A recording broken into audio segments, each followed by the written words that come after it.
Right. Let's get going, shall we? Welcome in, everybody. How's it going? Hope everyone is doing good today on this Wednesday. I almost said Tuesday, Wednesday. How is it going? I hope you're all doing good. Looking forward to some suffering in British vehicles again.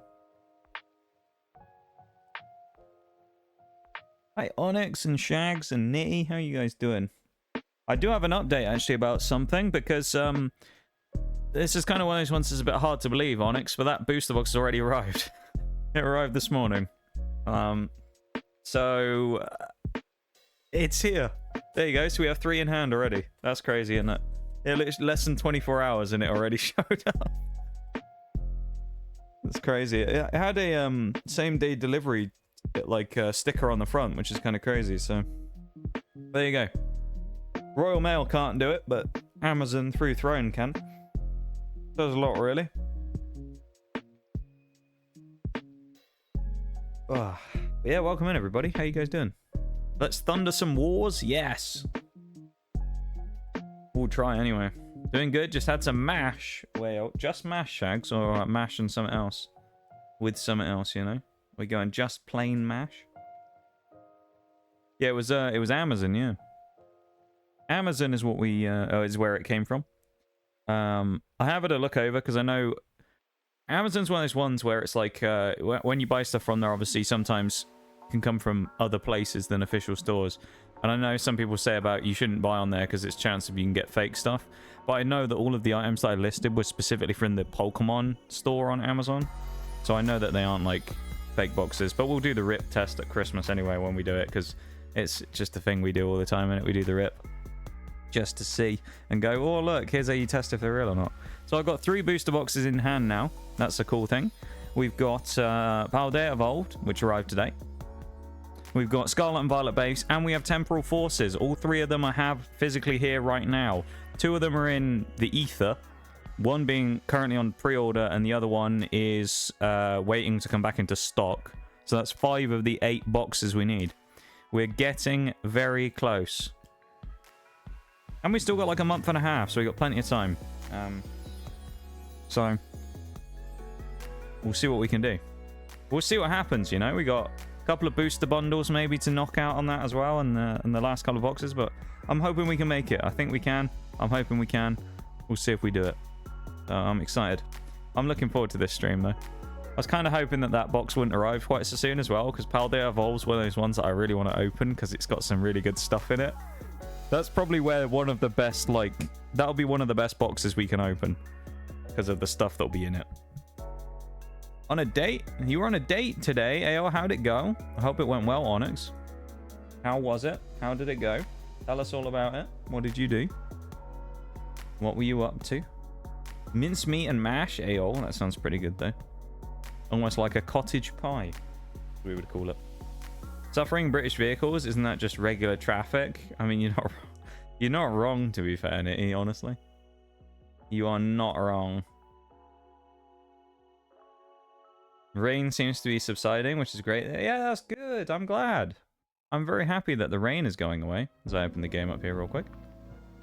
Yeah, game is up, so we're good. I'm glad the rain's gone though, my dude. I know you're saying it had been raining a lot.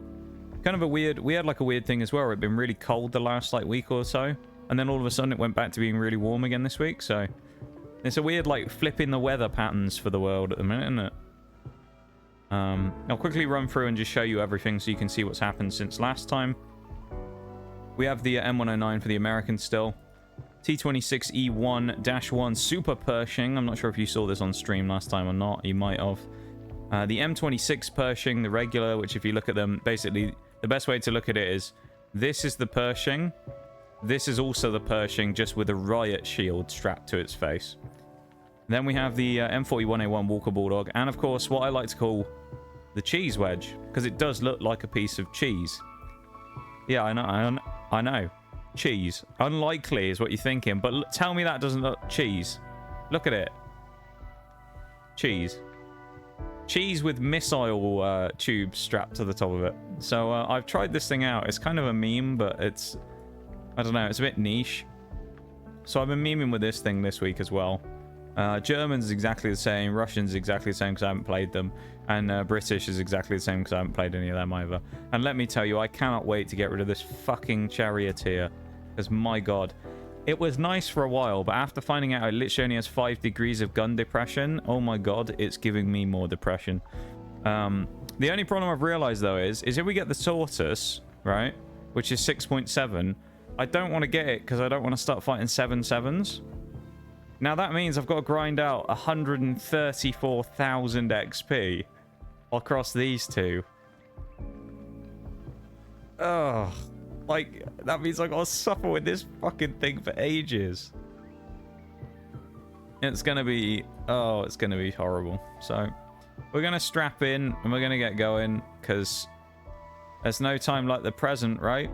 I also don't know if I showed this last time, but we got the Chi-Ha as well, the Chi-Ha short. My free vehicle that I got from the store.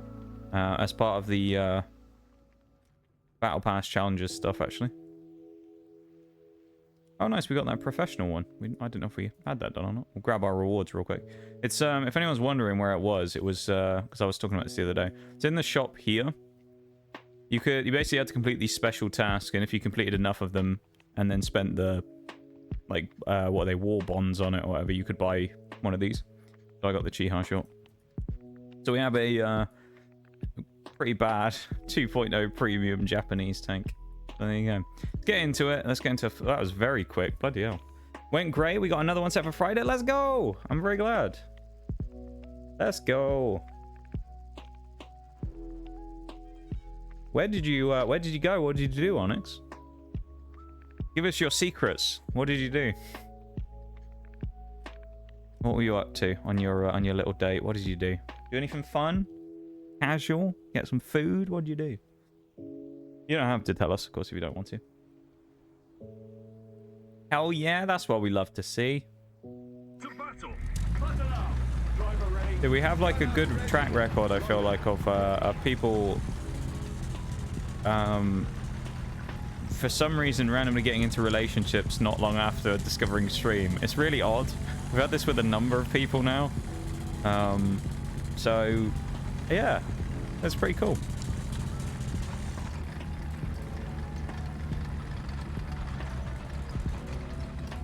I'm very glad.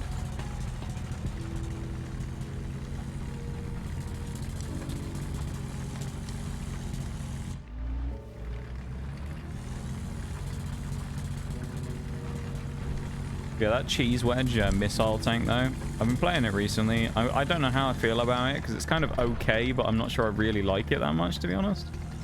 The cheese wedge, I'm not sure. Exact translation from French is thing. Greek meaning being. I feel like calling it thing is better though, isn't it? Just thing. It's a good name for a thing like that. Well, a thing is a good name for a thing. Walked around and went to a cafe and had some coffee. That sounds like a nice chill time though. That's all you need sometimes, you know. Oh, we've killed someone with our first shot of the day. That's a good start. I think I was talking about this the other day because definitely I remember he was in here, was talking about going on, this is like last week now. He was supposed to be going on a date as well. And I was saying about it with like things like that. I think the most common mistake people fall into with feeling like pressure on dates and things is like remembering that it's actually supposed to be fun. It's not like a fucking exam, you know? And it's always just a bit of a Hail Mary, and it's like, just go out and do something, and then if you don't enjoy it, you don't enjoy it. You never have to see the person ever again. Just like go out and fuck around for a bit and see what happens. If the person's cool, person's cool. You hate the person afterwards, then you probably dodged a bullet. If I'd been able to fire that a little lower with that wall not there, I think we'd have killed him. But we had to fire a little higher just because of the wall. But yeah, I think actually, keep in mind, right? I know this is a bit. I am by no means an expert in dating, right? It's not really something that's like, what do they say? I was talking about this the other day because I remember when he came and was talking about it, I like kind of just helped to try and settle his nerves a little bit. And And I was like, mate, I'm absolutely talking out my ass because, you know, I haven't had to worry about that shit for a long time. But, or I didn't, I suppose. But, like, I think people put too much pressure on stuff like that on dates and things, don't they? They put too much pressure into it, and then they lock themselves into doing things that you can't really get away from if it's bad, right? So, like, if you went out and you were like, oh, let's go to some place and get, like, food, right? Let's have, like, a meal at a restaurant. You take them out to go get food somewhere. Problem is, now you're basically locked in for, like, minimum 2 hours, and you can't fuck off if it turns bad. Because... oh, nice, we're dead. We die now to the back. Panther? VK? Hello? VK? VK? VK? VK? Hello? VK? Hello?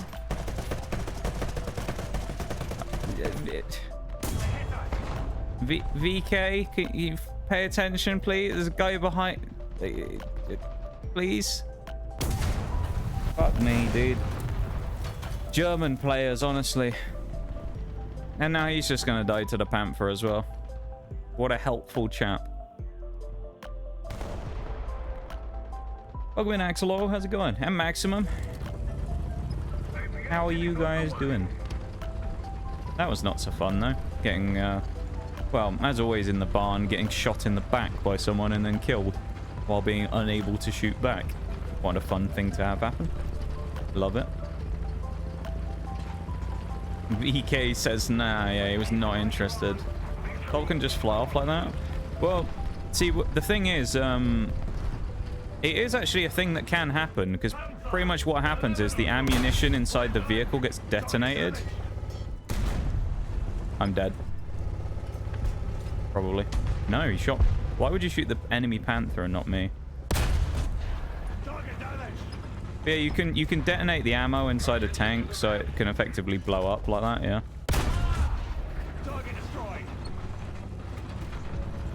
Can I also just say, this guy is very lucky, totally a toad, because if you notice something, it'd be very subtle, and I'd be surprised if anyone specifically noticed. Did you see where I was aiming on the first shot and where the shot actually landed? I was aiming at his turret front, and it ended up hitting him in the right track. The reason for that is because that Panther who drove up behind me, instead of going literally anywhere else, rammed me in the ass and fucking moved me, which moved my shot when I pulled the trigger. Because, you know, why would we be like, use a small amount of thinking whatsoever and go, somebody's shooting here, let's not drive into them. He came over and he was helpful, don't get me wrong, I'm not saying he wasn't. He was helpful when he came over and helped me shoot the Panther, but like, if you're gonna do that, you don't need to drive into me. You know, it's like, it's very easy for that to go completely different, where that guy isn't actually as helpful as you think, he gets killed, and then I die, and neither of us get anything out of that. It's very easy for that to happen. So, I don't know. Doing okay, just trying to enjoy it one day before the 6-day... oh yeah, you're on vacation, aren't you, Maximum, if I remember rightly? I think you're supposed to be on vacation, aren't you? Or am I getting you mixed up with someone else? I potentially could be.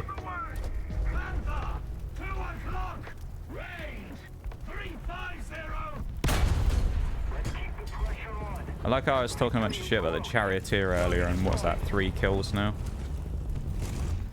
The one thing I will say about the Charioteer, okay? Really nice gun. I'll give it that. The gun... embrace democracy, or you will be eradicated. In general. Alright, this eradicates some democracy. Democracy, communism. Even though it's an M109G, which is probably not. That's a non-communist vehicle right there.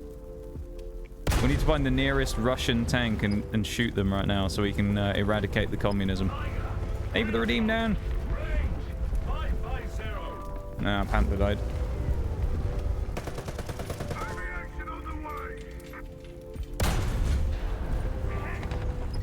Does this guy just really want to kill me or something? What the hell is this guy doing?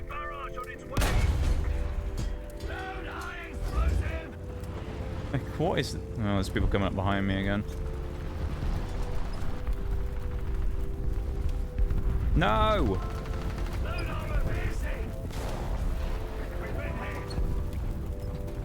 Oh, it was the guy who killed me last time in the exact same spot again, and he's killed my driver. Nice. With the... We can't move now. Oh my god. He shot me through the back and killed the driver and like half the crew. What a lucky bugger. Last week during the storm. Okay. There wasn't... I was just getting the time confused then. I knew it was you who was going on vacation. Oh, there you go. Not really a great way to spend a vacation, I suppose, is it, in the end? Probably not very relaxing. Having to, you know, obviously deal with the storm stuff going on. Can't be the, you know, the most productive, best use of a vacation ever, unfortunately.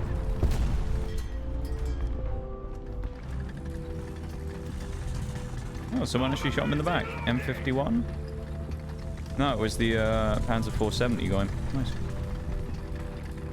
I mean, this hasn't been bad. 2 assists, 4 kills. I'll take that. Thank you for the redeems, Onyx, as well. I appreciate it. And once again, I just want to say a massive thank you for yesterday for the Paldea Evolved booster box, of course, which for anyone who wasn't here right at the start of stream, if you're wondering, has actually arrived already. Less than 24 hours later, and the box is sat on the side with the other 2. So I now have 3 booster boxes staring at me just off stream, out of my... Well, just sort of in the corner of my eye line. So yeah, I just want to say another massive thank you for that. And anyone else in any capacity who, you know, has been involved with that so far. Because I know a number of you have. Whether it be tins or booster bundles or booster boxes or whatever. Massive thank you to everyone for helping to try and make this this big Christmas stream possible. We're not quite there yet, but we're getting there.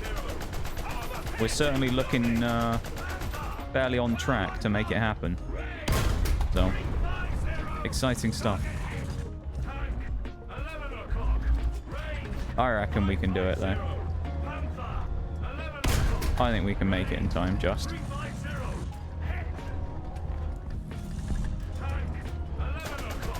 We'll add a bit of peril and leave it until, like, the week before Christmas or something, and then we'll do it. Be great. 3rd place, 4 kills, 3 assists, 2 deaths. Not bad. Good opener. I'll take that. That's a good opening game.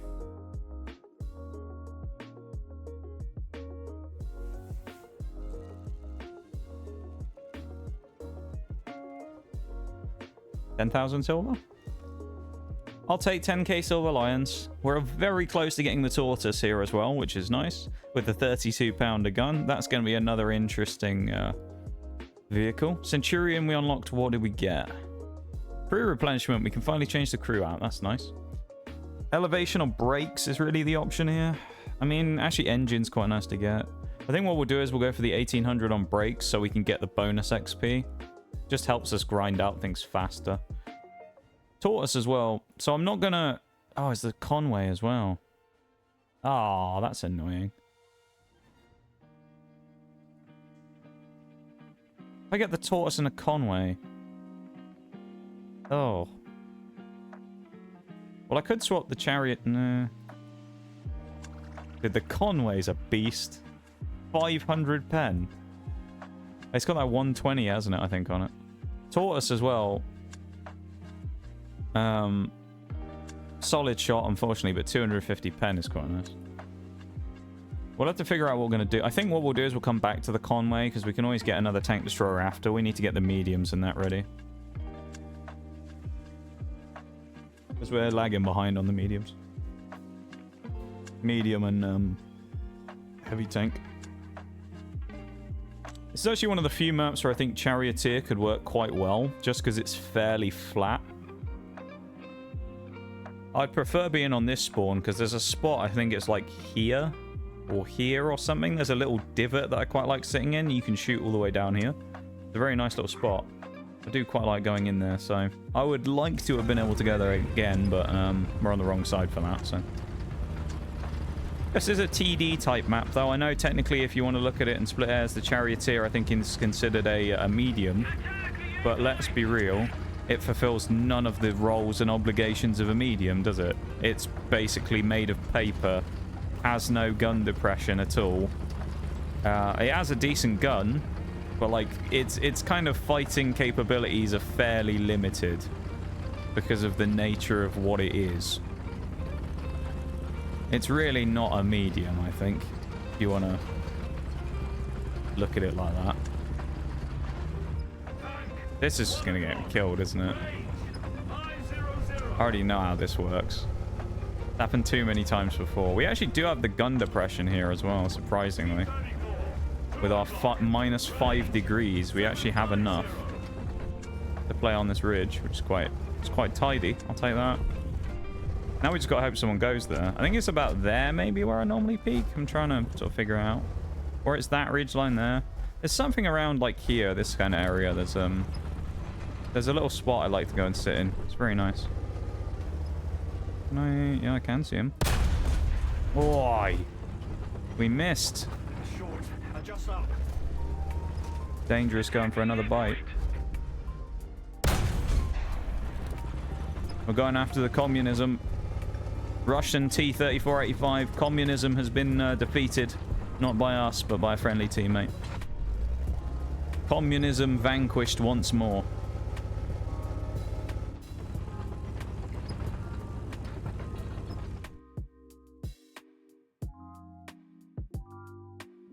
Alright. We got this, though. We're good.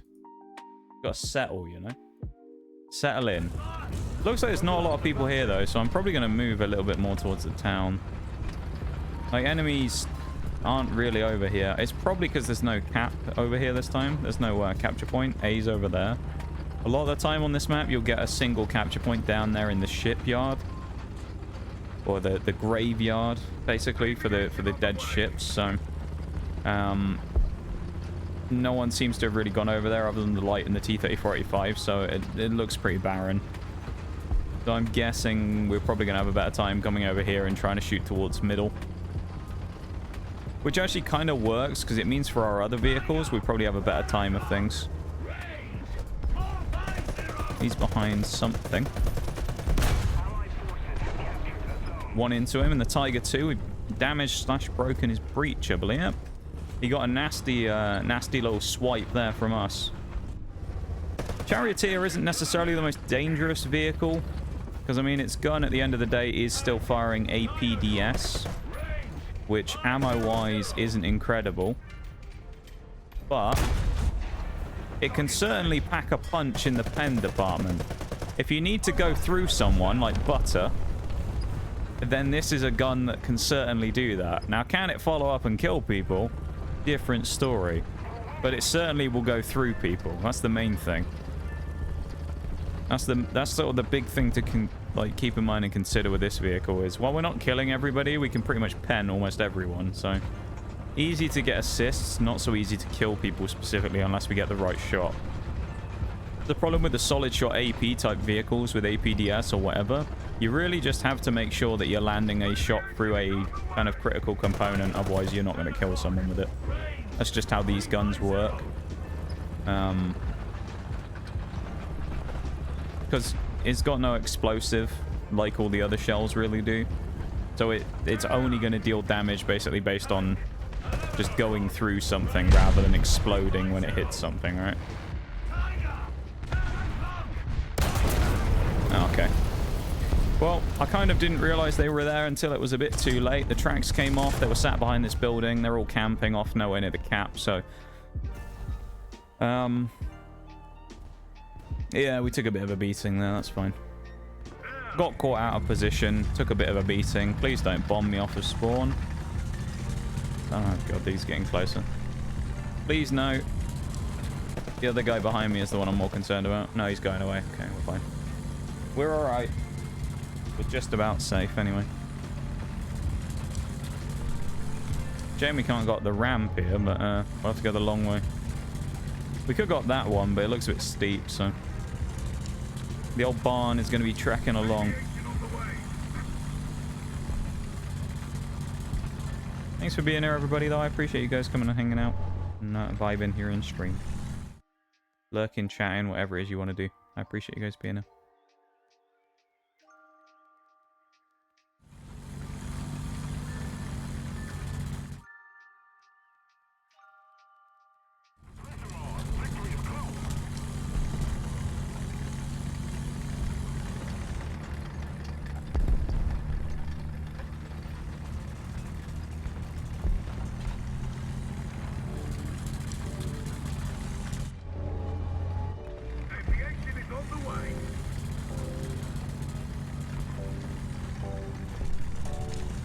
We'll go up on the, through the little dip here and then go up, avoid this ridge.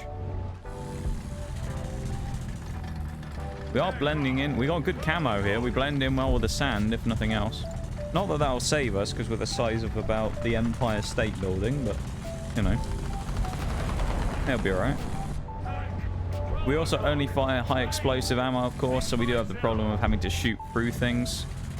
So it's going to make it a little awkward, because some people like that guy over there might not actually be able to be hit. Just because he's behind cover. So we might have to be a little more kind of strategic with our shots. Or do this. That's the other option. You know, just machine gun a bit of a pipe out the way and just sledgehammer a Tiger II in the face. Sometimes that's just what you gotta do, you know. You just gotta drive up with a bit of confidence and go, you know what? I fancy my chances at this, and just fire off a shot at him. I feel like the barn here is a lot like the what is it? The shotgun, the smoke shotgun in Siege. The smoke shotgun, it's always been a bit of a like a myth amongst the players that you will always kill if you believe you're going to kill, you know. You've got to believe in the shotgun, otherwise it will do you dirty. And I feel like that's the same with the Hesh here. If you believe in the Hesh, then the Hesh will kill. You have to believe that the Hesh is going to do the job. And if you believe that the Hesh will land and the Hesh will kill, then the Hesh will execute whoever you're trying to fight. Maybe that's what happened last week. We were low on confidence and I had no faith in the Hesh because we weren't killing people. But at the minute, I don't think we've hit anyone and not killed them with this shell, so that's a good thing today.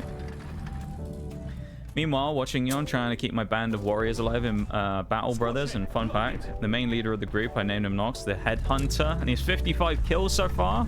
But damn, it's unlike me in literally every game. I'm washed these days in every game I play.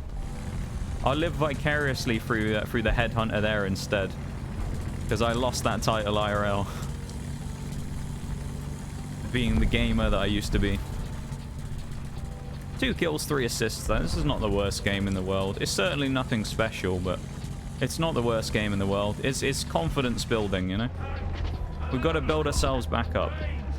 Panzer 4H, he's never coming out, is he? Let's be real. Do we have Alpha?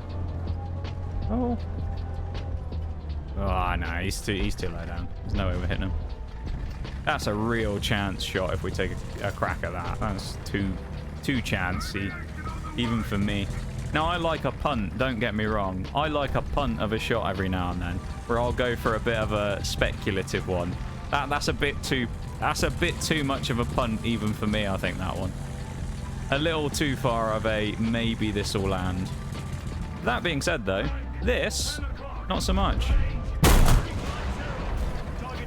I feel a little bad because it was only an IS-1, but at the same time, you know, sucks to suck.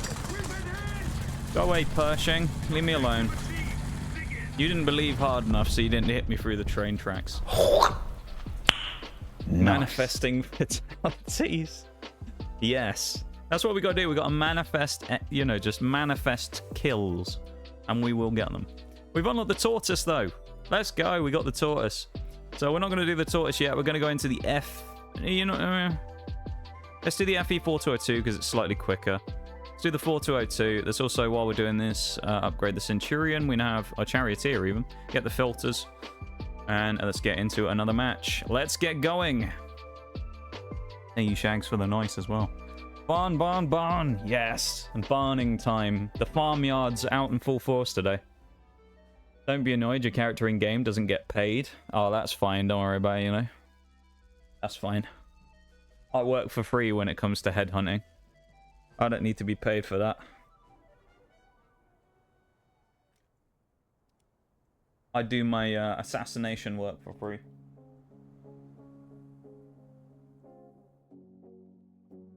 I have good rates, you know.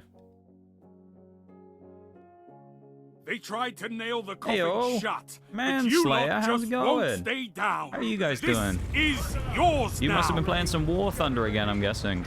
How are you doing? How was stream? Can I have a shout out, please, Shaggy? Thank you so much for the raid. I really appreciate it. Welcome in. Other Gaijin game? Wait, Gaijin make other games? I actually was unaware that Gaijin made other... What were you playing then? What were you playing? This other Gaijin game? That's a horrifying thought, to think that Gaijin makes more games. Oh dear. What other game have they turned into a monster? Oh, they made... Wait. Gaijin, like, publishes Enlisted. I keep getting ads for Enlisted on YouTube all the time. I didn't know Gaijin was the, I didn't know Gaijin was the people who made that, though. Oh, that's interesting. Yeah, I never knew that. I mean, I know of the game, as I say. I just didn't know it was a Gaijin project. Oh. I'm a little scared of people coming over there, and there's also people up here on the hill with me. But, you know, you gotta believe, as I said, you know, sometimes you just gotta play with a bit of confidence, and it just happens for you, you know? Well, not quite like this, because we're a bit stuck. The Bulldog there is gonna have a go at this at T-2065. Don't have the gun depression there to shoot, which is hilarious, because typical, just a charioteer moment right there. I'm hoping he's gonna back up, because he's gonna get shot with a Bulldog and go, I want to kill this guy now, and he'll drive right into me. It's not gonna happen, though, is it? Because he's just sat there, but... I mean, he could be, you know, I don't think he's tracked. He might have, like, dead crew or something. He can't move, to be fair. But... I didn't know that Enlisted was a, almost called it a War Thunder project. A Gaijin project, though. That's interesting. How was it? How was the time playing some Enlisted? So I see it all the time advertised on YouTube, but... I've never played. I thought it was a good time. I'm really questioning how this T-2065 is still sat there alive. How has no one killed him? It's not like he's super in cover or anything, really, is it? Oh, there you go. If you want a job doing, do it yourself, you know? Oh, and now they all appear over there. Well, they did, momentarily. Tortoise appeared. Ah, we missed a chance to snipe the Tortoise. That's a little sad, isn't it?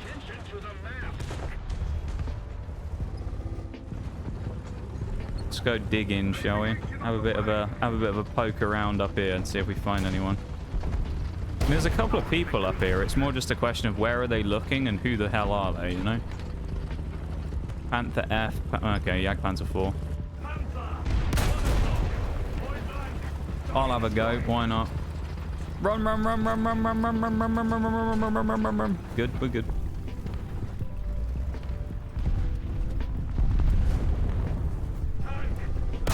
Oh, he actually did. I thought he wasn't going to rush around the corner. I thought he'd see I'd turned around and go, oh, I'll stop. No, he just pushed me. That's why I stopped aiming in, because I assumed he wasn't going to have a swing at me, but he did. I mean, fair play to him. He's brave, if nothing else, in his low-tier vehicle.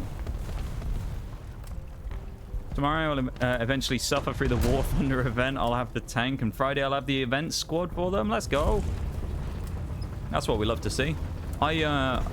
I actually think I've only gotten one of the tokens so far. So, I mean, to be fair, I also haven't played really a huge amount. So it kind of makes sense that I haven't made it, but like, I sort of looked at it and I was like, oh, I wonder how many I've actually got. I've got one. One, which I think was the most recent one, is the only one I have. So I was like, well, I didn't want the vehicle anyway.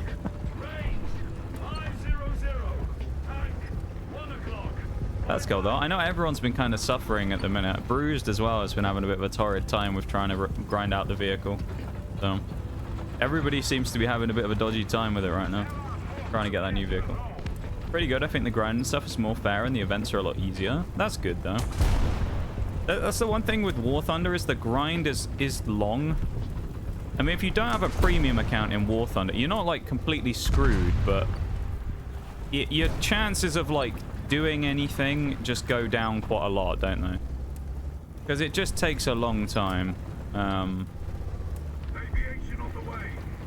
Takes a long time, and yeah, it's just not that fun to grind out a lot of stuff most of the time. Would be nice to have someone helping me here. We've got a Jagdpanzer 4.5 who's YOLO'd around the corner, so that's really good.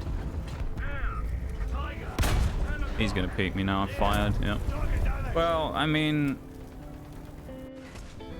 I'd rather take my chance and maybe try and kill the Tiger 2 than sit there and just die to that guy anyway, because, you know, Captain YOLO in the Jagdpanzer 4 just drove around the corner like an idiot and died. So, like, if I'm on my own, I'd rather take the chance at killing someone than no one. So, here's what it is. Blast the toys. I love that. 20k as opposed to the 45k on War. Oh, hang on. Come back to that thought. He must be behind a wall or something, the Tiger 2. 20k as opposed to 45k for War and Thunder, but it's not as hard to get 5k a game and score. Yeah, that's fair. I know the, I do kind of wish that the War Thunder ones weren't based on score. It was just like something, I don't know what, but something else. Even if it was just like XP or whatever, so you could kind of use boosters and things to help out, you know? Or it was just you played an event mode or something rather than playing just regular games. It just feels a little lazy to have things like that, I think, in games, where it's basically just play the normal stuff, but you get rewarded for it, which is good because you get rewards, but... Gotten 10k in games before? Damn. That is kind of crazy, though. If you're able to grind it out that fast, that's really good. I mean, obviously, War Thunder is more like, well, a ton more. A few more than 3 or 4 games, isn't it?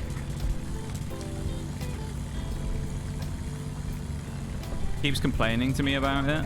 I know he's been complaining about having to play it in stream as well when I've been talking to him about it. He doesn't want to grind it, so he's just kind of... He's probably a bit burnt out as well. That might be part of it. Events kind of punish you for playing arcade and mid-tier on War Thunder. Really? I mean, I know... I mean, ideally they want people to play realistic, but, you know, it's kind of... I think for me, it's one of those things where, because I'm a casual player with War Thunder and things, I'm not really too worried about getting event vehicles and stuff. Well, they're cool, but I'm not sort of gonna, you know, go out of my way particularly to grind things. So with me, it's kind of more of just like, if I happen to get some rewards as a result, then I'll get them. But, you know, yeah. So I can just kind of do some other stuff. And then if we get it, we get it. That's kind of how I view it. If it's part of the general grind, then there we go. Is that 4 kills in like every game so far? We just seem to get 4 kills over and over and over. Great, isn't it? I mean, I'll take 4 kills. I'm not complaining at all. Charioteer Camo, Basic Desert. We've also down to 56.9 on the... We got 6,000 already in the FV4202. Which is pretty cool. It gets the same gun as the Charioteer, the 20-pounder Type B barrel, which is quite cool. That's how events usually work. It was getting 3 of 5 tasks. Top of my head was 50 kills, 25 assists, 10 caps, 6 kills in 1 game. Yeah. That's kind of interesting, though. I do wish they changed events up more in games, just games in general, not any specific ones. I do wish events were more unique and also were kind of not more frequent, but were just more changed up. Like Ubisoft is a perfect example with Siege. We've got Doctor's Curse coming back, which is I enjoy Doctor's Curse. It's basically a mode of like monster operators versus the monster hunters. And the monster hunters pretty much are just people running around with sledgehammers, and they have to try and melee kill the people. And the other guys are allowed, you know, basically the game is like hide and seek. You have to run away for like 2 minutes and get away from the guys with the hammers, which is a really fun game mode. Go Fridge, I wonder if they're talking to me. Who is it who said that? Can't see the name against the background. Polish Soldier. Who's Polish Soldier? Is he behind me? Yeah, it is. It's the Tiger. He was talking to me, then he called me the Fridge. But yeah, I find with Siege, like Doctor's Curse, they've done as the Halloween event year after year after year after year, and they haven't really changed a huge amount about it. So it's just gone a little bit stale now. It's like they need to just vary things up a bit, vary events up, make it a different way of doing things. Every now and then, I think it keeps things a lot fresher. Games tend to just go like, oh, it's an event, and they assume that because it's a once-a-year thing, people are still really hyped for it, even though they may have done it 5 years in a row. And some events can be like that if they're really, really, really S-tier good, but too many events are just kind of average. They're okay, but they're nothing special. And that's just the way it is, isn't it? Welcome in, Friday Man. How you doing? Hope you're doing well. Looks forward to when he is done so he can start streaming squads. I mean, he could do that now. He just have to play War Thunder off stream, you know? Which is understandable. I think, to be honest, I think sometimes playing a game like War Thunder or something like that, if you're doing grinding, is actually a lot easier to do off stream anyway. Just because it kind of takes a... It sounds... I don't know. It takes an element of pressure away. Because I know it's just people watching, playing games, right? And it doesn't really matter if you play bad. When I say that, trust me, I've played bad more times than I can count on stream. In various games. But like you kind of sometimes just have an easier time of doing things if you're chilling, playing it casually on your own. Rather than playing... oh, shit. Rather than playing in front of people, you know? I'm in a really bad position because there's nobody here with me. Jesus Christ. Oh, God. Alright. Oh, I'm dead. Wait, well, I'm just gonna die. Nice. I honestly don't... Like, there's nothing I can do here.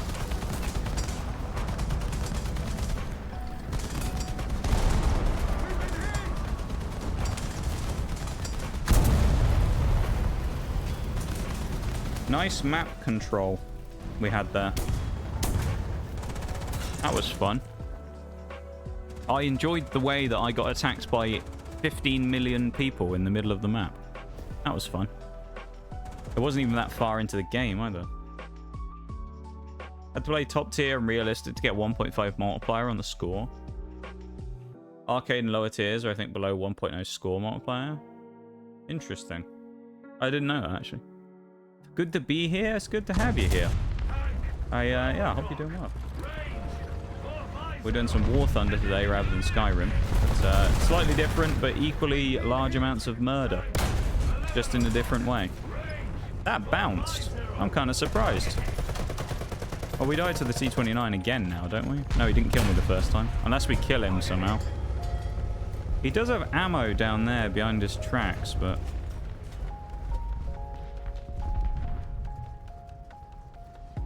we can't pen his mantler, can we?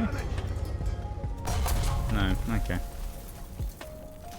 I mean, this is one of those maps, I think, where if you have the situation there, like they ran through the middle of the map, we now kind of are stuck because we have no map control and they're able to shoot us in spawn from both sides. So we're a bit fucked now, I'll be honest. Yeah, we're in trouble here.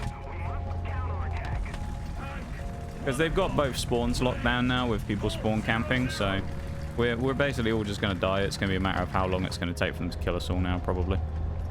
The hell is this T-34 behind? Oh, rocks. Interesting. I mean, I'm trying to get across here to try and shoot at someone, but, like, it's not even worth it. Like, I'm guaranteed dead. We all know this. That would have been a nasty shot on the Panther, but he turned last second. Try and sort of side scrape off a little bit, but I don't think it's going to make a difference.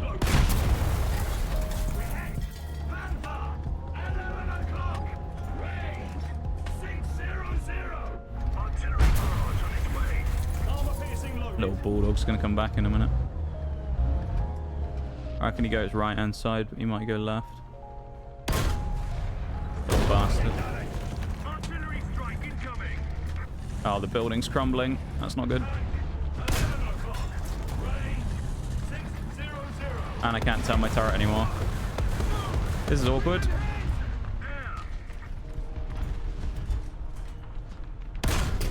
There we go. Did we deserve that kill? Debatable. We'll take it.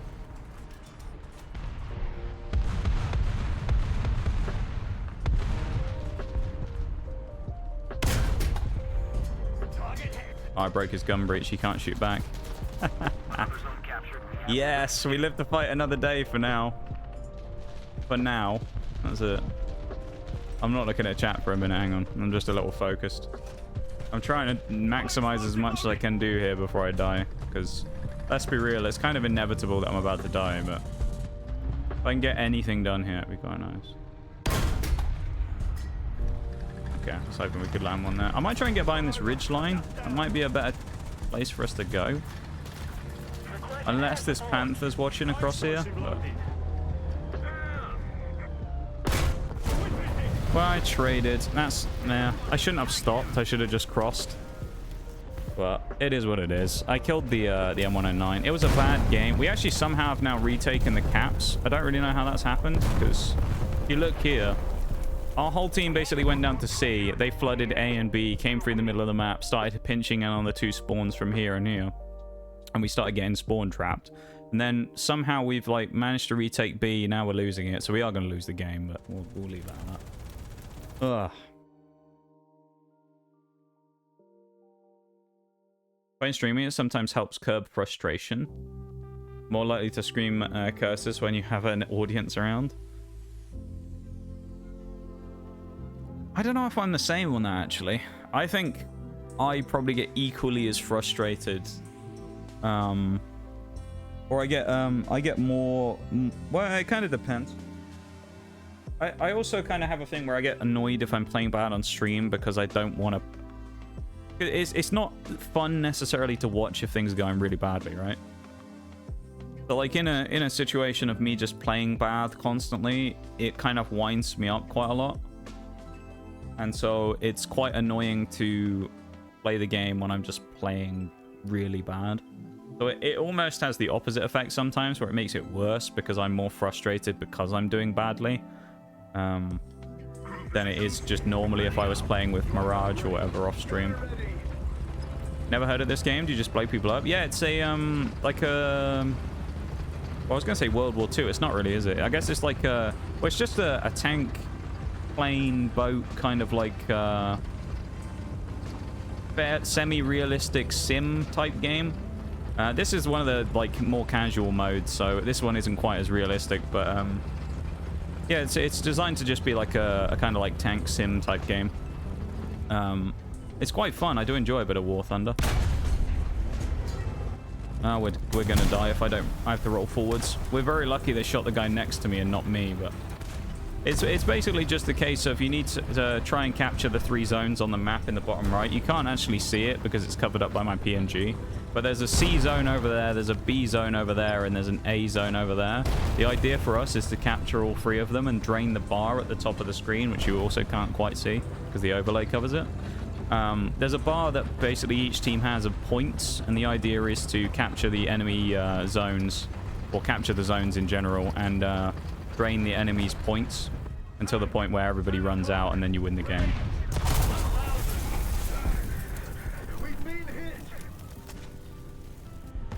Okay, he was looking at us. All right, then. Well, there's only one thing for it. You know how it goes.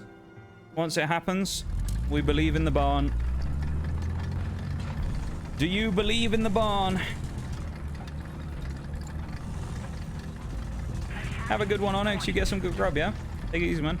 We will see you back in a little bit when you have some good food. You better tell us what you get, though. We must know. We gotta know what you get. That's the rule. That's a on fire Tiger 2. Flaming, I was gonna say flaming corpse. Not really, though, is it?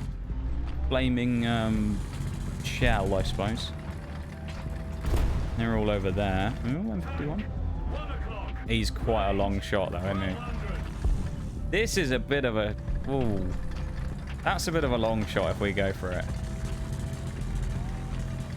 A 1.1k would have to be, like, aimed properly. Someone's shooting. That's the plane. I thought for a second it was actually someone fighting me who I could shoot back at. That was my mistake, is remembering that planes exist in this game. And that the people who fly around in them 9 times out of 10, you know, are something else. It's just a personal opinion of mine. I know not everyone agrees with this because, you know, we've talked about it a few times in stream. I think that planes in arcade is one of the dumbest decisions to add in the world, because all it does is just in the casual game mode make it way sweatier, because all you get is a bunch of people in fucking jets and A10 Warthogs just shitting on everybody. And it's just not actually very fun, I find, to play against. And by not very fun, I mean it ruins the game, quite frankly, for me. it's fun playing vehicles like the barn because it's got its meme factor of having no armor and just being a big old shotgun, basically. But it's really unfun to play when all that happens is you drive around in it and then get one-shotted by some guy in a fucking plane who you have no chance of killing back. You know? And it's not like I can just respawn in the same vehicle again. So... yeah, I don't know. I really don't like planes in arcade. I think it's a really stupid addition. Because we've talked about it before, and I know some people will say, oh, it's for balance, but like, I don't really understand what the reasoning is for that, because what vehicle is so imbalanced in arcade that it's going to have to be killed by a plane and nothing else? Alright? Even things like the Churchill 7 that you look at that's got really good armor. Churchill 7 can be dealt with by other things. Doesn't have to just be bombed.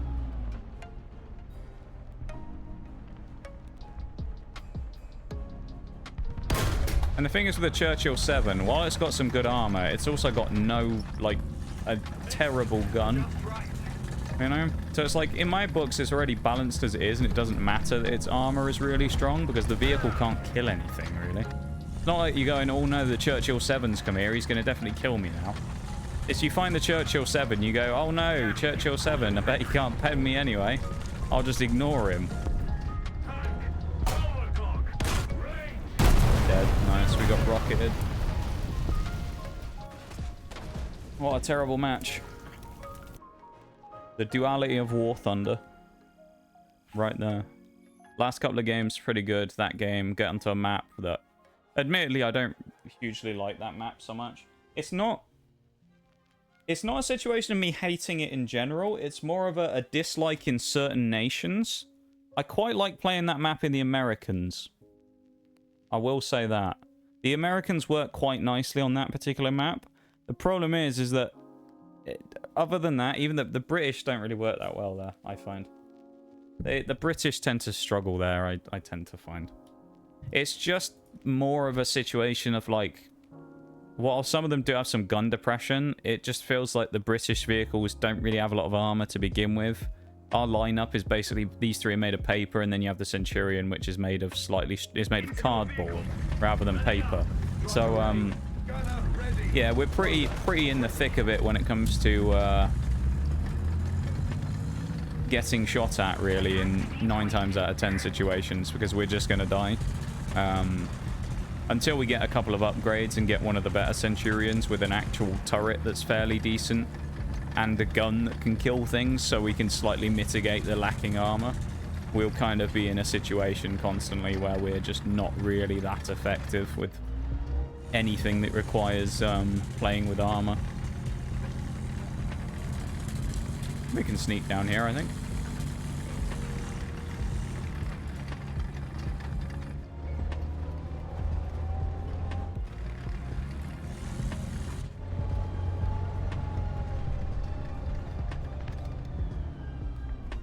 We can't quite land that.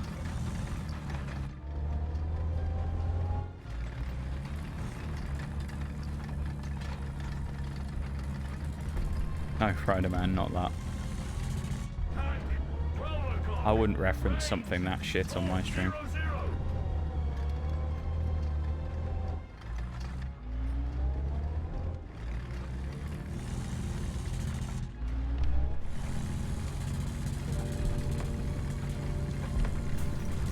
I just meant as the general term of phrasing.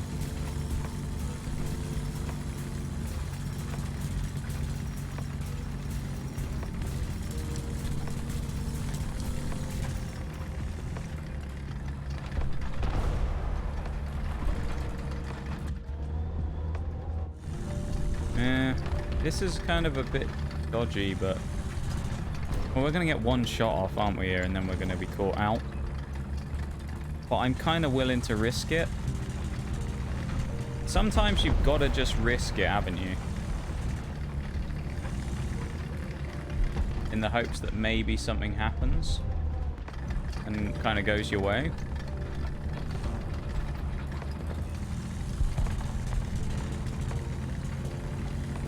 So let's tentatively give this a try, but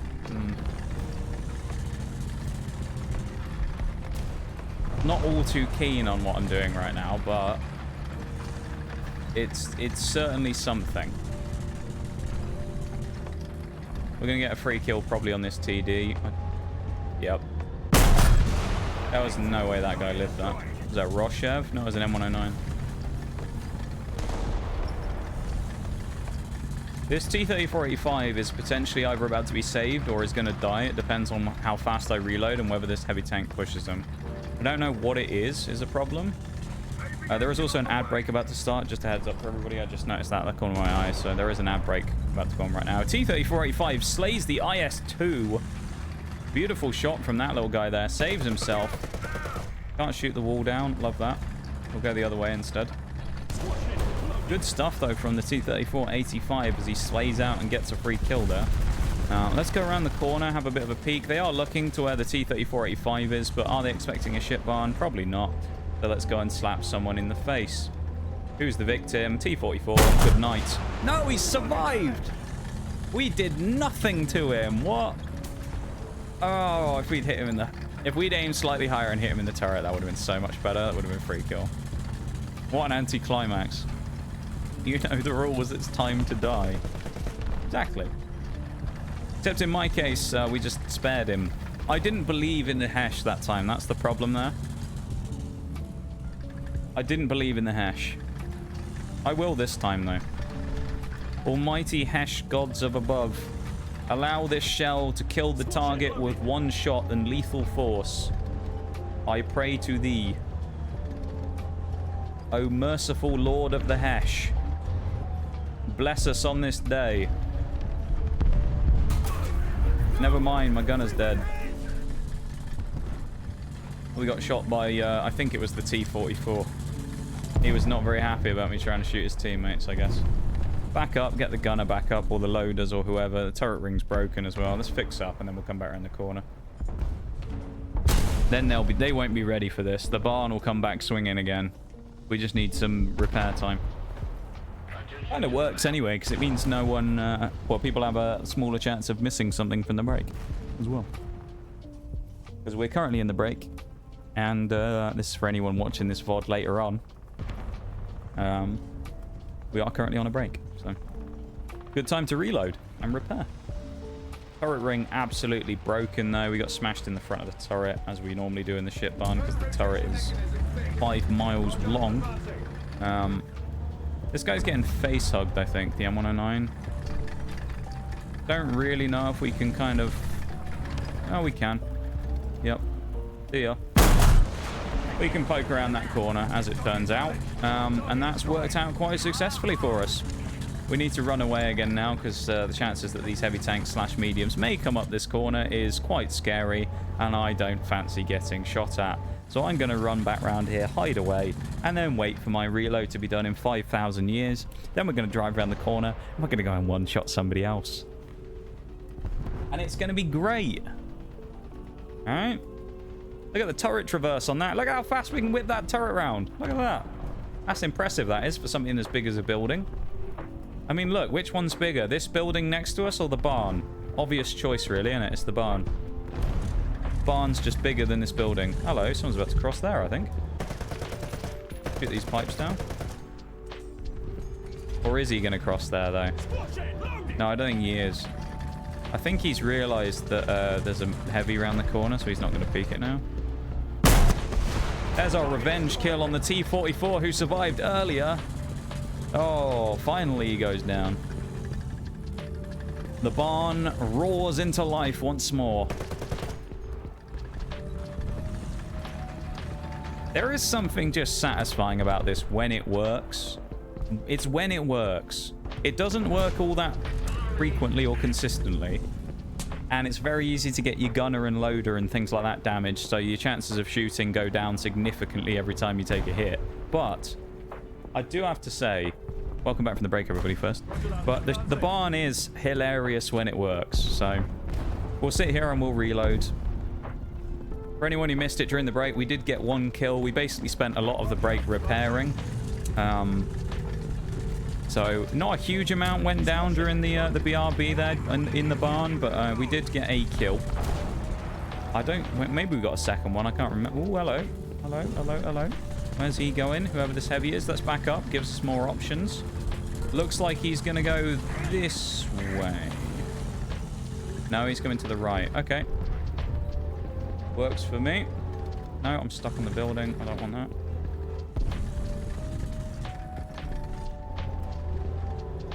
This is the gap. The real question is, does the heavy know we're here? And if he does, is he ready for us? I doubt he does, to be honest. Chance of him knowing is pretty slim. You see, what I did there is, you know, when I prayed earlier to the FE 4005 Hesh Lords, what I forgot to pray for is for every fucker who plays a plane to spontaneously combust in their chairs, in game, of course, and to you know, conveniently have us, you know, have to get up and go for a piss or something every time I play the FE 4005, so they can just go fuck off and I can play in peace.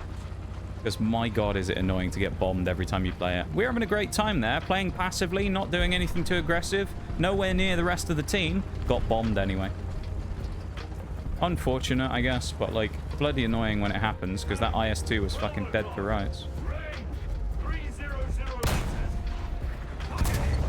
Ate that on the barrel, that's lucky. He would have killed us very easily with a one-shot. Pokemon is insane, I know, right? Insane, right? It's called the FE 4005. It's a new prototype mon for Gen 10. Yep.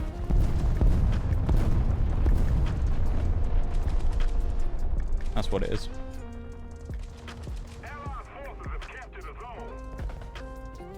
It's Pokemon's 18 plus new IP they're going to be launching, called War Thunder. It's about the great Pokemon war of the past, you know, back when they used tanks and shit.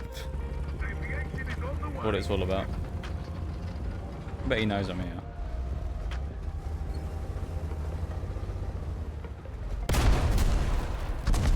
Oh, nice. Okay, I die now, probably to the BTR. Yeah. The perks of having no armor. You die to a guy designed to shoot planes out the sky with his machine gun. Nice. There's not really a lot you can do in a situation like that, to be honest, because I've just, you know, fired at the IS-2 and then I get swung on with my dead gunner, so we'll bring out the even bigger gun instead. This gun, though, believe it or not, is still smaller than the barn. The barn is the 183mm. This thing is a 155, I believe. If I remember correctly. We're going to go in a bomber and be one of those people because we got bombed earlier. And I'm feeling like dispensing some justice upon the bomber players. So who are we going to bomb? I mean, there is a fighter coming up behind me, apparently. They said there was going to be. Oh, maybe not. No, there is. Okay. Alright, well, we got to try and run quick here.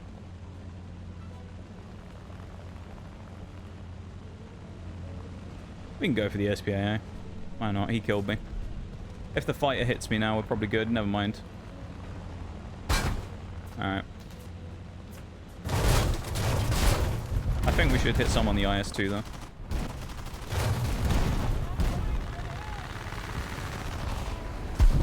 We'll take the fly into the ground, that's fine. I'm pretty sure, actually, as the IS-2 died, he did. I think he died right after we dropped the bomb, so it won't matter anyway. It was a bit unlucky that we got shot there and that the SPAA died right as we were about to fly over the top of him as well. There you go, that's the other guy in the plane. So we did end up kind of wasting our time in the bombing run there, to be fair. It's okay, though. The game's over, practically, if you look at who's left. There's only a couple of players left on the other team, including this Roshev, who I think's the guy who was well out on the right earlier. Could be wrong. He was chilling way out on the southern flank. Unless it's a different one, but Roshev is basically just the French equivalent of this. I think he's just died there in the middle, yeah.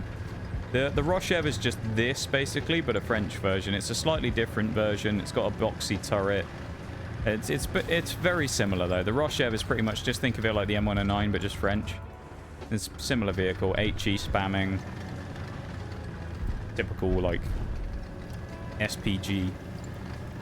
SPG. If anyone's actually wondering that, because I say SPG a lot, if you don't know what SPG stands for, it's self-propelled gun, just in case anyone's wondering. I know not everyone here is like, you know, people who know about that type of thing. SPG is self-propelled gun.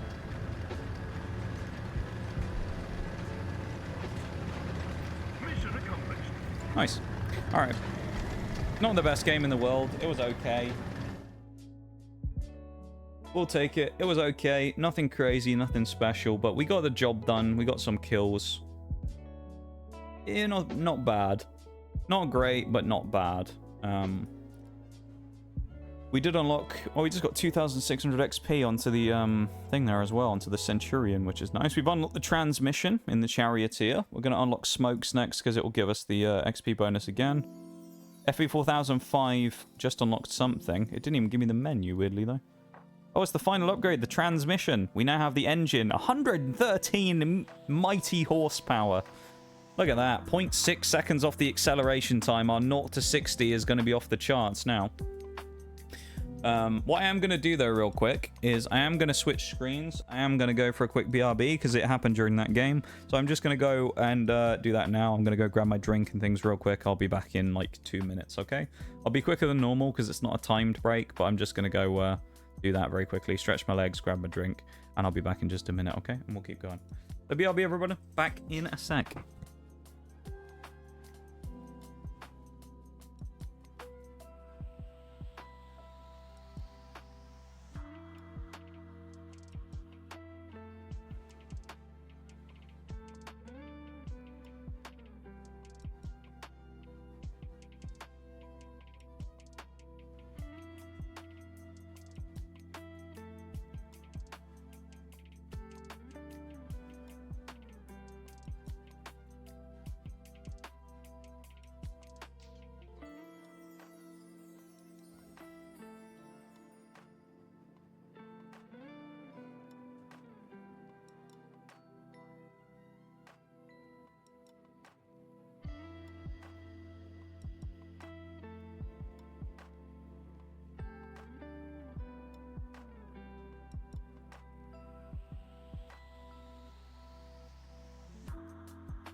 Alright, we're back.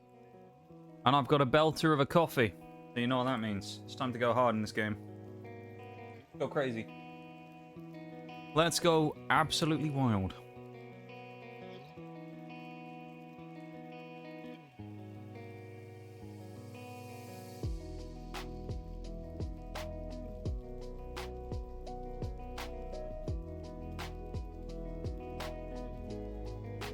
Let's keep going, everybody, shall we? Let's have a good game here on Mozdok, which I actually quite like. I enjoy Mozdok. Is it necessarily the best for British vehicles? Maybe not, but Centurion at least should be good here. I'm not sure about the other two. We'll give it a bash and see what happens. Thank you for the welcome back, Nee.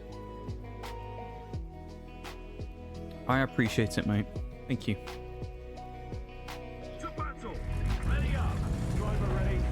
Hope you are having a enjoyable time vibing while I blow people up.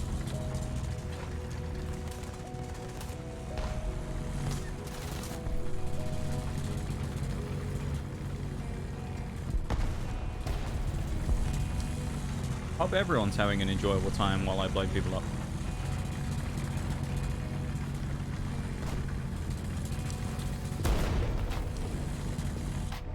B Ridge is where we're playing, so like here. Where we're gonna go. Big vibe. That's what I love to see. Good vibes. That's what we want. Good vibes. No, I appreciate you all being here and hanging out. Thanks for being here. And vibing with me. Better than vibing on my own, you know?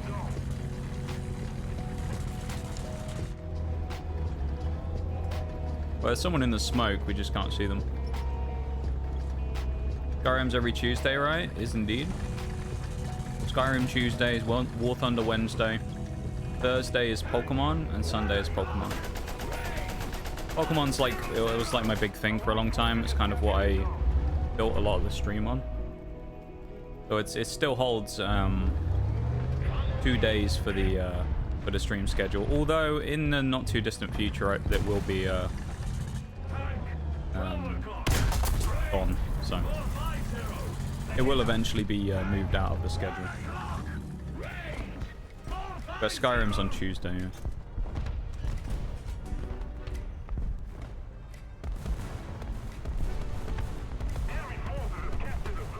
Vibes are meant to be shared. I agree, Shags. I agree. Which is funny coming from me because I'm not exactly a very social person. Still. Pretty sure that someone's in the smoke. We just can't see them. Probably that M109. Can't shoot any of those people. It's really annoying. And if I turn, you know what's going to happen is I'll get peeked in the back. Almost guarantee it. Yeah. What a waste of time that was. That was a complete waste of time. That was stupid. I don't know why I didn't like register that guy was looking at me or something, but moronic from me though. You excited for Gen 10? Yes and no. I'll explain. That kills if it hits, and it didn't hit. Yes and no is the answer. Reason being, yes, because I mean, you know, new Pokemon games are always fun and I'm looking forward to playing it. No, because nothing's been announced about it yet, so there's no information, so there's nothing really to get hyped about, you know? I'm one of those people who's kind of skeptical about games until proven otherwise, so I'm not going to get hyped about it until I've actually seen something, purely just because otherwise people will get really... This is what normally happens in games anyway. People get really hyped about a leak about, like we've had recently, right, with Pokemon. The leak comes out about our Gen 10's in development, and this is the project name of it, and everyone gets off on it and goes, oh my god, oh, your new Pokemon game, oh my god, it's gonna be amazing, it's called, like, Pokemon... whatever, and they, like, go off on it, right? And then the game comes out, they release a gameplay trailer, and everyone goes, oh my god, oh, this sucks so much, oh, it's trash, this isn't what I thought it was going to be. And it's like, yeah, that's because you went off literally a name and you tried to come up with what the game was going to have in it without knowing anything, you know? That's my thing that bothers me, is like people just kind of get overhyped about things without any information, and then they're always disappointed because they come up with it being like literally the best game that's ever existed, and it never is, because nothing can ever live up to that hype, you know? Like, nothing can literally live up to the hype of something that you come up with as like the perfect game in your head, as like what I really want to see from my perfect game. So then when you eventually end up getting a release or a reveal of it, it's never what you expect it to be, and it's never going to be living up to the hype of what you want it to be. Just because of that. So I tend not to get too like crazy about hype and stuff, because I mean the other thing as well is there's too many games that I've played that have had like really hype build-ups and flop launches. So you know, like I'm a Destiny player, so I'm used to like things not exactly being crazy when they first come out, you know, but people getting super hyped about it. Scared they might run out of ideas. I hope they're not cringe. I think what's going to happen with this one is they're spending a lot more time on it, which is a very good sign. It's the first Pokemon game for a while that they've spent the longest amount of development time on, more like the old games, which is a good thing. So I'm very happy about that. I think they will do a good job on it. I don't know if they're going to do as good a job as everyone wants them to do. I hope they do, to be honest. That's really the win that everybody wants. Everyone wants, you know, everybody wants the best game possible, and I do as well. I think they'll deliver it? I don't know. Game Freak's recent track record hasn't been amazing. However, you always got to factor in that, you know, sometimes a game company just pulls off some magic out of nowhere. So I don't necessarily think it's impossible that they could make a really great game. I just think it's kind of too early to tell whether it's going to be amazing or not, you know? We can't hit any of them. We're going to die. Jesus, that was close. Welcome back, Onyx. What did you get for food? What did you eat? What grub did you get? Fuck Destiny, they changed too much. In what way? What do you mean, Fredman? I was a Destiny player from beta Destiny 1 up until Final Shape, so I'm interested to see what you say changed too much, like what your complaint is with it. Oh, charge. Oh, not change.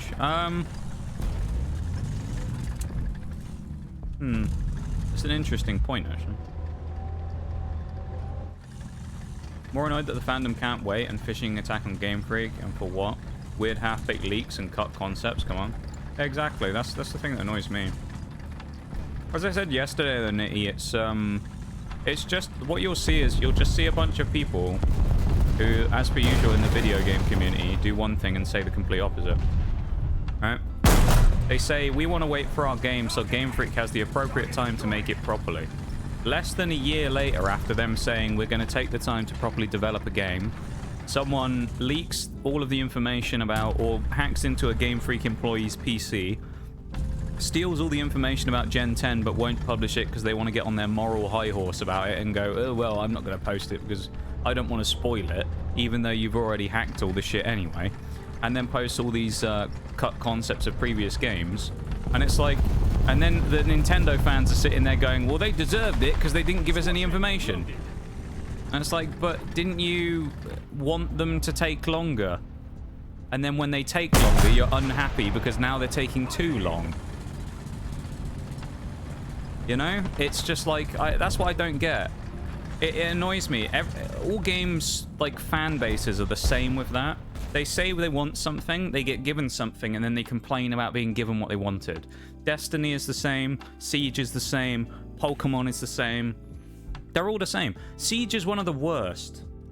If I had £1 for every time in R6 Siege, someone has gone, somebody's overpowered, we need to nerf him, and then Ubisoft nerfs him, and either everyone complains that a very minor change is too far and they nerfed him too much, or he never needed to be nerfed, he wasn't OP, and it's like, you've been screaming that Jackal or someone is OP for the last 5 fucking years. They nerf him, and then you go, oh my god, he didn't need the nerf, he's not too strong, Ubi, what the fuck are you doing with the game balance? You guys suck. It's like, you've been asking for a Jackal nerf for years. He doesn't need it because he ain't too strong, but you've asked for it. And then they give you Jackal's nerf, and you go, oh, fucking newbie, don't know how to balance the game. Oh, fucking, they don't know what they're doing. You wanted it. You wanted Jackal to be nerfed, or you wanted Thatcher to be nerfed, or Demos to be nerfed, or fucking Finker, or Lion, or pick any operator. The community cries about them and goes, No, he's too OP because he won the gunfight against me in my ranked game. Wah. Wah, wah. Oh no, he killed me twice in a game. Oh no, I better start crying about it on Twitter now. operator gets nerfed. Oh my god, Yubi, he didn't need to be nerfed. He wasn't OP. Oh my god, I play him all the time and he's perfectly balanced. What the fuck? Like, there's people who I play that... Capcan is a great... I think Capcan is kind of too good at the minute, like the way he is. They need to get rid of his nitro or something. Like, he's got too much in his kit to make him... There's a number of ops that are, like, effectively too good. Do I want them to be nerfed? No, because I don't think they're a problem. But they're, like, too good, right? But you also need people like that in a game to be... characters to be too good. It's the way, like, no game is ever perfectly balanced. That's the way multiplayer games work with characters. There's always going to be someone who sucks and there's always going to be someone who's great. Because no matter how you do it, there's always someone at the bottom. They could buff Tachanka to make him the best operator in the game, and then someone else just drops down to the bottom step of worst operator, and everyone will go, buff them, buff them, buff them, buff them. And then they'll buff them, and they'll go, Chanka and Blackbeard are too OP now, we need to nerf them. You know? And it's like, people ask for shit for years and years and years. They get it, and then they moan. It's the same with Pokemon. It's the same with Siege. It's the same with Destiny. It's the same with every fucking game on the planet. The whingy Twitter community are just the worst people with the worst takes in gaming. They don't know what they want, and when they get given what they want, they complain about it. Destiny's exactly the same. I referenced it the other day. The amount of people in the Destiny community that bitch about a seasonal asset being reused, but suck Bungie off for hours at a time because they re-released King's Fall. I mean, what are you on about? King's Fall, the raid from Destiny 1, which you brought back and changed up slightly, doing a bit of a revamp on it. Great. Isn't that recycled content that all of those Bungie fanboys fucking bitch about constantly? They don't want to mention that as recycled content that's been re-released that you have to pay for. Remember? Most likely. Actually, no, I think the reprise raids, in fairness, I don't think you have to pay for. But, no, I say that, but like, a lot of reprise content, there'll be old stuff that, like, people end up playing again, and they'll go, it's the best content ever, and it's like, yeah, but you're complaining everything else is recycled. They actually fully recycle something and bring it back, but you don't have a problem with that. You think it's great. Is it content recycling, or are you just not knowing what you want? Are you just complaining for the sake of complaining?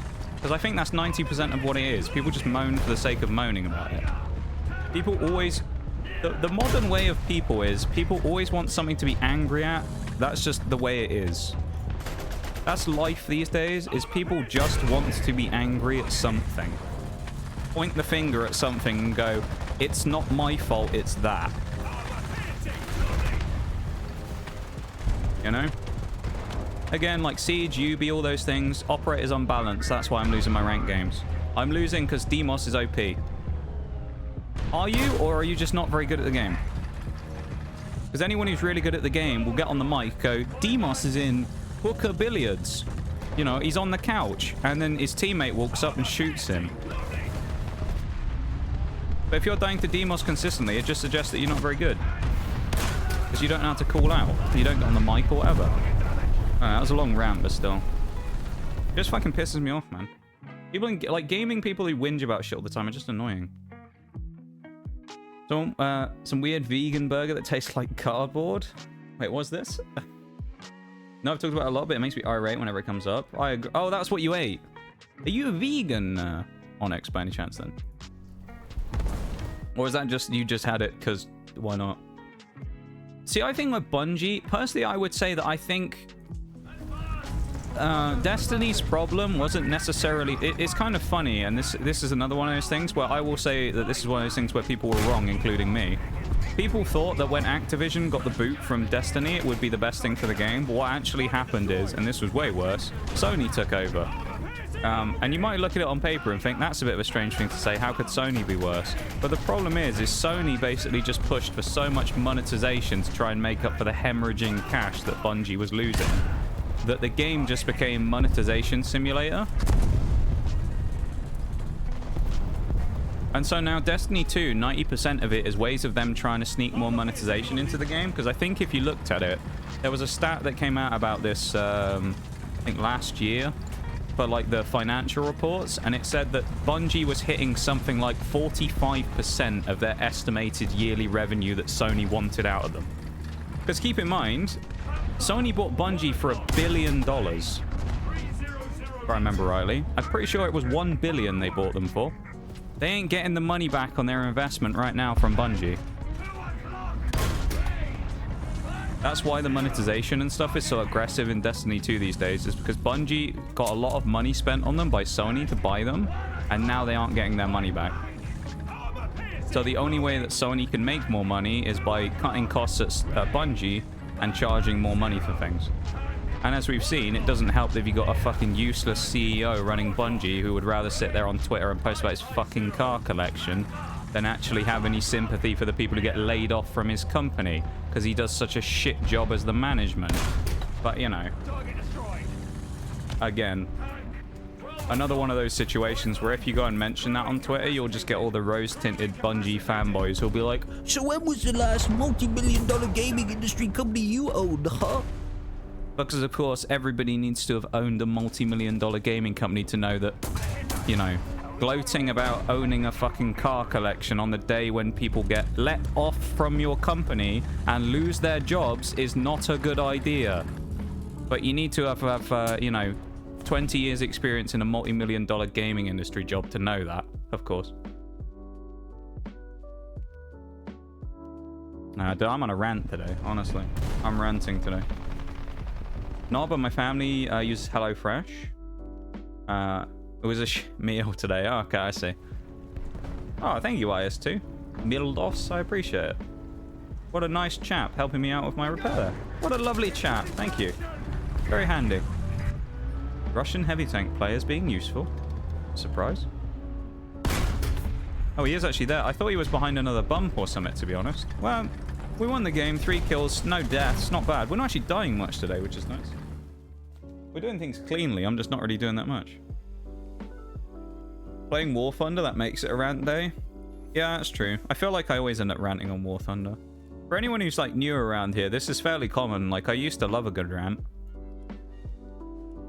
Because like the thing is, when it comes to a lot of stuff, is like, how do I put it?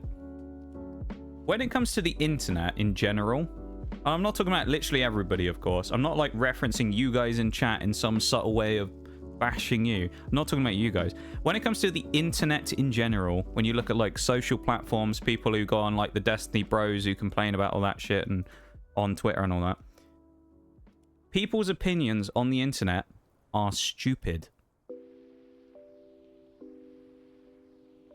Like 9 times out of 10, you read an opinion on the internet and you just think that's the dumbest thing I've ever read. It's not that often that you see someone say hot take and it isn't immediately followed up by the dumbest statement you've ever read. You know? That's just like the way it is. But like, the internet is just the way it is because it's just people post their opinions about stuff that doesn't need to be posted in the first place. It's just random shit. Like, this is like my biggest thing, and I've talked about it a lot. People just need to stay in their own lane and worry about themselves and stop talking on behalf of other people. That's what really annoys me. Now, I'm sure I've done it at some point, because I know everyone will come along and go, Well, you did it once in 2007, so you can't say anything.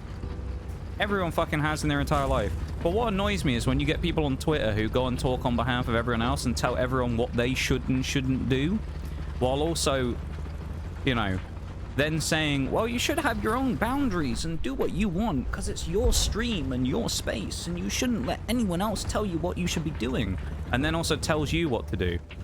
And again, I reference this one a lot. I reference a post I saw on Twitter a while back, right? And it was someone talking about self-promoers coming into stream, right?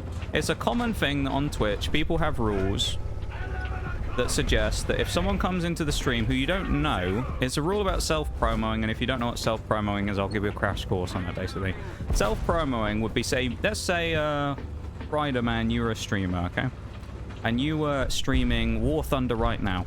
and I came into your stream and went, by the way, Friday Man, hi fellow streamer, I'm also streaming this game right now. Your viewers should come and watch me. Haha, wouldn't that be cool? It's basically doing that, where you kind of just, you know, forcibly tell somebody else that you're also a streamer or streaming without them asking, and it's just a bit cringe and not very many people like it. Usually the people who do it also then get in denial about it if you ever say, please don't do that, and try and tell you they didn't, even though they sit there and go, I'm streaming right now. It's just something that people don't like, right? When it comes to community members, it's a slightly different story, because say like Bruised says, oh, I'm going to stream later. I'm not going to have a go at Bruised for saying he's going to stream later, because Bruised is a community member. It's not like a random person who just came into stream the first time ever just to tell me that he's streaming, right? So like it's the way that works, right? That's just what it is. And I've seen so many stupid takes on Twitter. One in particular that comes to mind from someone who, I don't know why they felt the need to post it, but basically was just moaning about, there was a quote tweet, I think, and they were moaning about the fact that people don't like self-promoters, and they said, the gist of their post was, the fact that someone's streaming in the first place means we already have something in common. You should explore that rather than dismissing someone else's hobby. If you don't like people self-promoting in your stream, you are selfish and don't want others to succeed, I believe was the was something along those lines. To which I say, go fuck yourself. I'd like to make the rules for my own stream, and I don't get my rules dictated by you. If you don't like it, or you like something, that's fine. I'm sure you have something in your rules that I don't like as well. But you aren't going to tell me how to run my fucking stream, mate. Why don't you chill the fuck out and keep your opinion to yourself? Well, I think. You know? Some people will probably complain about that and say that, oh, this guy just doesn't like other people streaming. Completely false. I'm not one of those people who feels the need to sit there and pat myself on the back for lurking someone's stream every 5 minutes. Some people do, right? They feel the need to tell everyone that they do that constantly. I don't. I just do it silently, and I support people as much as I can. I always have since I've been on Twitch, because supporting fellow creators is a big part of being a streamer. But I don't feel the need to pat myself on the back for doing it like some people do. It just fucking annoys me, you know? You want to talk about people being supportive, I'd like to think I'm a fairly supportive individual. Me telling someone not to self-promo on a stream is not me telling, like, not being supportive of a fellow streamer. Telling someone being annoying and violating my rules to shut the fuck up. You know? Thanks for the lurk as well. I don't know, it just rubs me the wrong way when people do shit like that, you know? Like, opinions like that are just unnecessary, in my opinion. It's just annoying. Like, people shouldn't be telling other people how to run a stream. You can advise and say things that you think might be good, or things that you use yourself that you think are good, but you shouldn't tell people how they should do it and then basically say, well, you're a little bitch if you do that. That didn't kill him? Damn.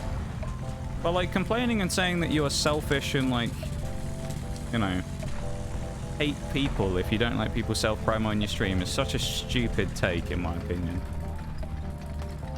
I don't know. I just think that's really silly. I've always just stood by the fact that people run their rules by the way they want in their stream, and I respect those rules no matter what, even if I don't agree with them. You respect the rules of the person whose environment you're in, and if you don't, then you get banned. That's the way it is. I don't tell people how they should run their stream if they run it differently from mine. I just accept their rules and move on with my life, because it's not that deep, you know? They use something that people like saying these days, it's not that deep, you know? Like, I don't care when it comes to that. As long as you respect my rules, then I'll respect you. If you don't respect my rules, then, you know, we have a problem. But I would expect that as a fellow streamer, someone would understand that I've set my rules the way I have for a reason, and that they would respect them and not tell me I should change them because they don't agree with them. That's their problem, not mine. I'm swinging this IS-2, I don't care.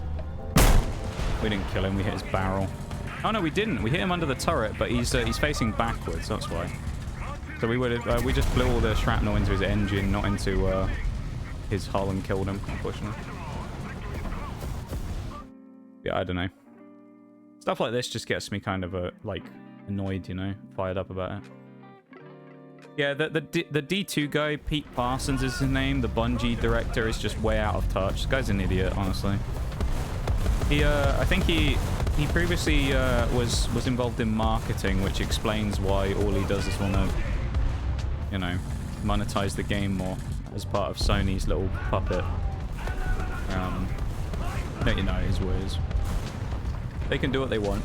Bungie can do what they want. I'm not supporting them anymore. It's the way I've been. I played Destiny for 10 years. I don't feel the need to play the game anymore, to be honest. I played my 10 years. I did my time. It sounds weird saying that, but I did my time. I enjoyed it. I had a great time. I sat there through the bad expansions. I sat there through the non-existent bad updates, and I played the game. I kept it alive. That's what they needed, and that's what they wanted. But now, game's over. Destiny 1 and 2, as we knew it, is over, and they're going into a new era. But as far as I'm concerned, they blew it by not announcing anything sooner. They were too slow telling everyone what's next, and no one had anything to look forward to, so the majority of the user base dipped before they even had a chance to see what was next. And I don't blame them, because I've done the same thing. Will I ever go back? Maybe, I don't know. Can't say no, but am I likely to ever go back to Destiny 2? Probably not, to be honest. I genuinely don't think I am. I have multiple collector's editions of D2. Things like that. You know, I played D1 beta back in the day. But do I really plan on going back? Probably not.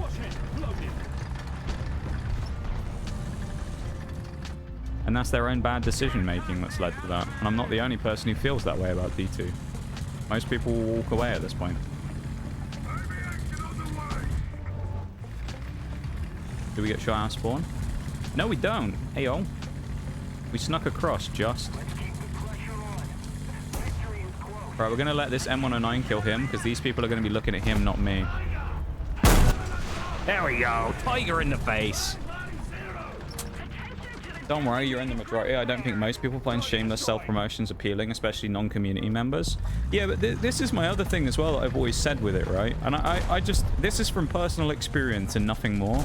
I don't think I've ever been put off from going to watch someone more than if they forcibly tell someone that they're a streamer in someone else's stream. I've never sat there once when someone's come into someone else's stream and just gone, first time chat, I'm a streamer, by the way, I'm playing this right now, and gone, oh, I better go and immediately check them out, they seem cool. Like, that's just the way it is. Maybe it's just me. I think that's most people. I sit there and I see someone do that and I go, well, you're a dick, aren't you? Never going in your stream.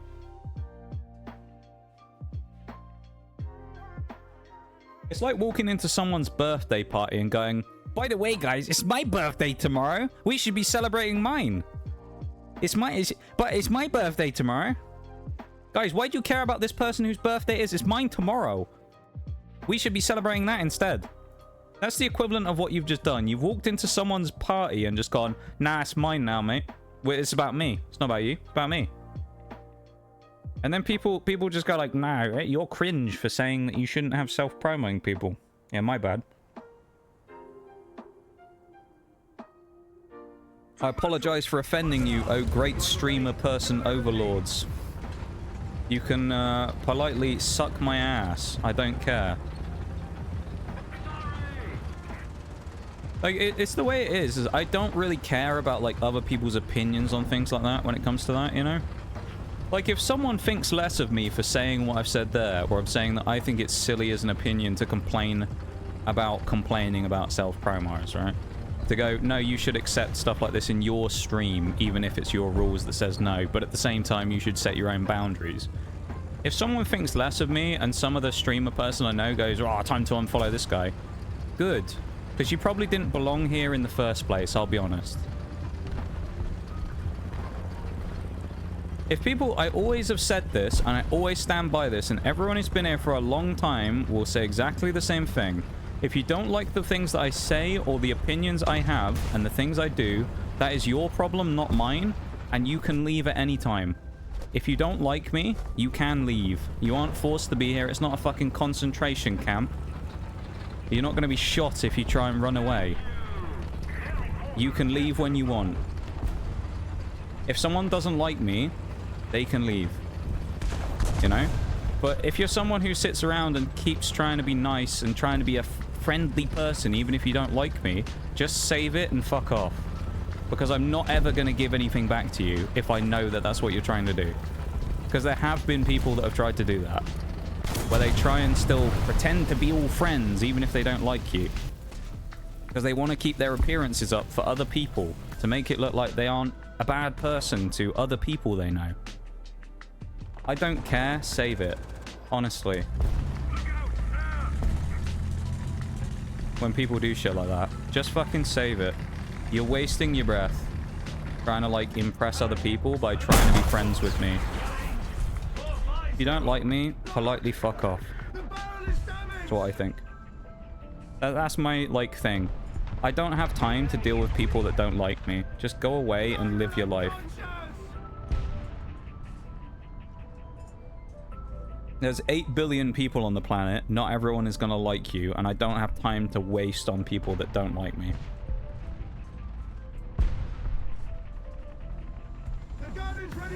Any tips on streaming? Is that self-promo in my chat, Spider-Man? You about to get your ass banned. I'm joking.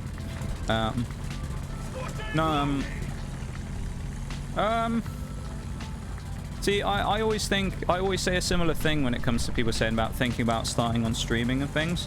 I always say this. I think the most important thing to do as a streamer is nothing to do with the stream itself. It's to learn how to... learning, like, stream and Twitch etiquette. Like the self-promo thing. You kind of figure out what you should and shouldn't be doing, you know? You get used to... you need to be a good chatter, I feel like, to be a good streamer. You need to know how Twitch works in general, you know? You need to be someone who's decent at being a viewer as well. Because while there's other things I would say, like, I would say when it comes to things like microphones, it's important to make sure your sound settings are on point if you can. You can fix a lot of that with filters and things like OBS. One of the most important things I've heard from a lot of people in the past is that one of the quickest turn-offs to someone's stream is if their mic quality is really poor or the audio quality of the stream is really bad. Because it's the first thing, if you're, you know, if you've come into someone's stream for the first time and you get hit with a pre-roll ad, if they're an affiliate, of course, and you've sat through a 30-second ad and you're thinking, right, I hope it's worth it, and the first thing you hear is someone's, like, toaster mic crackling down the, you know, and then them sitting there heavily breathing going down the mic. And do you know what the best part about that is? This perfectly emphasizes it, yeah? I just put the mic practically in my mouth and made a bunch of loud, aggressive breathing noises. You didn't hear that on stream because my mic is set up in a way where my noise gate and noise cancellation stops that shit from happening. That's a perfect, literally a perfect example of what one of the types of things you should do. Sound settings can save a mic and make it sound quality exponentially better. So I would say sound quality is something to always think about as like a big priority. Sound quality, Twitch etiquette, learning what you should and shouldn't be doing and things like that in other people's streams is a big part, and you can also learn a lot about that yourself. Just in a general thing, it helps you kind of set your tone for your own stream. I would say also...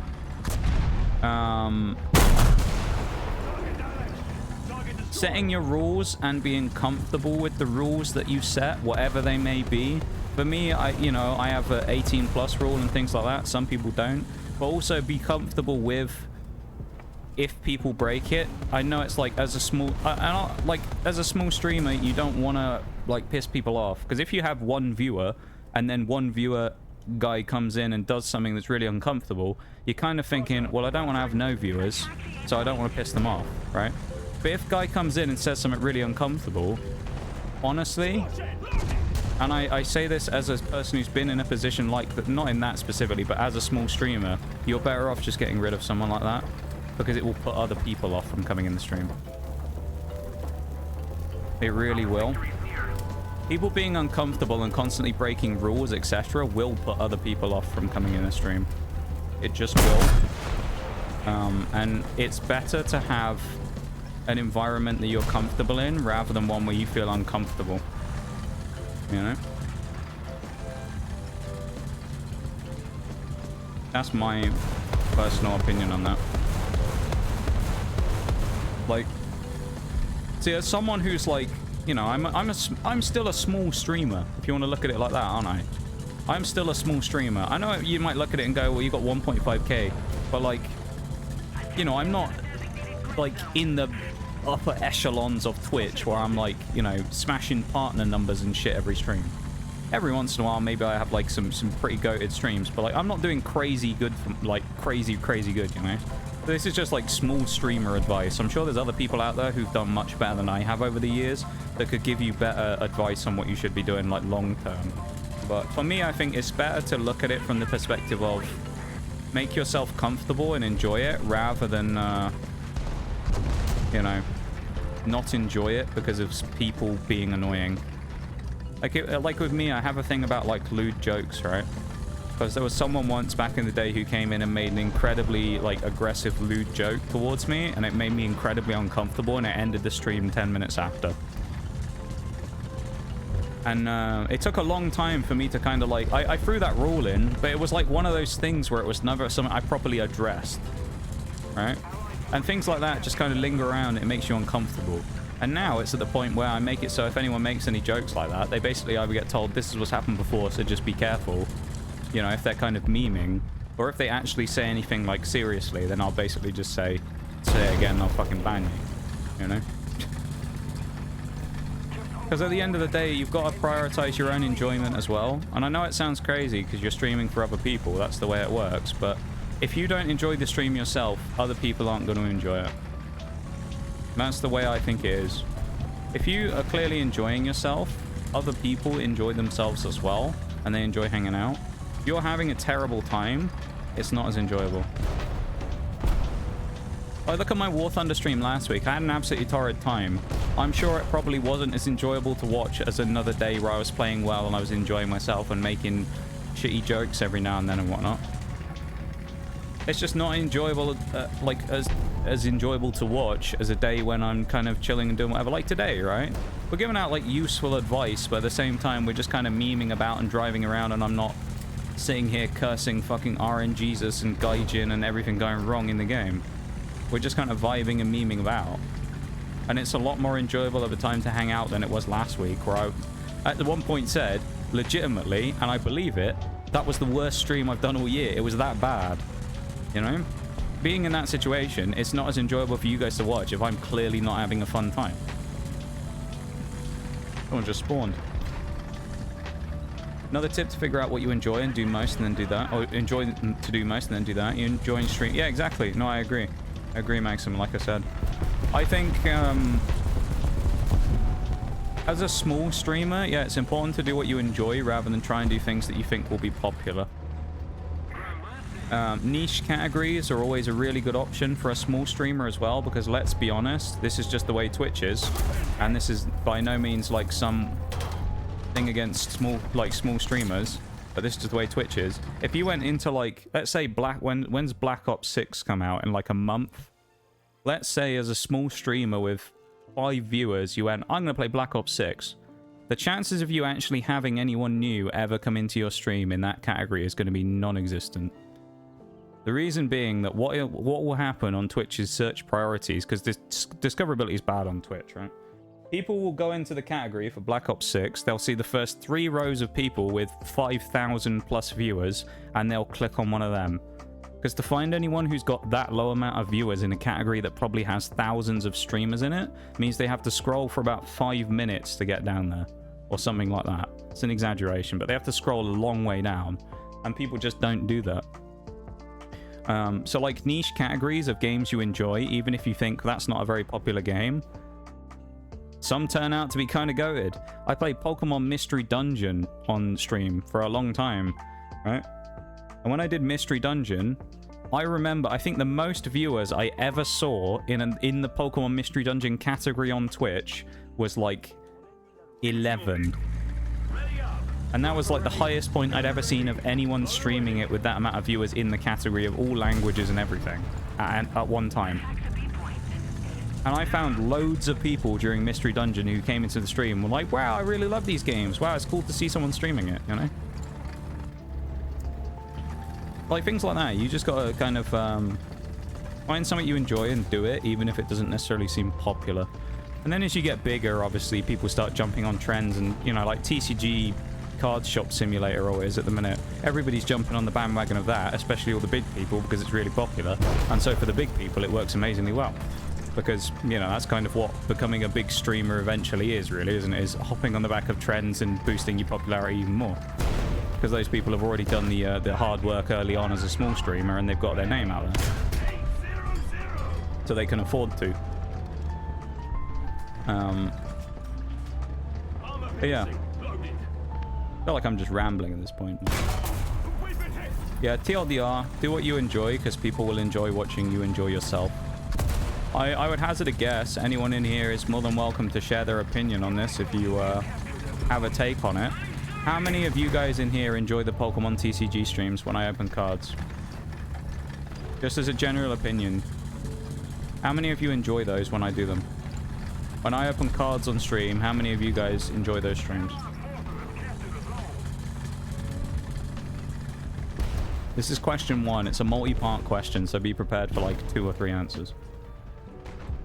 In short, choose your rules, stick to them, get good, decent mic. Not even get a good, decent mic. You can have a very average mic that doesn't cost a huge amount of money, but also you use the settings within OBS, your filters and things like that to make it better. Like, it annoys me a lot. One thing you shouldn't do, and again, this is another mini tip, don't go on Twitter and find a thread of someone going, what are some decent mics to look for to use for streaming? Because 9 times out of 10, it will just be a bunch of people sitting there who have sponsors for, like, whatever company going, I would only listen to someone stream who uses the Shure SM7B mic that costs $350. And everyone then immediately goes, oh my god, streaming's so expensive, I need a $350 mic. No, you don't. I'll tell you what I have right now. I have a HyperX Quadcast that cost me £95 when I bought it 2 years ago. Is it the best mic in the world? No. Is it a great mic? It's decent. It's a decent mic at a decent price. Is it sound a lot better than some mics you find on Twitch? Yeah, it can at times. Because some people don't optimize the settings properly, so it sounds like ass, even if they have a great mic. It's more about settings than it is about the hardware itself in a lot of cases, I find. So, like, when people don't, like, take tech recommendations from, like, people on Twitter, because almost all of them are affiliates with someone, they'll tell you to buy something ridiculous you don't need. They'll be like, oh, if you're a streamer, all you need is a Go XLR, like, you know, fucking... Or, like, they'll be like, oh, I need a webcam for streaming, what should I get? And it'll be like, I only use the Sony Big Dick 5000 $3 million camera. This is the only streamer camera I would use. And then everyone goes, oh my god, that's so expensive, I better buy one though. And then they never start streaming because they go, oh, it costs too much, I can't afford that. Because you don't need all that shit. I started streaming on an Xbox with no PNG or nothing. Like, I literally had nothing. I had nothing on the screen. It was just a voice and a game streaming off of an Xbox that crashed the fucking stream if the controller disconnected. That is a legit... On the Twitch app back in the day, it used to crash the stream if you disconnected the controller. That is how I started streaming. There's a few people who are still in the community from around back in those days. I know Shags... Nitty, I think we met right after I switched to PC. But, like, there's a few people around from back in those days. When I used to be, like, an OG back on the Xbox. And, like, the stream, like, if you look at it now, the quality of the stream used to be bad, right? Compared to now. But... it was still an enjoyable time, even if I didn't have 5 billions worth of tech. I mean, I still don't now. Like, I talk about this all the time, right? But, like, the money I make comes from Twitch. Twitch is my, like, income source, right? So I'm not out here spending $500 on mics and headsets and monitors and whatnot. I have, like, I wouldn't say I have a budget set up. I have, like, a fairly... modest setup of stuff. I have a $95 mic. I have a set of headphones that cost me about 100 or whatever at the time, which was a HyperX Cloud 2 back when I got them. Actually, no, I got the Steel series on at the minute, don't I? Because the Cloud's broke. Ignore that. But, like, I think neither of my monitors cost more than about 110, 120 each. Keyboard and mouse together was like 70 or 80 maybe, which is more than some people pay, don't get me wrong. I'm not saying I have a shit setup, but, like, you don't have to, like, be a millionaire to be a streamer. Like, some people kind of make it sound like you do sometimes.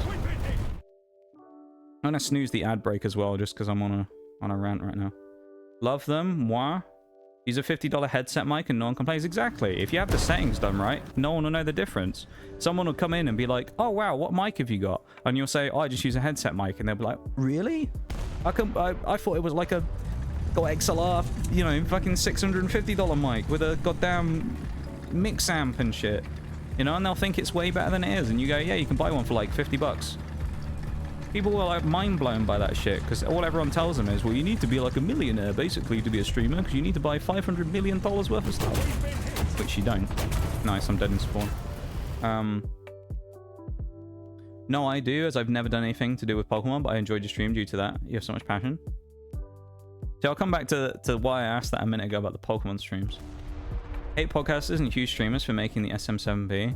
You know, I agree as well, because everyone assumes that you need one now to make a good quality mic, and it's just not. The price...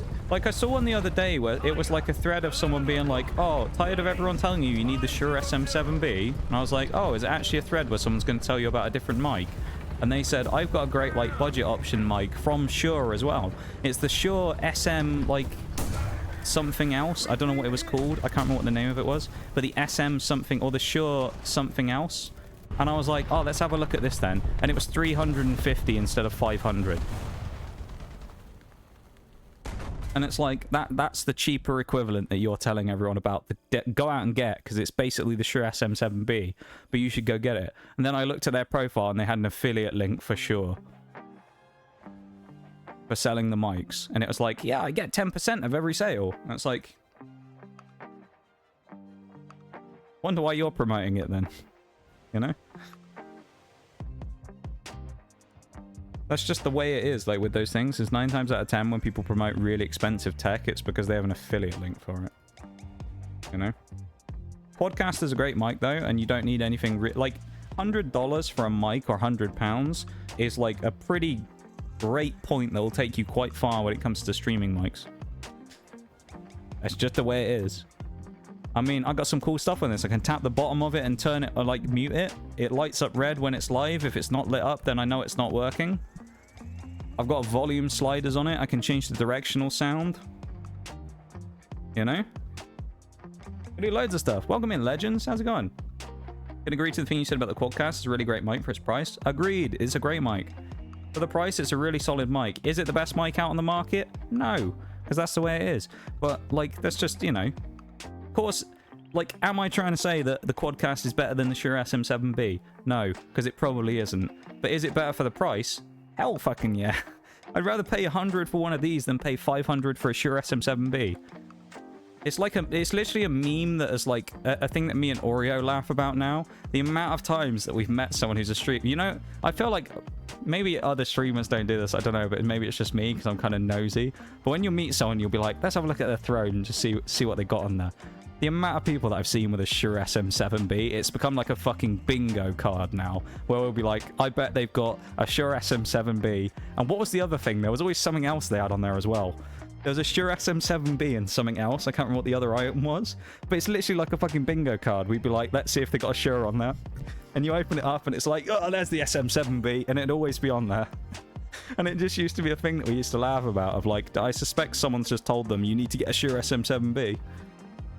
And everyone just goes, oh, I'll chuck it on my phone. Why not? And it's just like fucking bingo. You go through and find as many streamers as you can who've got a Shure SM7B on their throne wish list. It just makes me laugh. Oh. Yeah, welcome in though, Legends. Thank you for hopping into stream. I appreciate it. I hope you're doing well today. And I like your take about the Quadcast mic. I think you've got a great opinion there. I agree. Very lucky when it came to my mic. Also, just a heads up to everybody as well. There is an ad break starting in 1 minute. So what I'm going to do is I'm going to get up, walk away from the PC, we'll go stretch and do all that. So I know, Legends, you've just come in, so it's kind of cucking you a little bit. That's my bad. But we run an ad break about once every hour to get rid of the pre-rolls so that people don't get hit with ads when they join the stream. And we always pause if we can to make sure that nobody misses anything either. So we will be doing that in just a minute, but just a heads up for everybody. Got my mic from the last job. I was given a studio mic from my boss and man, I love it. Hey, oh, let's go. That's pretty cool though. Zero problems with sponsors, but for the love of all that is good, be upfront that they sponsor you. Yeah, well, like, the thing is with me, like, with Rogue, right? I like meme about the Rogue segues, and I do that, but when it comes to Rogue... I can't believe what I'm seeing. Hey, Legend, thank you so much for the follow. I appreciate it, man. Welcome into the lab, officially. But with Rogue, right, I'll be completely transparent up front of it. I get paid nothing by Rogue unless people buy Rogue. I make no money from them unless people buy Rogue. So, like, for me, the only time I get anything out of it from actually doing one of those meme segues about Rogue is if someone buys it. And I'll be honest, no one's bought Rogue since November last year. That's not me saying go out and buy Rogue. I'm just saying I'm not making any money from doing these meme segues for Rogue where I randomly, like, put in the wildest fucking segue ever to come back to how something about Rogue Energy. Because clearly it doesn't work, right? And that's fine. I use the discount for myself, and if that's the only use I ever get out of it, that's fine. I get a 10% discount on Rogue Energy for being a sponsor with them. But, like, I'm upfront about that stuff. Some people won't be. That's just the way it is. I get paid by Rogue if I make a sale on Rogue. It's like a 5% commission. Which I think the most I've made from Rogue in the 2 years I've been an affiliate from them is something like $7. Because it works out as 5% of like $30 for a tub. Obviously doesn't work out that much. So, that's just the way it is. What energy? Rogue Energy? That's a great time for me to do a sponsor segment there, legends. No. But no, Rogue Energy, yeah. There is a command for them. If anyone really wants it and you ever want to try it, there you go. I'm not saying do it because of what I said a minute ago. If you want to, you can get some free samples and try it yourself completely for free. Doesn't benefit me at all to say that, but you can do that if you want to. You can try some Rogue for free and see if you like it. Free samples. All you have to do is pay the delivery on them, I think. So like a couple of bucks for delivery, and you're in. I like Rogue. I wouldn't promote it if I didn't. I've got 2 tubs on my desk right now. They're basically empty because I've used them all. It's Rocket Pop and Blue Raz, the 2 that I've used. I think they're great. It definitely makes my... no, this might be like a placebo-y thing, but I've also used it in order to play better in Siege as well. So I'm going to be back in a second, though, okay? I said I'm going to take a break. I'm going to go take a break real quick, and I'll be back in a few minutes, okay? So BRB, everybody, back in a sec.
Okay, I'm back.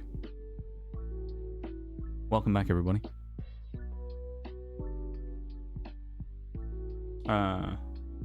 Just hopped in to check when I heard about the mic. That's goal. That's what I love to see, though. Think I'll stay here a little bit more? Hey, I appreciate it. Well, I appreciate having you here. For however long you stay. Keep hanging out. Yeah. I was going to say about the big point I'd been set up for the Pokemon thing, wasn't I? When I was talking about, you know, becoming a streamer and doing that stuff. The reason I asked about the Pokemon stuff, and you all overwhelmingly said, yes, we really enjoy it. My follow-up question was going to be, do you enjoy a stream like... Obviously, it's a big event, so it's kind of... This is a little bit of a redundant question.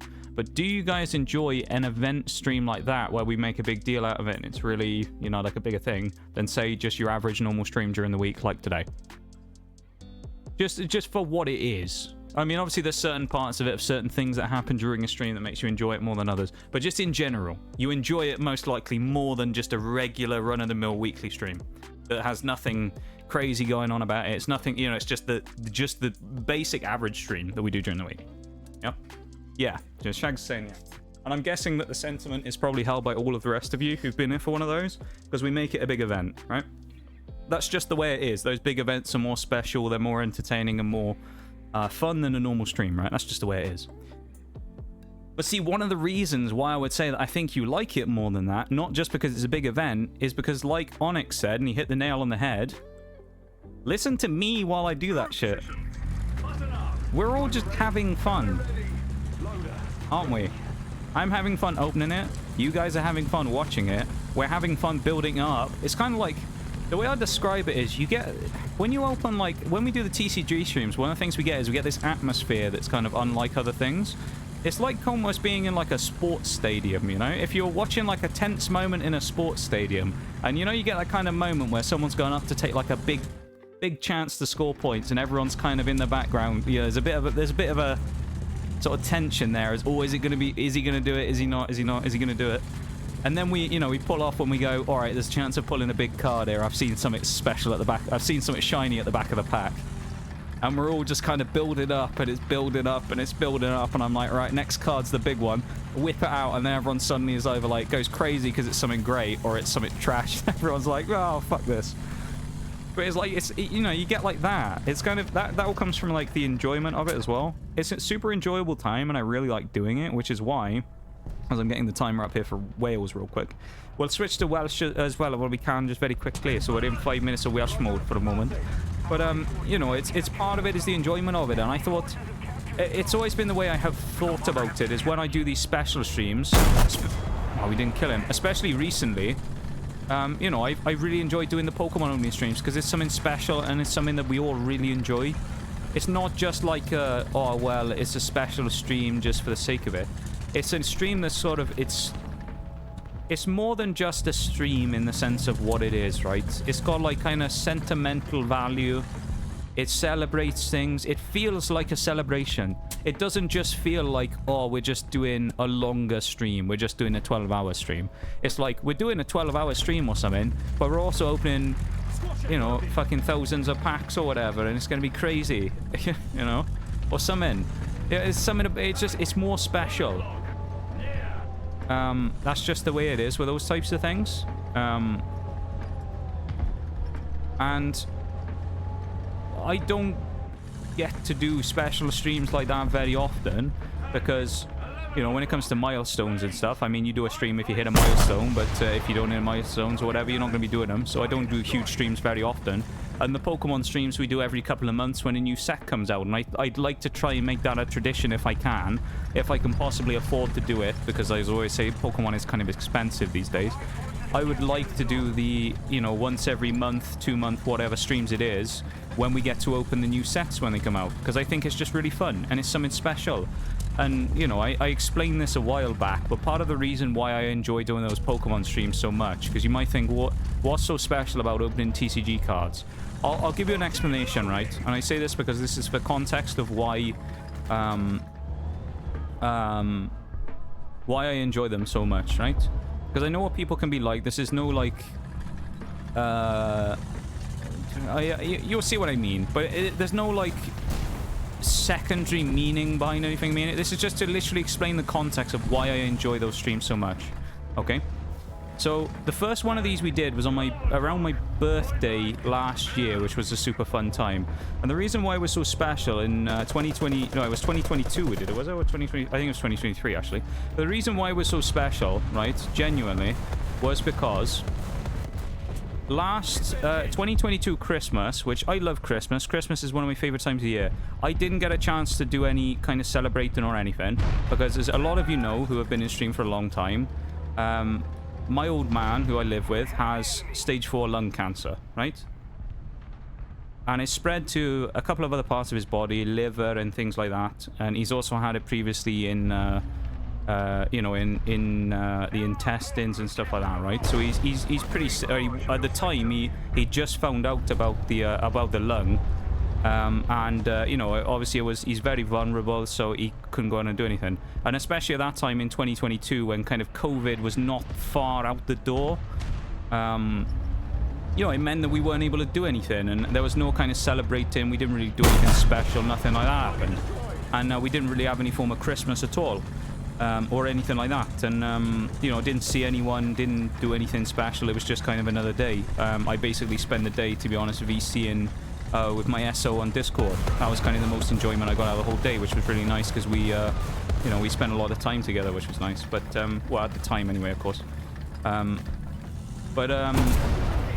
Yeah, so that happened. And when I did the stream in May, when I did around my birthday's on the 1st of May, so it was 5 months later, when we did that, it was this weird feeling of, it almost felt like, strangely, opening the cards, it almost felt like the Christmas I didn't have. You know, it was really odd because it was just kind of, it's something about opening something and kind of getting that enjoyment out of it. It was nostalgic because I hadn't, at that point, it was the first one I'd done for years.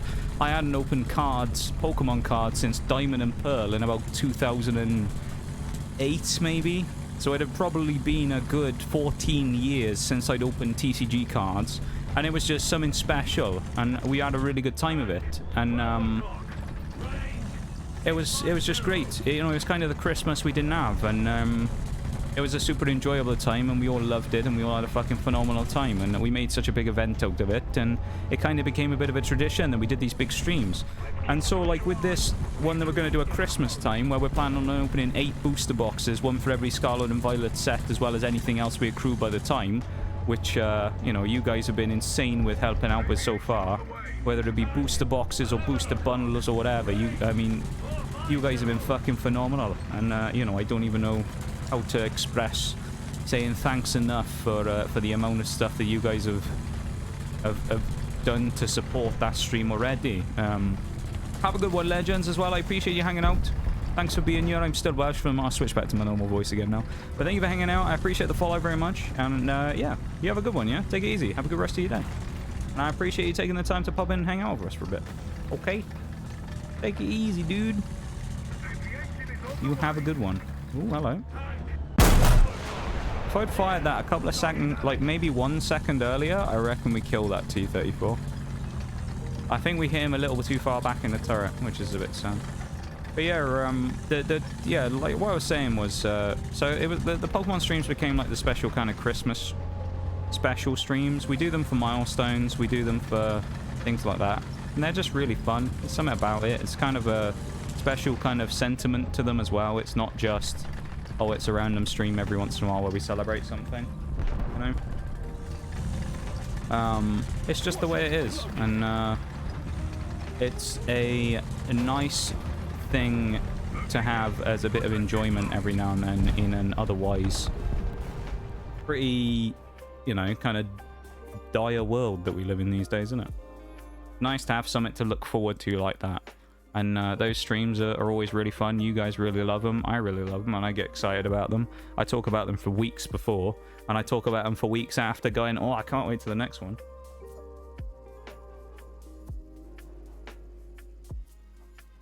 Either the Hydrate knee. And yeah, that's just kind of how it is, you know? Like, they're just super fun, and we always have a good time with them, and I really enjoy them. And that's why I was like, well, if we're going to do a big thing at Christmas, let's make it one of those, you know? Let's make it one of those, and let's enjoy it. Let's do a big one. And I'd always had this kind of idea of wanting to do this big stream, you know? But the main idea that I always had for it was I want to do a stream where I open every booster box in Scarlet and Violet. And I'd originally done it as like a, at the end when they've all come out, we'll do that. Now, we can't really do that because they haven't all come out yet anyway. But also, that'll be like another year away, probably. And it'll be insanity because that'll be incredibly expensive. And I was like, nah, we probably won't end up doing that in the end unless some miracle happens and I win the lottery or something. But yeah, when it comes to this, I was like, screw it, we'll do it at Christmas. Why not? We'll just do a special stream. At that point in time, you know, you may have noticed when you came into chat today as well, if you look below the stream in the bio bit, it's we currently ticked over to the 1.5k number underneath the stream where it's as my, like, you know, profile picture and that. Doesn't mean I've actually hit 1.5k, just to let everybody know, because Twitch rounds up. So it means that we've hit 1450 and up. So we've gone into the last 50 to actually make it to 1500. And I thought it would be quite a nice thing, because knowing that, you know, kind of the rate at which we were kind of picking up stuff at the time, it could be quite a nice thing to also kind of have that semi-folded in, where when we do our special Pokemon stream at Christmas time, it's also a bit of a 1500 celebration at the same time, you know? So,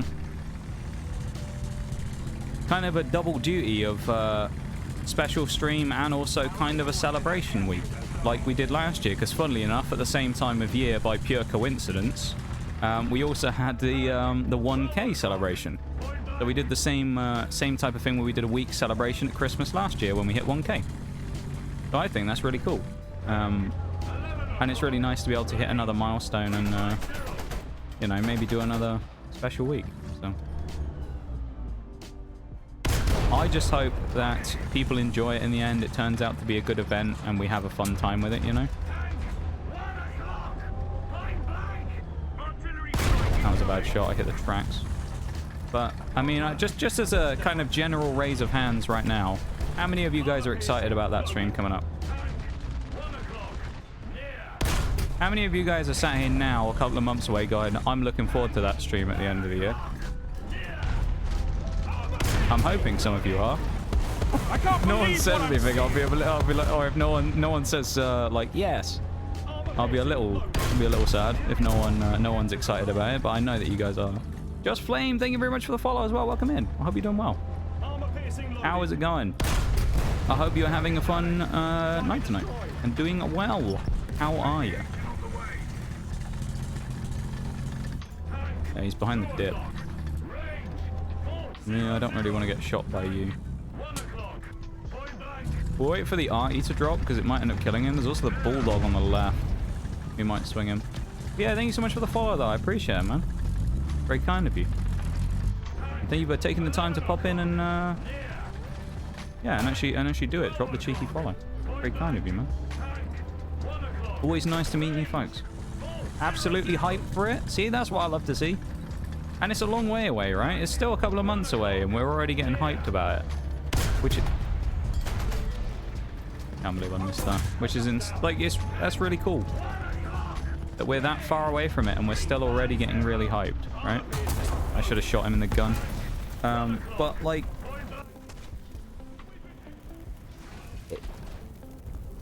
It's just one of those things. It's nice to have a stream like that that's going to be super hyped up for the week. Will it flop? Probably not. Hopefully not. You know, last year's went really well, I remember.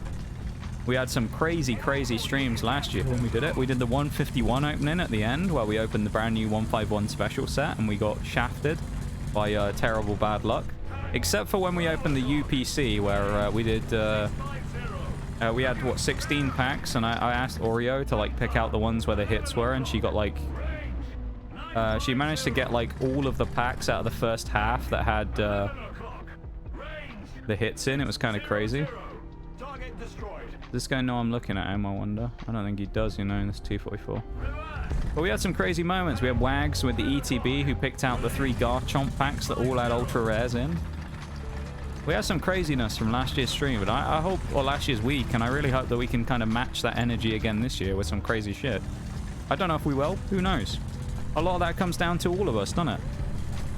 I can make the stream as fun as I want to as well. You guys buying into it always adds another level to it as well, and if we all have a fun time, we all enjoy it, and we all bring the energy with us and bring the heat, it's going to be a phenomenal time. And you know, it'll be the week leading up till Christmas, with the last part of the stream being Christmas Eve, running the normal schedule. So it'll be Wednesday, Thursday, Sunday, and then Tuesday, which is Christmas Eve, will be the final stream before Christmas, obviously.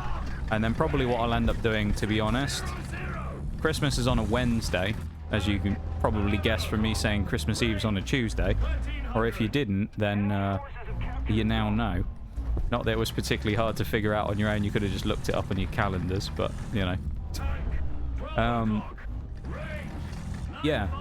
The thing with it is I'll probably take a break after. So after Christmas, on Christmas Eve, I'll probably make that my last stream, and I'll probably take the rest of the Christmas week off. Because I haven't actually had a week where I haven't streamed for quite a long time. Probably over a year, if not maybe 2 years, since I've taken a full week away. It's been a long time. So I'll probably take a week away after that, or at least a couple of days. And yeah, we'll kind of come back swinging into the New Year time, which would be nice. But I'm just glad that you guys are kind of already hyped about it, you know? Because we should be.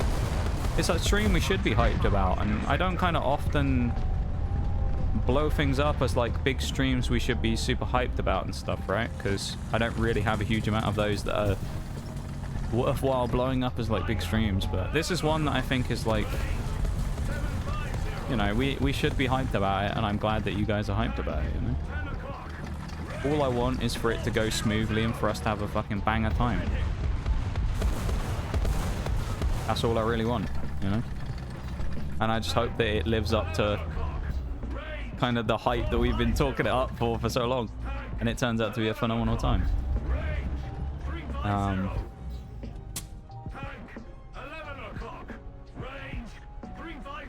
Have a good one, Maximum. You take it easy, mate. And we will see you when we see you, okay? Take it easy, man. Have a good rest of the night.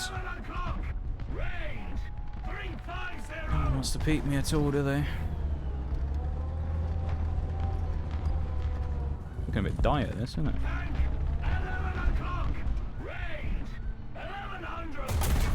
Oh, fuck's sake. Yeah, of course he peeks me when I turn around. Shoots me when I turn around. Let's go in the barn again. Deserve that long-awaited week of rest, mate? I don't know. I mean,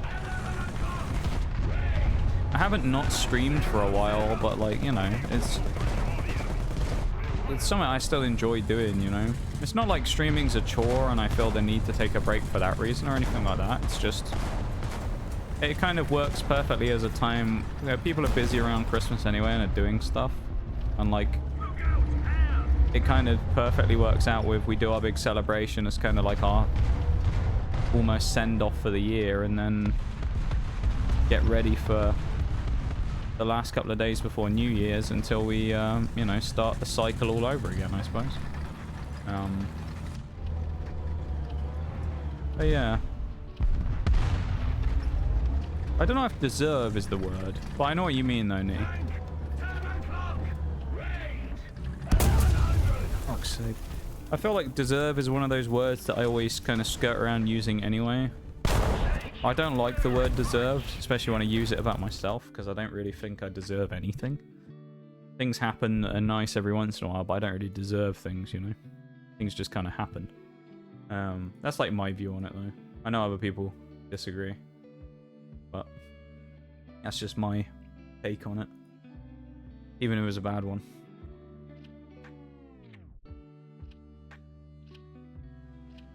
That's the winter cow on the barn. How are we doing on XP? 30,000. We're at 2.5 hours. If we could knock out the FE4202 fully today, I think that'd be quite nice.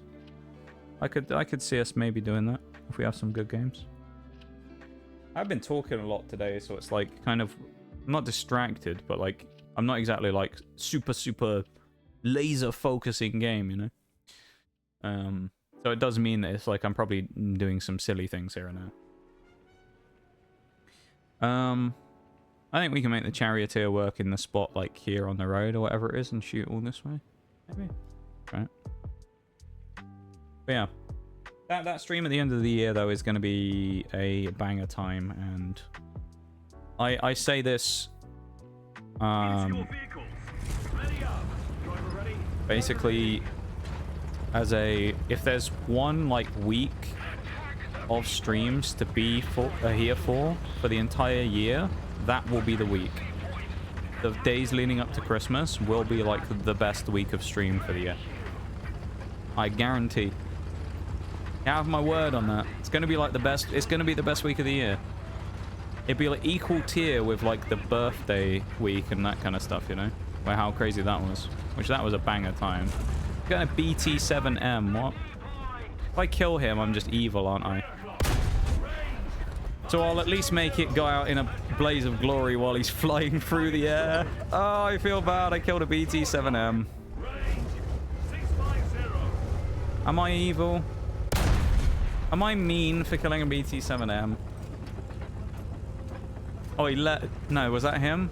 No, I think that was him. I think he left. Alright, I do feel a bit sorry for him. I do feel a little sorry for him, I'll be honest. I must be top tier as shit or something here. What is this? How's that not a kill?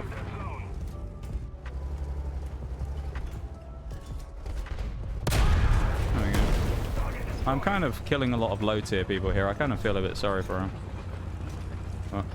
Oh, he's in an SU-76M now, I think. So he's in a bunch of low tier. He's obviously like fail platooned with someone else. He's like fail squadding with someone. It's arcade. If people were being sweaty, players in arcade, please take your hypertension medication, old man. Yeah. There are some sweaty people in arcade, though. Me and Mirage ran into a stack the other day being super sweaty. There was this really toxic stack of people we ran into. They were in a clan. They were like 4 stacking. They were talking a bunch of shit at the end of the game about how they'd like hard carried everybody. And how everyone else was terrible. And the best part was, me and Mirage had played in the match before and they got absolutely dumpstered by us. And then they get on our team and have one decent game and they think they're like the best players in the game. It was hilarious.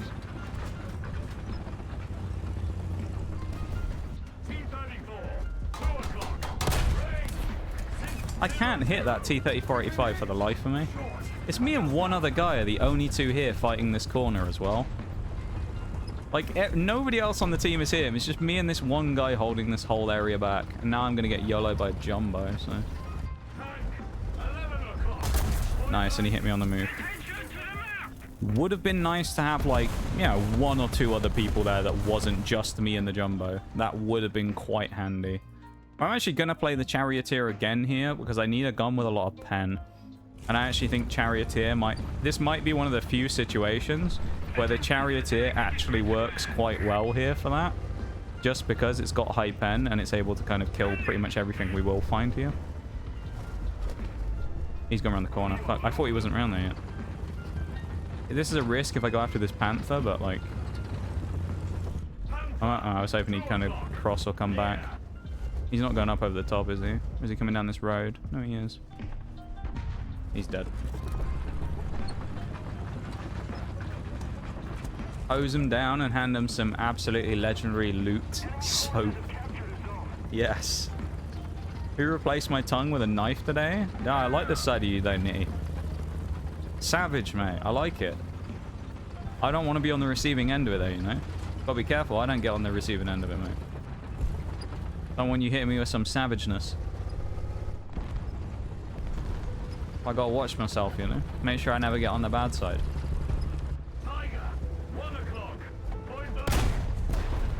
Yeah. I fired a little too far back. If I'd have been, like, on my screen, a couple of pixels further to the left, I'd probably shoot through his ammo and kill him. But I shot too far back and hit his engine. I always do that with the Tigers from the 45 degrees. It's really annoying. I always shoot too far back. I think their ammo's further back than it is, and then I usually just end up hitting the engine. It gets really annoying. The best? I'm not the best, Friday Man. You guys are the best, because you're the ones hanging out here. Look at that air time. Almost as majestic as the BT-7M flying through the air who got sniped. But no, you guys are the best for being here, you know? There's no stream if there's no you guys, effectively, you know? There's no community. And, a stream without a community is a sad place. And I'm very glad that I have a great community, and it's taken a long time to build up because, you know, there were certain people before who've come and gone, and certain people who probably should have gone a lot sooner than they did because I should have gotten rid of them, but, you know. It's just one of those things, you know, where it's like we have a great community and it builds a massive, like, a building block of the stream itself, having a you know, fun group of people to hang out with when you play games every night. And I'm very lucky that I have a great group of you guys who are here who hang out with me and enjoy watching the stream, you know. I'm very lucky. Not everyone's as lucky as me, you know. And I am very lucky in that regard, and I'm very grateful for the support I've had over the years from various people. And people who've taught me a lot of things about stream and what I should be doing, you know. Have a good one, Onyx. I appreciate you hanging out with us, and I hope you have a wonderful rest of the night. And once again, because I still don't know how to accept gifts properly, thank you again for yesterday with that booster box, man. I don't even know what to say. You are insane, and I appreciate it very much, mate. So thank you very much for that, again. Does seem pretty fun. Hey, we'll take that. I appreciate that, you know. I appreciate that. Everything's fun, well, except last week. Last week wasn't fun, ignore that part. You can't see that VOD, so it's fine. I got rid of it. I took it out behind the sheds and shot it in the back of the head. That VOD is dead and no one will ever see it ever again. Thankfully, anyway. That was a torrid time last week. Oh, hang on, what is this? Someone's shouting in the chat. Stop trying to spawn camp and get to me! Idiots are flanked and can't read a map. Damn. This guy's not very happy, is he?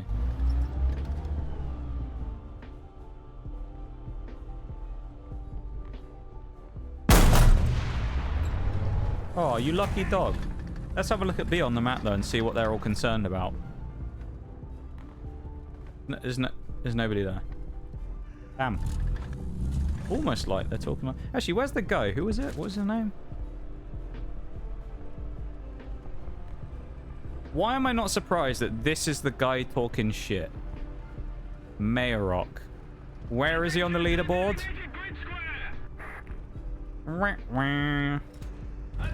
And he's the one getting angry in the chat and telling everyone their shit and needs to move up. Alright, my guy.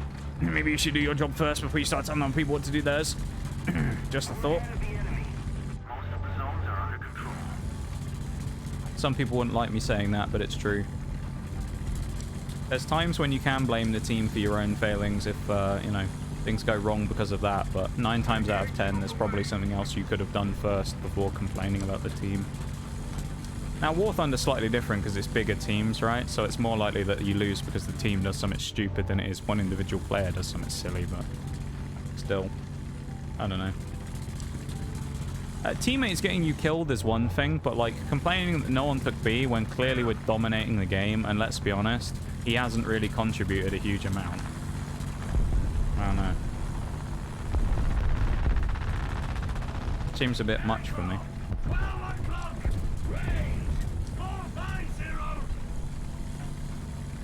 Give him the old yellow treatment, yeah. Big morale boost. We love a morale boost.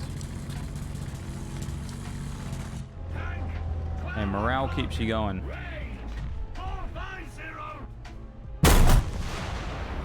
Where the hell did that shell go? That didn't even hit him. The hell did that go? It disappeared. Shell just went, nah, and just went off the other direction. No thanks. Just flies a different direction. What the fuck? Okay. Well, we got the smokes on the Charioteer finally. That's good. Engine upgrade, why not? Don't mind if I do. Have a bit of that. Used our XP boosters up as well. So what I tend to do on War Thunder anyway is I play purely the British on stream pretty much. Americans is like while I'm memeing offline with Mirage. German is what I used to play back in the day. And then USSR is kind of like a bit of a meme as well. But I've been kind of focusing the British while I've been playing on stream. So that's, if anyone's wondering why I'm playing specifically them, that's why. Because they tend to be like my stream tech tree that I play. And just to mention it anyway, I am playing arcade. I do tend to just play arcade. I value my sanity and I enjoy playing arcade, you know? So I know all the people on TikTok always get very angry at me for not playing realistic because that's what they like playing. And they get very mad at me because I don't play realistic and post clips of it. But, you know, that's their problem, really. I just laugh at them and say thanks for the free engagement. So. It is what it is, as they say. It is what it is, as the kids would say. That makes me sound old, doesn't it? Saying things like that. I'm not even that old. I'm only 25. And I say what the kids these days are saying. God, it makes me sound about 300. Gonna ask when we're going Russian again. We probably will at some point. The Russian tanks come out as like meme wagons every now and again. The Soviet Hammer of Justice, as I used to call about 5 of the vehicles there. I never locked it down to just one. No one on this side of the map, so I'm not going to go and sentence myself to death by going to C on my own.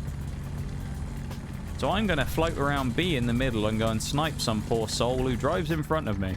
Because inevitably someone's going to do it at some point. I've just got to hope that there isn't a fence in the way when it happens. Because otherwise we're going to be in a bit of trouble. So we pray basically there's no fences, and then we're going to absolutely snipe someone. You see, there's people at sea. That's why I didn't go there, because I don't fancy dying today. I say, as I'll probably get bombed in about 2 minutes' time by some bastard in a Shackleton or something. But yeah, the Russian vehicles are pretty fun, I will say. I just, like, mainly kind of locked down playing the British on stream, because you guys enjoy watching me suffer playing these vehicles anyway, so... kind of worked quite well, didn't it? You guys enjoyed watching me suffer playing the British vehicles, and some of them are kind of memey, so it worked. Like even back in the day when we used to use the Archer, which the Archer is just bad. That is just a dog of a vehicle. But there's something about it that's just kind of inherently funny for stream. Who's this then? Housekeeping. Housekeeping. Oh, we didn't kill him. We only hit him in the track. Run away. We killed like 90% of his crew though. That is... oh, there's an SPAA here. Alright, we're gonna die. We're dead. The SPAA is gonna kill us. Unless we machine gun him, we're dead. Oh, I might have killed his gunner. No, there's someone else on me. I'm dead then. You'd think here, not exactly that far away from the spawn, I wouldn't get YOLO'd by everybody and nobody bats an eyelid. But I mean, everyone on our team is here. This is the entire team. And I was here, and I got... well, I was like here, and I got rushed by 4 people. Not exactly the nicest thing to have happen by a bunch of YOLOing people up the middle of the map, because no one on our team except me went anywhere other than the same spot. You know? I'd like to think that there's a valid reason for it, where you say, well, yeah, maybe they're pushing through the east, you know, the western flank, and they're doing a lot of damage. They haven't really, though, have they? Because they've stopped. So they've basically just kind of driven all the way up there and then just stopped. You imagine if I could shoot that jumbo through there. I mean, he's coming this way, I think, so we'll just hit, no doubt. He moved back, didn't he, when I shot, I'm guessing? And we got shot in the side by a Tiger P, because why not? He's right there, of course. I'm pretty sure the shot we fired at the T-34 was at his front angle, and then he backed up and it hit his front plate instead. We probably die now because Tiger P is going to drive around the corner. Oh, never mind, he got fucked by the Jackson. That's what you get for YOLOing. He got absolute... look at him, he just got his turret ripped off. What a guy. Wait a minute. That's a bug. He got his turret taken off. We saw it explode, but it's still on the tank as well. It's duplicated his turret. Look. His turret blew off, and he's also got another turret still in his tank. What the fuck? That must be a bug. That's hilarious, though. Oh, he's despawned. He's gone. Mate, the Tiger P's out of here. His Rex just despawned. His corpse just said no. Does that make us sadists? It'd be masochist, wouldn't it, Nitty? For enjoying suffering ourselves? Isn't sadist supposed to be the one where you enjoy inflicting pain on people? I'm not really all that, you know, read up on my isms when it comes to those. So I don't really know, to be honest. I'm pretty sure isn't sadism like enjoying inflicting like pain on other people? And the masochism is the self. I mean, I don't enjoy playing the British vehicles and suffering, but it just sort of is a byproduct of it, I suppose. I don't enjoy the fact that they let me down constantly, you know? Brews acquired, about to be an even better stream. Way up. What have we got? What are we having? What kind of brew? What kind of brew do we have? Oh yeah, no, I was right. Yeah. There's my first barn. But I suppose to some degree then, we're kind of both at the same time, aren't we, Nate? Because we enjoy making... We don't enjoy, but we choose to suffer ourselves by playing the British vehicles. But at the same time, we inflict suffering on other people because they have to realize they've been killed by the charioteer. And dying to the charioteer, I mean, that's a cruel fate right there, knowing you died to the charioteer. Oh no, a KV-85 is gonna get me. What am I gonna do? Run away! Oh. Better put that fire out, pal. Oh no, he's dead. These people are very aggressive in this lobby. They love a YOLO, don't they, on these heavy tanks? My lord. Please don't be looking at me. Oh, he's an 88 flak. The 88 flak's an absolute chump in this lobby, isn't it? It's like 4.3, isn't it? Hi, Oreo. How you doing? How was your disc golfing? I hope it went well. Nice to see ya. How are you? How was the golfing? With the discs?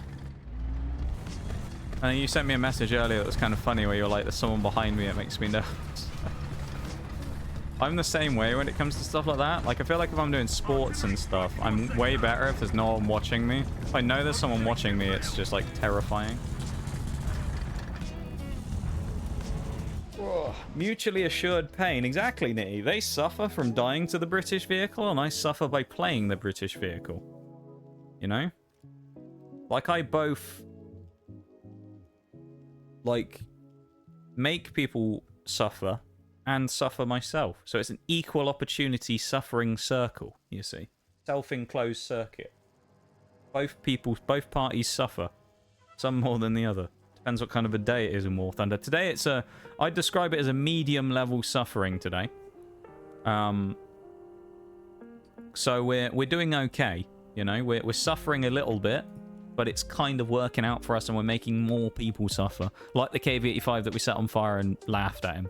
Like that guy. It was good. How are you all? It's going alright. It's going alright. We're having a decent time. Vibing. Playing some suffering British tanks, which is always a suffering time. Yeah, it's going okay. We're doing alright. Talking about Christmas stream earlier on. You know, hyping it up. Talking about advice for smaller streamers starting out. And ranting about that stupid self-promoting tweet that I saw ages ago about the person saying, "No, you shouldn't let people. You should let people do that because it's a common ground between you and other people, even if you know, I personally don't like that as a sentiment. But of course, my rules don't matter because I've been told by somebody else that that's the way I should do things, which we all know is a load of bollocks. You should do whatever the fuck you want, even if that makes people angry."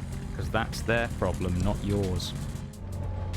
There's someone obviously here, so we're going to get some heat around the corner when we fire at someone here. Someone's probably looking at the corner, so we're going to have to snap a shot off here most likely. Is there anybody here? No. Fuck. They didn't rush it. I thought they were going to rush down here. There was machine guns coming across this way. Where's the person? Someone was literally shooting here. Where the hell did that guy go? Oh, there he is. Tiger One. Break the fence. That's not breaking the fence. Oh, Jesus. We can't get the fence down.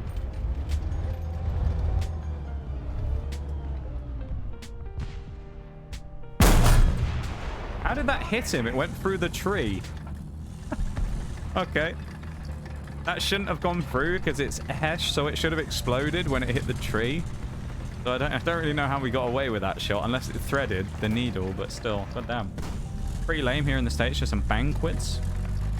A bit of brew, eh? Yeah, but see, a good brew, though.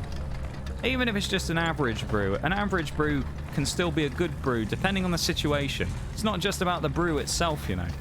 Sometimes it's about the people along the way, the friends you made along the way. It's about the people you're enjoying the brew with. The cup. Things like that, you know. It's more than just the drink itself sometimes if you have a brew. The weather outside. You know, if it's cold, it makes a brew better. Don't peek me, M4A2, please. I'm that's a teammate. I was about to shoot that guy. I'm begging you, M4A2, please don't reverse in front of me. Oh, you're an idiot. Why would you drive in front of an FB4005? Why? Why would you do that for me? You should have just stayed round the corner and fought the Challenger. Why did you kill yourself like that, my guy? You didn't have to do it. You could have saved yourself, but you threw yourself into the pit of despair and fed another vehicle to the, I don't know, the terrorizing T-Wagon. I don't know what we'll call it. Some stupid name. Get nervous because they throw slower since I'm not great. That's fair. No, that's understandable though, you know. When you're a new, I said when you're a newer person, if you're like nervous about stuff like that, yeah, obviously it affects your performance, doesn't it? It's like when you're newer or you're not like the best. You're not like a pro at anything, you know. You kind of just you play for fun and you kind of just enjoy it. I feel like that's kind of natural for any kind of sport or anything, isn't it? To have it where it's you get nervous if people are kind of watching you a bit. Challenger back around the court. No, don't YOLO the guy. No, that's good. No, keep going. Whoever you are, random guy, please peek. No, he's not going. No, he's fine. Fucking Challenger, man. Get around the corner. Oh my god. Challenger. Bring him round the corner. Death awaits. How have you not killed him? Oh, it's a Challenger, actually. That explains how he hasn't killed him yet. He's playing the Challenger. How could I forget? Why he hasn't killed anybody.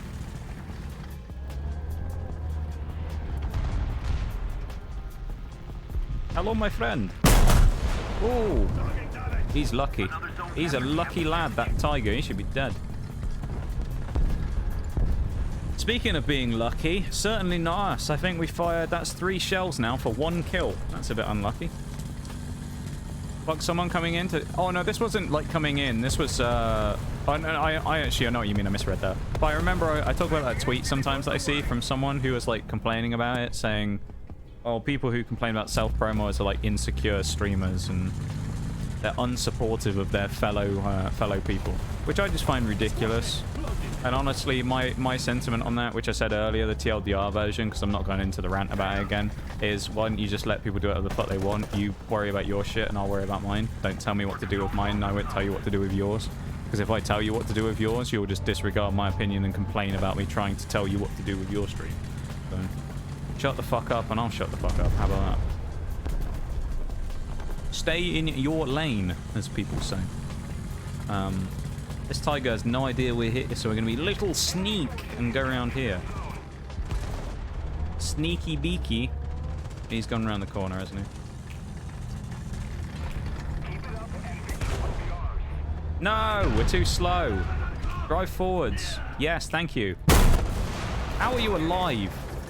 Oh, this luckiest Tiger in the world. He's eaten 2 shots in the head. This man has been sniped through the skull twice by an FV4005 and he's lived to tell the tale. He's a lucky boy. Enjoying the brew with all you beautiful people? Illegal. Everyone except me. Not me though. Everybody except me.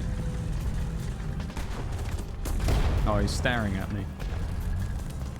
I've got to bait him because otherwise I'm going to die, aren't I? I'm going to get shot in the back. Shoot me in the hole, dude. Come on. Shoot me in the hole. Ah, fuck it. I mean, I gave him... You can't say I didn't give him a chance. I gave him a chance. I gave him plenty of chances to shoot. He just didn't expect me to bum rush him and shoot him in the face. And that's on him. He's now going to be sitting in the garage thinking, what the fuck was that? And I'm thinking, ha ha ha, you're an idiot. Why did you let me shoot you? Just like the M4A2. Really, what are you doing? This Tiger's going to do... Yeah, come on, buddy. He's got my gunner. Fuck. Run away. He got my gunner. He got the gunner. Oh, shit. There's someone down there as well. Run away. Run away. Please, please, please, please, please. Gunner. Please, gunner. Please, gunner. Please, gunner. Please. Oh, the elevation drive's fucked as well. No. Bollocks. Anyway. The rules aren't followed. A ledge shall be swallowed. Yeah, I like that. Welcome back, Shags. Back equipped with porridge. What have you got in it? Or is it just a bit of plain? What do you put in it, Shags? That's what I need to know. Oh, here you go. Pinch of salt, wee bit of cinnamon. Not for me, that. I'm not a cinnamon enjoyer. Cinnamon enjoyer. There you go. Cinnamon as it's pronounced, of course. Yeah, I'm not a big cinnamon fan, so I'm not a fan of that. I always like to do it vaguely plain, and then I put a little bit of like I like a bit of jam in it, you know, bit of jam sometimes. I used to do that when I was a kid. Put a swirl of jam in some porridge, or a what else? Hello. Sometimes I put some like syrup stuff in it. That'd be quite nice. Bit of golden syrup, as we call it. It's like a sugar syrup. Put a bit of that in there. Don't. What are you looking at? What? The actual fuck. I'd love to know what planet the M6 was on, because clearly he wasn't on the same one as me.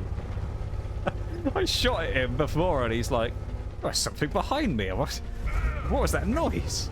Just turns around, he's staring directly behind him. God, M6.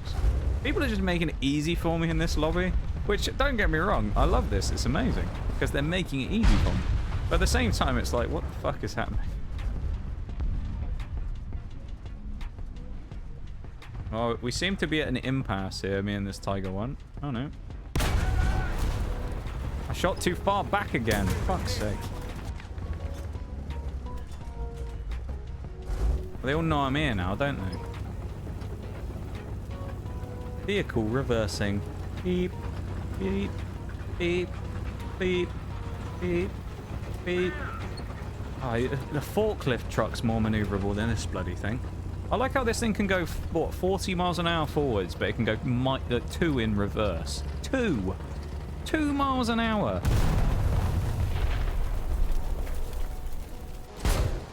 I'm a little sad I didn't see where that came down, because I would actually love to know where that bomb landed that killed me around there, but, you know. I'd be genuinely curious to know where that bomb actually landed. It looked like it landed round the corner of the building, but even so, I feel like that's a bit much to blow me up through a corner of a building. Maybe, I don't know what the mechanics are like in War Thunder when it comes to the shrapnel and stuff, but I feel like that should have been eaten by the building, not me. But, I don't know. Maybe I just got unlucky. I don't know how that works when it comes to that stuff. Because it looked to me like the bomb landed sort of down there, right on the corner. And I got blown up round the wow, I guess my ass was stuck out, but still. I don't know, maybe I was unlucky, maybe I wasn't, who knows. I hope this is that Tiger, because I want to go and shoot him there. Cocoa nibs are great on top, or on, wait, are great on 2. Can't read today. Bit of crunchy chocolate taste, ooh. That's a good idea there, Shags. Bit of dark chocolate. I do like a bit of dark chocolate. Nice and, it's got to be like high percent stuff, you know? Tastes good. It's fucking, this isn't the Tiger, I think it's a different one. That's the one who killed me. Or who was fighting me, that HST Soam guy. Oh my god, are you serious? There ain't no way. We're about to pull a bruised here if we're lucky. Alright, we didn't get lucky.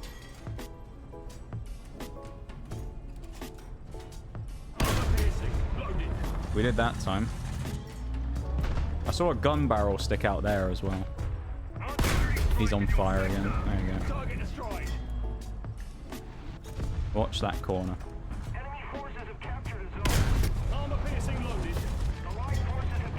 Hello. Goodbye. Is there someone else coming? No, someone else is coming down here instead. Hello. Oh, you're on fire. That's unlucky. Pew pew. I feel like he's actually going to kill me, you know. Try the other side of his turret, shall we?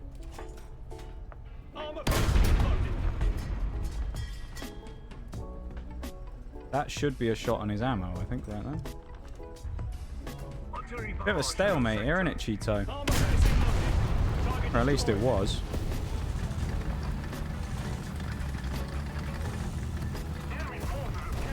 How am I still alive after all that? In a I know I'm kind of like probably higher tier than all these people, but in a Centurion, it's not exactly like I'm in ultimate armored town fighting vehicle here. You know? Don't really have that much armor, and I don't even have that great of a gun either, and I'm fighting off like 3 or 4 people, you know, who are trying to like swarm around me. But the best like way to show that whole thing of how I lived there, and it's the easiest way to like explain it, they didn't push as a team. This guy's still here. If they pushed like as a team instead of as individuals, they kill me. Because they pushed 1 by 1, it just gives me easy 1v1s where I can just win fight after fight after fight after fight. Like, that's why like FPS is exactly the same, like Siege and stuff. You don't take 1v1s, you take a win where you can trade your fight off immediately. You never take a 1... If it's like 2-on-1 in the end of the game, you never take a 1v1. You always play for a trade.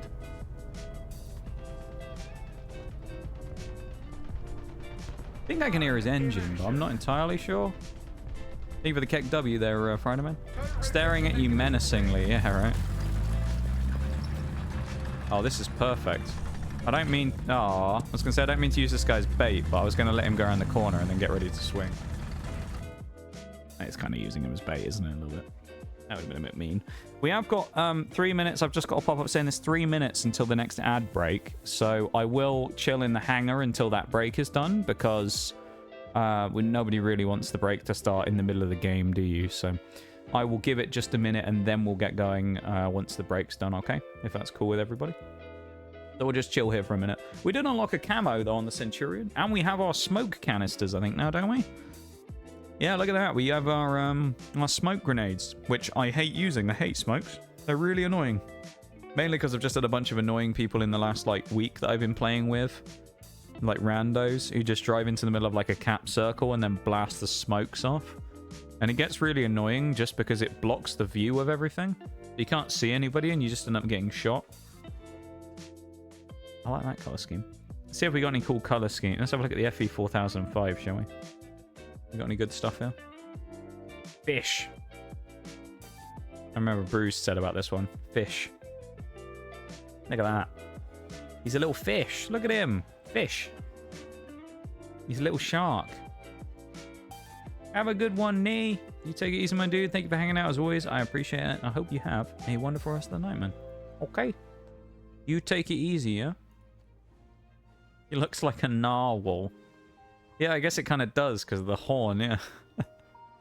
He's sort of like a weird... He's a narwhal with a shark mouth, you know? He's a narwhal. That sounds a bit weird, doesn't it? A narwhal. That's not a word, is it? A narc. There you go, he's a narc.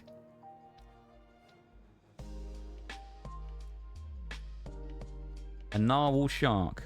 Do we have any camo on this thing? I doubt it, but... Nope, just the basic stuff. So I hope the tortoise has got to have a cool camo on it, hasn't it? I can't Can't look at it, can I, without, I don't think. Can I, if I preview it, will it let me look at the... Oh yeah, I can. Oh, there isn't a... How has no one made, like, a tortoise camo for this thing? Why is there no, like, turtle camo? That would be cool, wouldn't it? Like a little turtle-looking camo for this tortoise. It's such an imposing-looking thing, but then when you look at it, it's actually not that crazy. Look how big it is, though. Have this thing staring at you. If I remember rightly, I think I've seen a real version of one of these, actually. It's massive. If you look at it, it's 81 tons. It's a huge vehicle. It can only do 13 miles an hour, hence the name. But I look at it, it's just like a little tortoise. Just a big old bulky slab of metal with a gun stuck in the front. It's amazing, isn't it? Tortoise. Big. Yeah, he's big. And then you've got this thing, which we'll test drive this for a minute, shall we, while the ad break's about to go. The Conway. 120mm gun with 500 pen. And then we bounce off a Panzer IV-C. Just look at the size of the gun, though. That's just a... Look how long it is.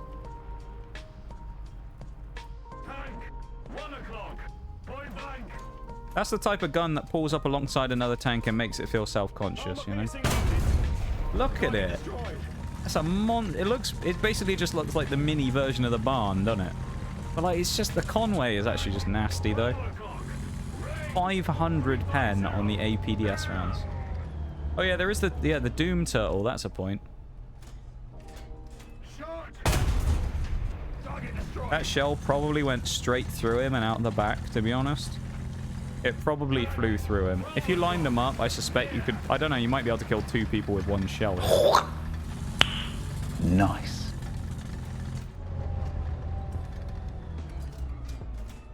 Armor piercing, loaded. Bang. Alright, let's get out of the vehicle. Let's go back to the hangar real quick. And I'm going to quickly go and have my quick BRB, and then I'll be back, okay? So I'll be back in 3 minutes and we'll start playing again. So BRB, everybody. Back in a sec.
Okay. let us continue on in our journey today of tanking and whatever else we're doing. Stuff. Let's keep going, shall we?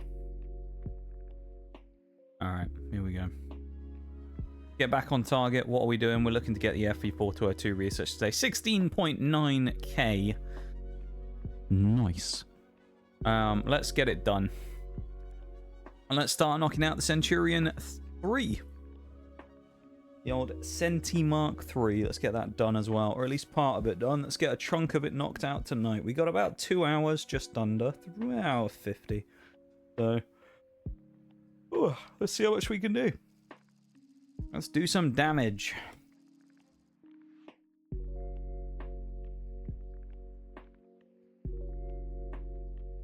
I'm a little sleepy. Thank you for the welcome back, Shags, mate. I appreciate it as always. Hope everyone has been enjoying themselves so far in stream. I know War Thunder can either be a fun time or a kind of wild time. So, today it's actually been okay. So, hope everyone's enjoying themselves, hanging out. Into your vehicles. Ready up. Driver ready. Gunner ready.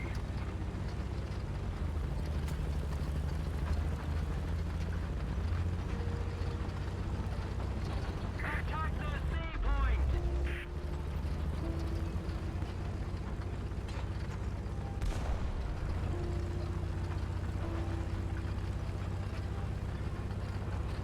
Attack the A point. Like, what's the fucking point of smoking there? Like, what? What's the point? What is the point of smoking that on? If people use smokes in like realistic, I can imagine it being more useful. Arcade, I don't know why people bother with like doing the smokes. Distraction. Yeah, but I don't think anyone could see him. Like, now he just smokes the point so no one can see. So now if anyone pops up along this ridge, unless me and the Waffle go out and expose ourselves, we now can't kill anybody. You know? It's just like, what? I don't get the strat there. Now me and the Waffle have to throw ourselves out into the open to try and shoot someone. You know?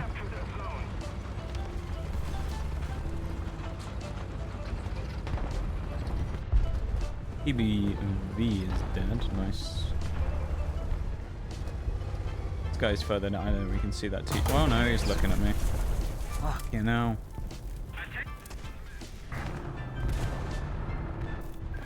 Didn't realize he was looking at me. Go into the town. I mean, that's the best place to barn, isn't it? You're the best. I love coming into your streams. Well, I'm glad you enjoy hanging out, you know? I would dispute the best allegations. There are far better people out there than me when it comes to things in the world. But hey, I'm glad you enjoy it, you know? I appreciate that very much. And I am glad that I get to... I just even kind of get to do this, you know? And that you guys enjoy it. Never in my wildest dreams or thoughts would I think that at some point in life I would be streaming for a number of years. As someone who has never really been a particularly kind of social person or whatnot and hates doing things in front of people. Yeah, I never thought I would ever stream, let alone keep it up for such a long time, so... That's the real best part about it.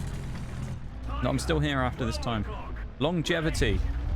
Consistency. That's the key, innit? Consistency. Key to being the best. Which I guess I've been consistent, but definitely not the best. No. That kill, that guy would have been fuming. We'll take the shot though. Hey Bevan, welcome in, man. Chihuahua speaks in an English accent. I think I know the exact Chihuahua you're talking about, Bevan. You say hello. Is that what he says? He says hello.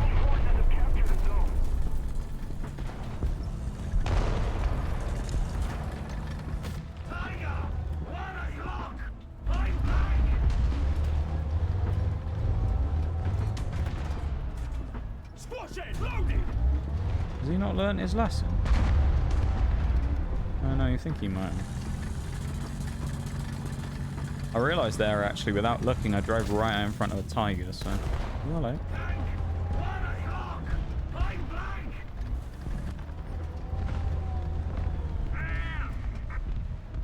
Pershing's coming back. You can see him on the map in the bottom. You can't see him, I can in the bottom right.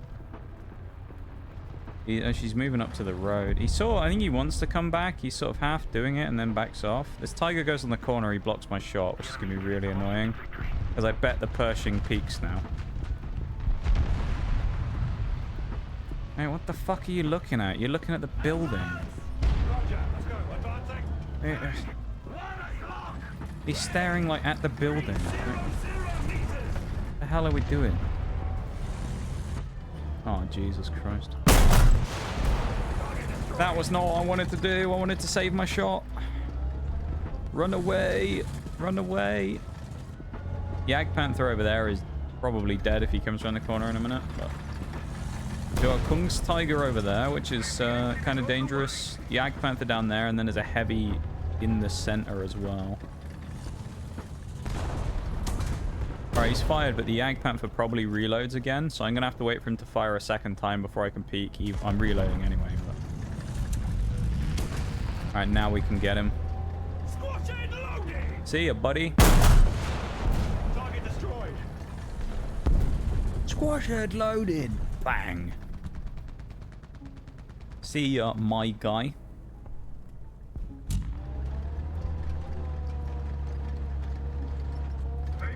A waggle of triumph.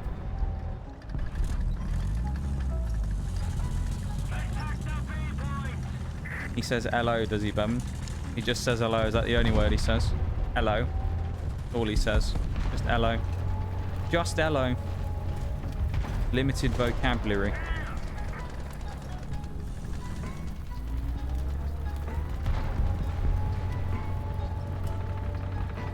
The smoking wrecks of these other tanks not really doing me a huge favor here, but... I assume the Tiger 2 doesn't really want to drive around the corner into the ISU. He's kind of been poking away at this corner for a while, so he might come after the ISU now, which should be quite useful for me if he YOLOs. Fearless is his name, but not really fearless by nature, apparently. He's killed the ISU 122S. He's dead. Someone just killed him and then smoked it off again. Bruh. Let's feel our way across the buildings now. Actually, we made it to the corner. Let's go.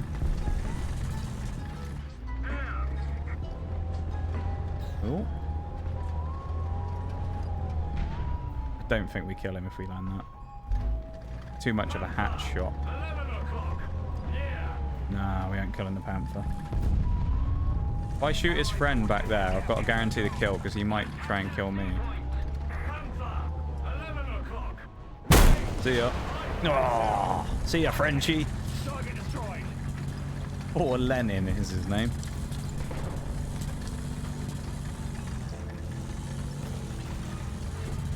We're controlling most of the zones.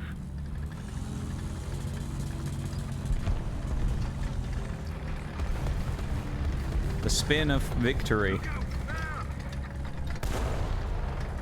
This Tiger's probably like, what is this guy doing? There's MP4005s doing donuts behind me. Like, what is he doing? Ow. Uh-oh. Oh, fucking hell. I didn't... They were a little out of view there. It's always a Shackleton, isn't it?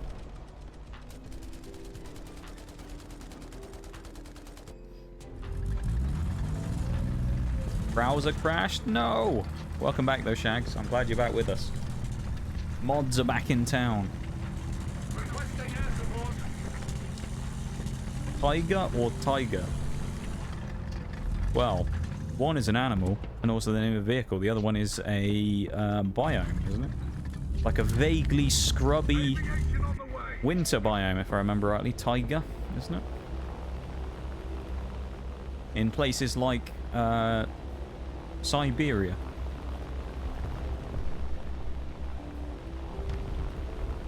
I feel a bit sorry for this Jagdpanzer IV, but, you know, needs must. See you later, buddy. Goodbye. 3. Wow, I was going to count it down, but I didn't even need it. The Jagdpanzer IV annihilated by the Flying Fortress, I think. Are we B-17? We are indeed. Propellers are dead. We're losing altitude. We are buggered. Get the landing gear down. I don't think we need it when we're landing face first. Never mind. The landing gear wouldn't have helped us there, I don't think. Nice shot. Thank you, Shanks. Is that tank teabagging? I don't know, actually. I don't know what it would be considered. No, I'm not sure, actually. Did have an MTG land card that, with that name, yes. Or Magic the Gathering. Another zone captured. We have the advantage.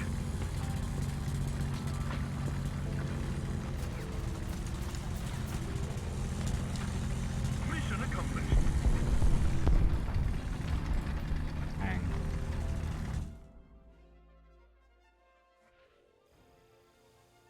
Couldn't tell because the accent. Oh, it's all good, don't worry. All good.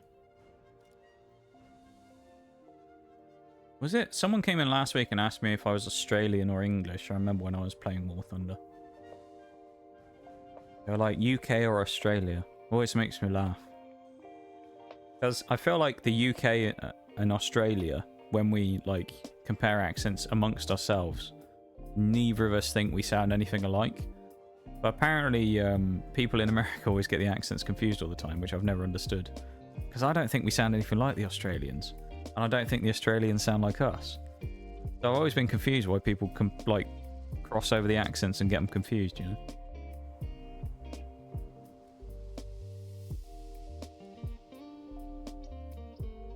Your cat's name? What? Tiger? Cool name for a cat.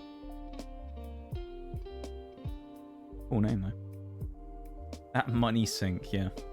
Hey, we've all got our vices, Shags. Into your vehicles. Ready up. Driver ready. Gunner ready. Loader ready. Follow a UK-born Kiwi VTuber that's streaming right now. English sounds nothing like mine. I've met a few Kiwis on Twitch, yeah. They're all... Kiwi... The New Zealand accents are definitely a lot more different from the Australian, so I think they're easier to tell for people. Because New Zealanders sound kind of different to a Aussie, I find. Maybe, again, that's just another thing of, like, being someone who understands those accents a little more. I feel like Kiwis don't sound a lot like Aussies, so they sound even further away from the British. From the Queen's English, you know? Or the King's English, I suppose, these days, isn't it?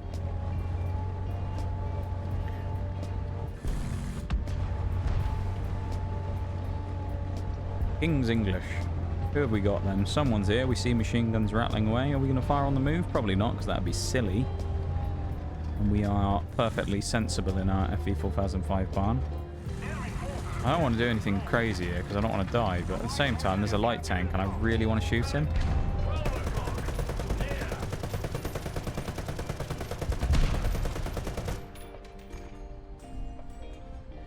I can smell you, T92. Come on. Come on.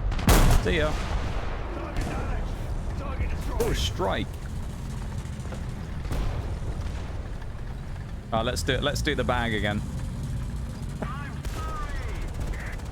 This is the barn bag. We just do a little kill someone, get a 360 no scope. Just imagine it. Bang. Kill someone.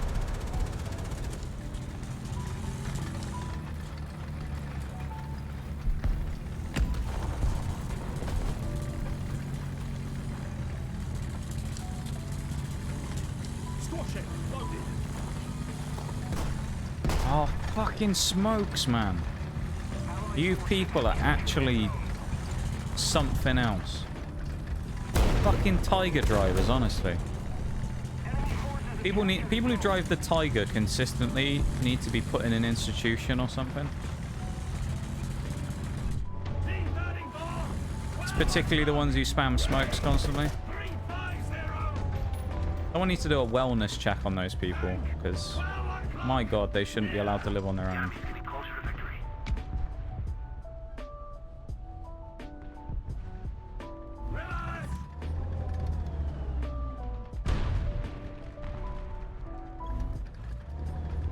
No one's gonna beat this, are they? I mean, he's repairing, so I'll bank on the fact someone goes, "Oh, free kill." But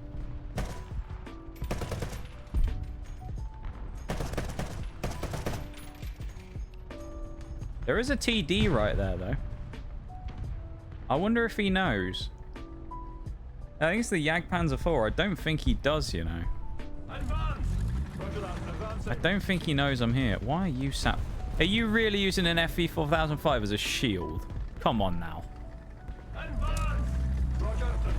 Come on now. That's just cruel. Sitting behind me, Jade Emperor. That's just mean. Using the barn as a shield. You really think I'm going to protect you from fucking anything? And he's fired 6 shots and missed every single one of them. What a hero. I'll clean up for you then, my guy, because you can't get your kill yourself. Fucking hell. What a waste of a shot that was. You sad when the Queen died? Do you think the monarchy is bullshit? I mean, it doesn't really affect me. So, like, you know, it's like, it's kind of one of those things where I get no benefit from them existing or not existing, really. Like, 99.999% of people in the country, it doesn't really matter. Like, I don't really care. It's kind of cool, I guess, that it exists because it's kind of tradition, but, like, at the same time, am I losing sleep over if it disappeared one day and they got rid of it? Not really. It's just a lot of money that goes into something that doesn't really do a huge amount for most people, you know? Nice, we're gonna die.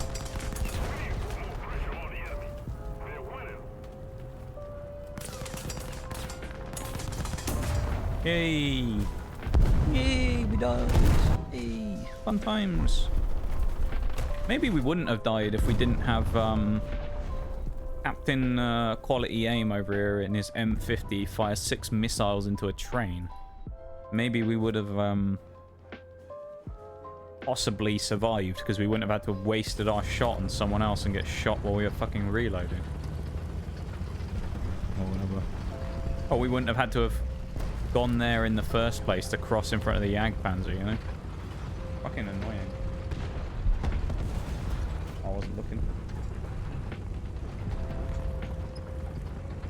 Yeah, it's kind of like one of those things where for me it doesn't really like bother me a huge amount, like when that stuff happened. I mean, it's kind of sad, I suppose, because, I mean, you know, since I was born as a kid, you've always known of like the queen of the country who seemed to be a decent person and did a lot of stuff that was kind of cool, so... but like as a general thing, did it bother me a huge amount? Not really.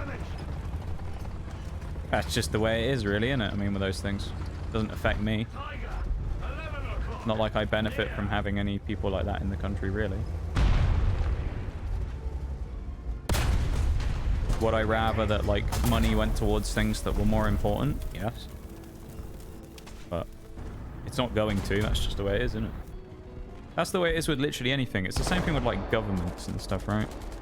Like, it's one of those things. It's kind of like the biggest illusion in countries, I feel like, is that governments are actually going to make a difference for anybody.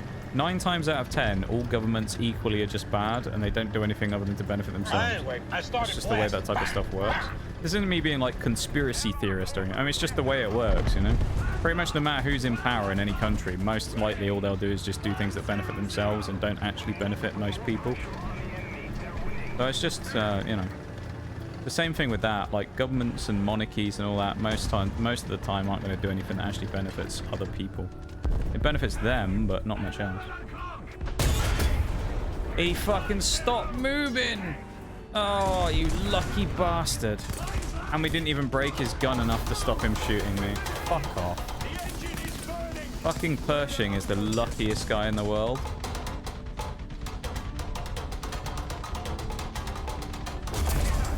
That guy is so lucky, that Pershing. Oh my god. Didn't help that I was spawn trapped, of course, but like... yeah.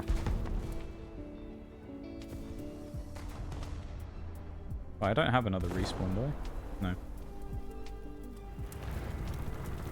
Smoke screen seems pretty useful so far. I hope that sarcasm shows. Smoke screens, don't get me wrong, I think smoke screens can be useful in the right way, and most people don't use them in the right way. They just drive into the middle of it. Say right, let's say this tent is a capture zone, okay? This is the capture zone. Just imagine the tanks just really out of scale and big, and this is each grid square on the map, okay? Now let's say this here, this tent is the capture zone, and I'm sat over here. And this is a friendly guy who drives past and goes poof poof and then puts his little smokes on here because they make a little like thunk thunk noise. And he goes thunk thunk and his smokes land across here, okay? And they're all over this zone. Great. You think we have cover. But no, we don't. Because what actually happens is the guy coming around this corner is now completely concealed. Nobody knows he's there, and he goes bang, bang, and kills both of us because neither of us could see him coming. Because we have a ton of smoke all over the middle of the fucking point, to the point where I can't shoot him back because I can't see him, and this guy's probably most likely stuck with his thumb up his ass or something because he's firing smokes in the middle of a cap circle, so you can't rely on him to kill the other guy anyway. Maybe that's just me being cynical. But like 9 times out of 10, from my experience, there's never really been a useful time for someone to fire smokes on a point. Now, if you're out in the middle of the open and someone's shooting at you and you drop smokes to try and like conceal yourself, yeah, maybe it works sometimes. But unless you're in like really hot situations where you got multiple people trying to kill you, it just ain't worth it. It's a waste. You might as well just stick and just try and drive. Like, the smokes are a waste most times, I think.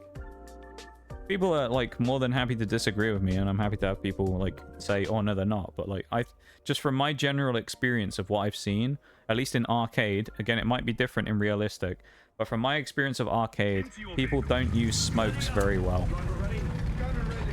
From what I, like, perceive as the way to use them, which is for concealing movement. And in realistic, where you don't have markers, I'd imagine they're a lot more useful, right?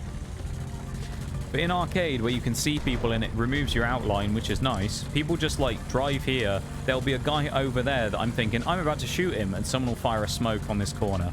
Now, I can't see that guy, but he can see me for a few seconds. He fires at me, kills me, and I'm dead. And it's very unhelpful.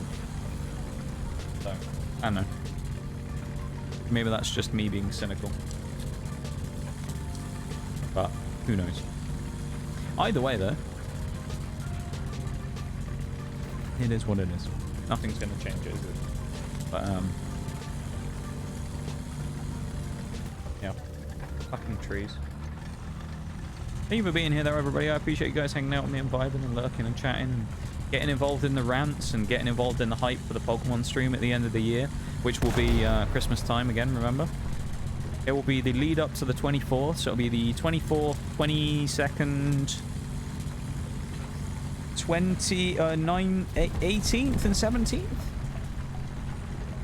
I think. Something like that.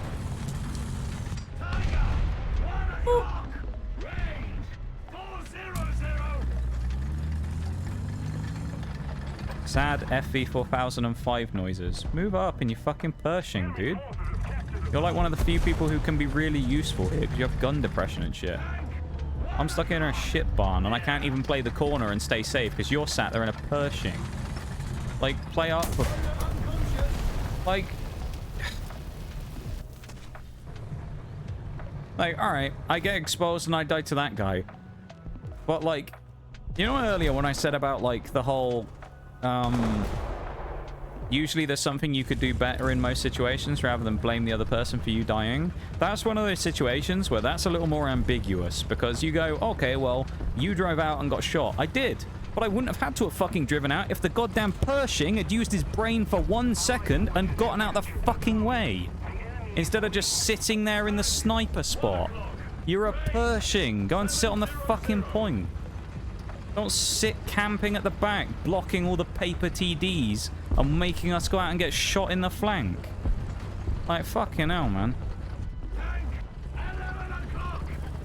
I don't think it's much to ask in a tank destroyer made of literal paper and spit to not have to drive in front of people, around people like the Pershing, who's still there, to not get shot at. Because I personally find it's quite a lot better when I don't get immediately one-shotted. But I don't know. I wouldn't want to ruin the Pershing's game because I'm sure he's going to get a whole 2 kills this game or something from that spot. I wouldn't want to ruin that for him. You know, I wouldn't want to make it so that my vehicle, which is vastly superior in that position, I don't want to block him, you know. 1 o'clock. Range 400. Honestly, though, the way people are in these types of games, it's a good job that I'm nice, because most other players would have just pushed him out in front of the enemies and watched him die. I'm not joking either. Me and Mirage, the other day, we played a couple of games with the same person, right, who appeared multiple times. I can't remember what his name is. I honestly, this is one of those situations, I would name and shame him if I could remember what his name was. There was a guy in an M51 Super Sherman, right? And he spent the entire game, he just went into a match and he spent the entire game just driving into a friendly and pushing them in front of people. Not for any, like, oh, because I saw him do it originally in the first match, right? And I thought, maybe something happened. And he was angry at someone. And then I realized the person he was bullying was someone in a 1.0 tank destroyer. So he was just pushing them in front of the enemies because he was being a dick. And he was just, and then when the guy died and they respawned, he was then just ramming them in the spawn the entire time. So he was just being a dick, right? And after that, I went and rammed him because I was, you know, being trying to be nice to the little guy. I went and rammed the fucking guy and kind of pushed him around as well. Nice. I drove in front of an ISU there. And then this guy, he got in 2 or 3 games with me and Mirage for the rest of the night. And the guy in the M51, I don't think I have it anymore because I think I deleted the footage of the night, or it didn't record because my overwolf wasn't working properly, strangely. But the guy literally spent every game that he got in with us, he would beeline it straight to where I was and would spend I'm not exaggerating, the entire match just driving into me. The entire game. He would find me in the spawn, he would follow me to where I went, and he would spend the entire time just driving into me and trying to push me in front of the enemies. I can't remember what his name was, but I thought, how typical is it that he's playing the M51? Because we all know the M51 drivers, for the most part, aren't just fucking scumbags.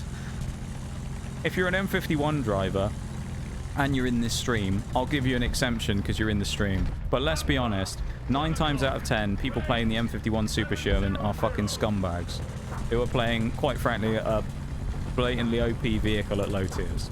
Because the fact it's got 400 fucking heat pan at 6.0 is ridiculous.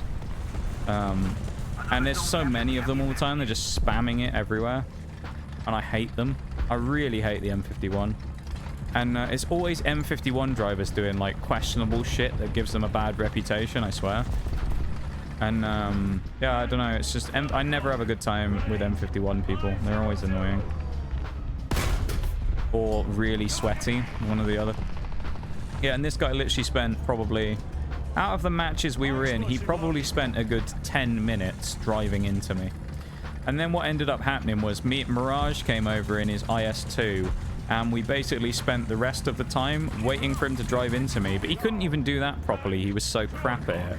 So I would basically drive out the way, Mirage would ram him, and we ended up getting him stuck on the rocks behind me. So he kept trying to ram me, and then we would just, like, you know, like a bull with a matador. I would just sort of move out the way, and then he would end up getting stuck on some rocks, and I'd just run away laughing at him.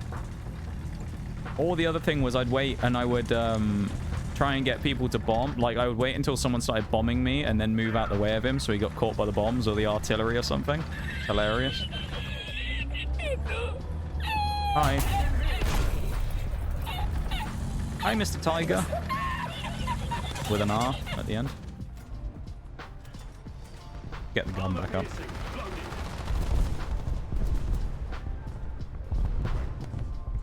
Oh, he's just ignored me.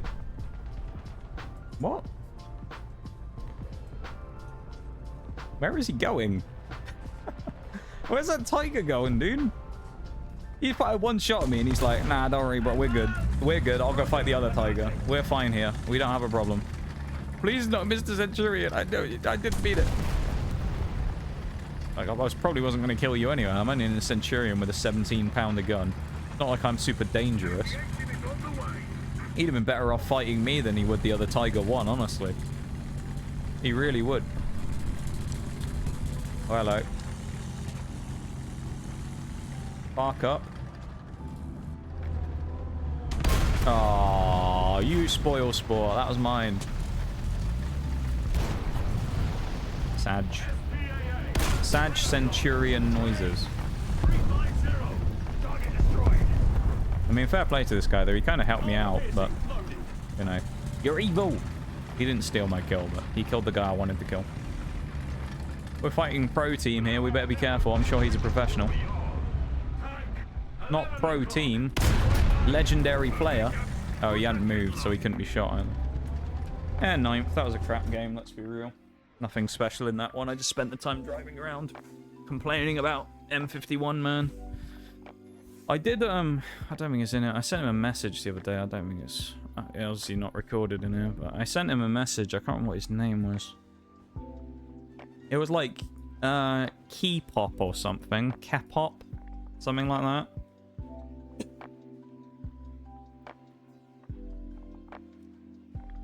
I can't remember what I said to him. I didn't say anything bad. That's why I was going to open it on stream.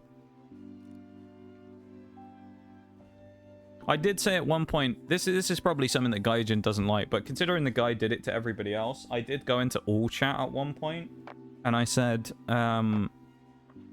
anyone on our team, if you see the M51 Super Sherman, push him out in front of the enemies and let them get a free kill on him. So, you know. Some people would say that's toxic. I'd say that's fucking justice. Because he spent the whole time driving into other people, ruining their games. So he deserves to be killed at the start of the match. That's where team killing should actually be a thing in a game like this. Like, if someone genuinely does that, where it's not just an accident and they like every game they just shove people out in front of you, you should just be able to team kill them. Either that, or they should just be able to ghost through you if they keep driving into you too many times. I know it's not realistic, but people shouldn't be able to just keep pushing you in front of people, you know? And the thing is, I wouldn't have even noticed it if it wasn't for the fact, because I was laughing. I was like, oh, there's a guy in one of those 1.0 SIG-15 tank destroyers on our team.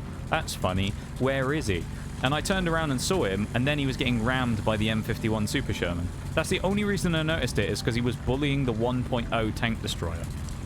Like, maybe he thought, haha, I'm being so funny. But, like, how much of a fucking loser do you have to be spending the entire game finding the guy in a 1.0 tank destroyer who's probably just memeing with his SIG-15, and you're like, wow, time to ruin his game by driving into him, haha. Because I'm an M51 player, so I'm like not the scum of the earth. Again, if you're an M51 driver and you're in this stream, I'll let you off, but like, I don't think I've had very many good experiences with M51 drivers, we'll put it that way. You are so lucky that I didn't realize my breach was dead. Fuck. Of course he hit my breach with a shot, didn't he? Yeah, he hit under the turret. It just annoys me though, you know? Like, why you gotta be that guy who just drives into everyone? And then you're pushing people out and stuff. It's like, no, it's not on. It's not it, you know? I reported the guy. Nothing will happen of it. Why would Gaijin ban him, you know? He's only just ruining everybody's game. So he won't get banned because he didn't do anything bad enough, you know? But God forbid he said something in text chat that was like abusive chat. My God, he'd be banned in 3 seconds. But ruining everyone's game, that's not enough to get you banned these days, probably. Because I suspect he won't. I could be wrong, but I doubt he'll get banned. He deserves to. He spent an entire night just driving into people, pushing them out in front of the enemies. He deserves to get banned, in my opinion. You're actively ruining everybody else's experience playing the game. You don't deserve to be able to have fun yourself playing the game. Lucky boy. That's not toxic, it's noxious. That'd be like that's like my tagline, Shags. It's like my tagline, isn't it? My catchphrase. It's not toxic, it's noxious. That sounds a bit cringy saying that myself, to be honest. I'll leave that to you guys to say. You can say the tagline, not me, right? How about that? Sounds better when you guys say it. You waiting for me? No, you're not, actually. Hello, Jagdpanther. Spotted, loaded. Come on, come out on the corner.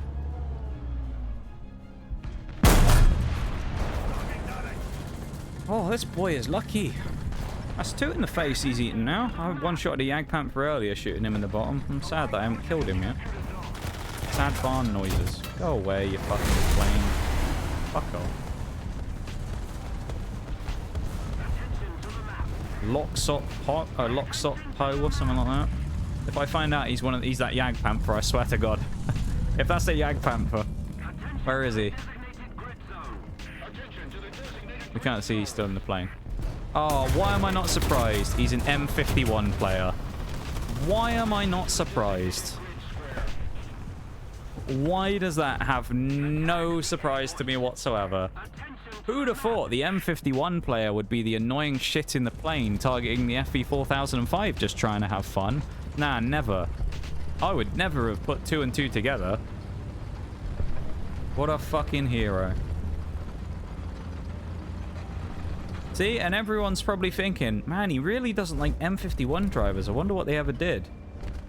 Everything. They're just the most annoying fucks in the game. They really are. Wow, I like getting bombed in spawn.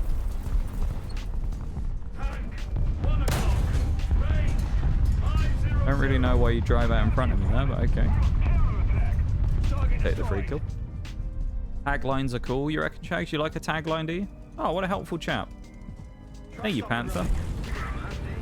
Doing yourself some good stuff for the name of the German tank drivers, which is pretty bad, let's be honest.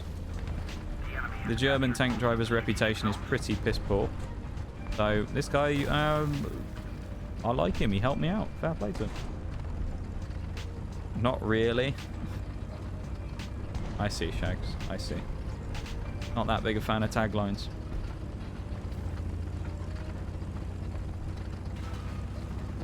Taglines can be cool, but most of the time they aren't really, are they? Okay. Oh, shit.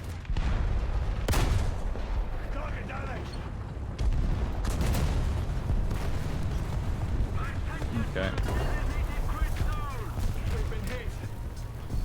Much fun, this game. This match is not very fun. This one in particular has not been the most fun. I'm a little annoyed just from fighting that fucking M51. In the spawn, and the Jagdpanther's already red for me.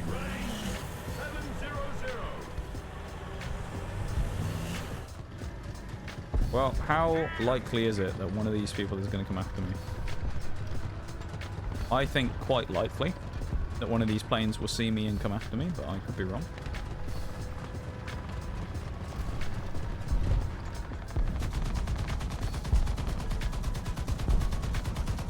No hit. Damn.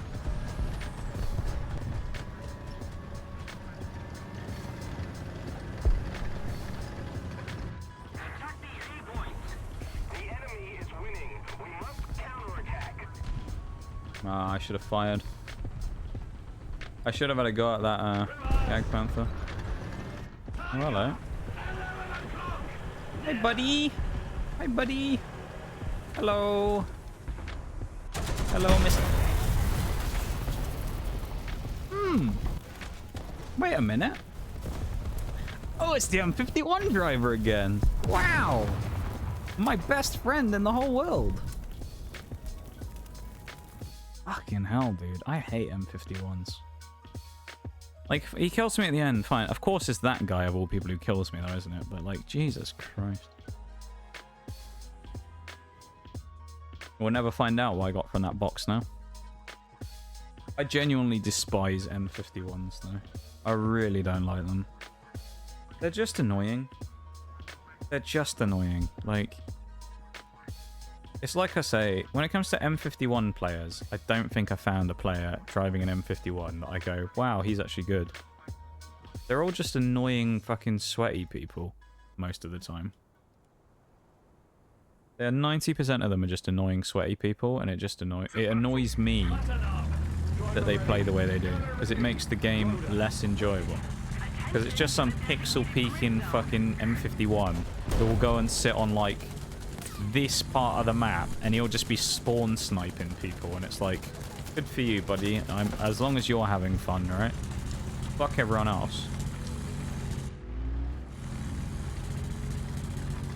I think we're actually top tier here. Yeah, 6-3. Can't blow this. It's a top tier match. Hopefully I don't die like an idiot early on. I probably will. Mainly in fiction, only with tongue-in-cheek tone. That's fair, Shags. I can understand. Dude, what is this shit with the smokes again? Like, I'm telling you. This is not some kind of genius strategy. Idiotic. Because now they just know we're coming. They literally know where we're coming from now because we've just smoked it. Well, I'm gonna die if I'm... Yeah.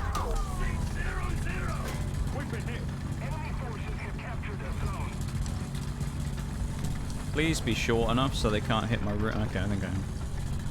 I mean, that was a bit aggressive, but at the same time, was I expecting everybody to get spotted at the exact same time? Not really. Wasn't expecting like 5 people to get spotted there, so... All I'm glad about is there's none of that guy in here again. The M51 is not here. That's very happy. We're in my happy place where we don't have to deal with M51 drivers.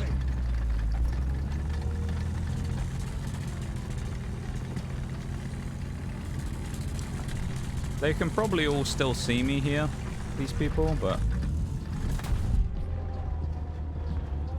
No gun depression. Okay.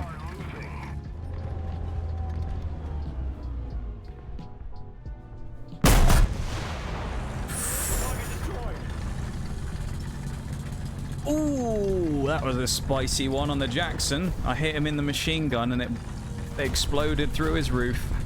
Poor soul. Keep artying me all you want, I'm just gonna keep backing up. That Wolverine's brave, driving into the middle of the artillery. I'm just gonna sit here and wait. What is he doing? He doesn't give a shit, does he? Look at him, he's YOLOing. What guy? Get ready for the bang bang in front of me. There it is.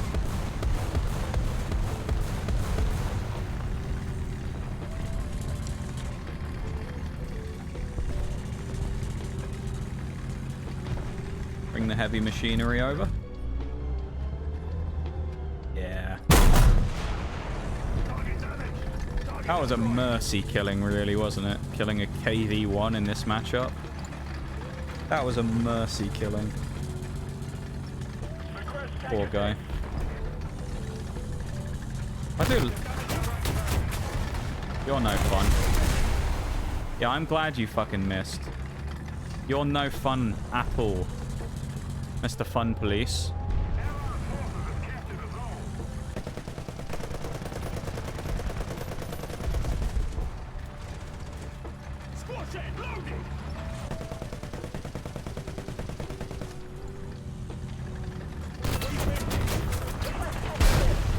Yeah, fuck you.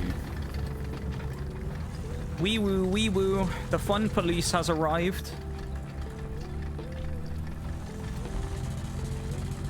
What's the C for you? DM Asta's the guys. What's he playing? Oh, Americans. Oh, hang on. Hellcat. Yeah, there you go. That explains it. He's got a Hellcat. Ah, fuck's sake. And he kills me as well. That's the guy. Yeah. You were waiting for that one, buddy, weren't you? Fuck's sake. Oh, well. M51 erased from reality? I really wish it would be. I hate them, dude. I don't like the M51s one bit. Everyone has something they dislike in games, but like M51, my biggest hate. I really don't like it. I'm really not a fan of it. It is very annoying. Yeah, well, that was just stupid from me. I don't know what the fuck I was thinking there, honestly. I'm dead now. Yeah, that was just idiotic from me. That was just brain dead for me, and I just fed this fucking guy one more kill, which is just not what I wanted to do. So, why did I stop? I don't know. Maybe I thought I'd kill him, but I'm playing the... I forgot I was playing the Charioteer for a second. You don't get kills in the Charioteer. How could I forget?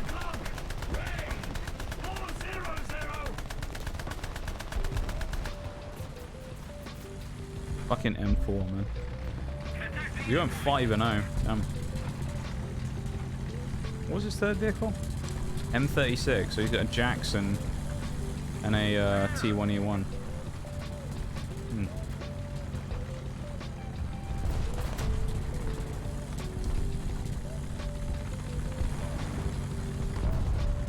Bet he's still there in the exact same spot.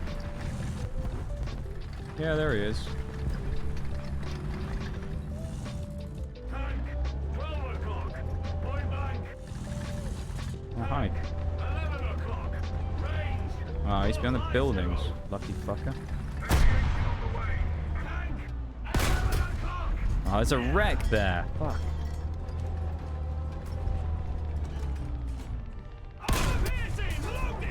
I bounced on the Jagdpanzer 4?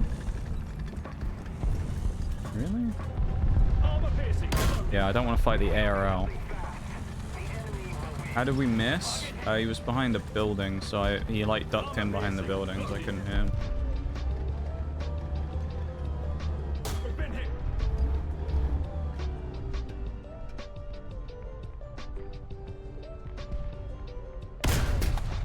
Thank you. He's probably still over there, honestly. I don't think he's dead yet, is he? Oh no, someone killed him. Nice. That's a shame. Crying shame, that is.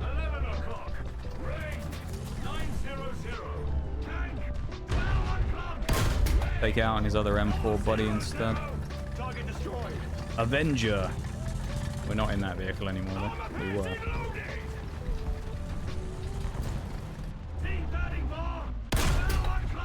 On fire? Maybe? No, he isn't.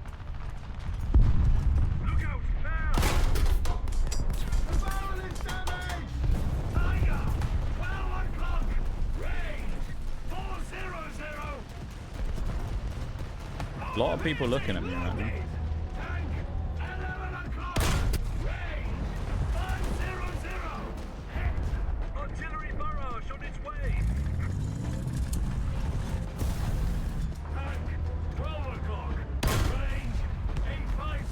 We just have to kind of survive here, I think. No, we don't. The game's over, actually. We've lost.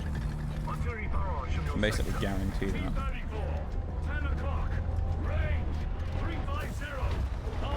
I wonder where he went in his, Oh, he's in the Hellcat, in the Hellcat or the Jackson, one of the two.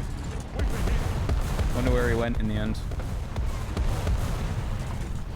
How much artillery has landed on this spot as well? That's ridiculous, isn't it?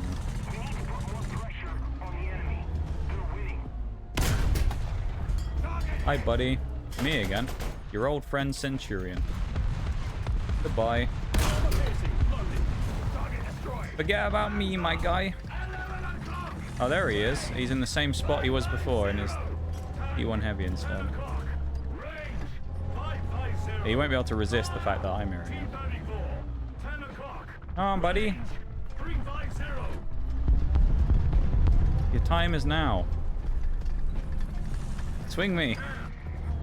Game's almost over. Got to. Is he trying to bait me or something? Hey, hang on.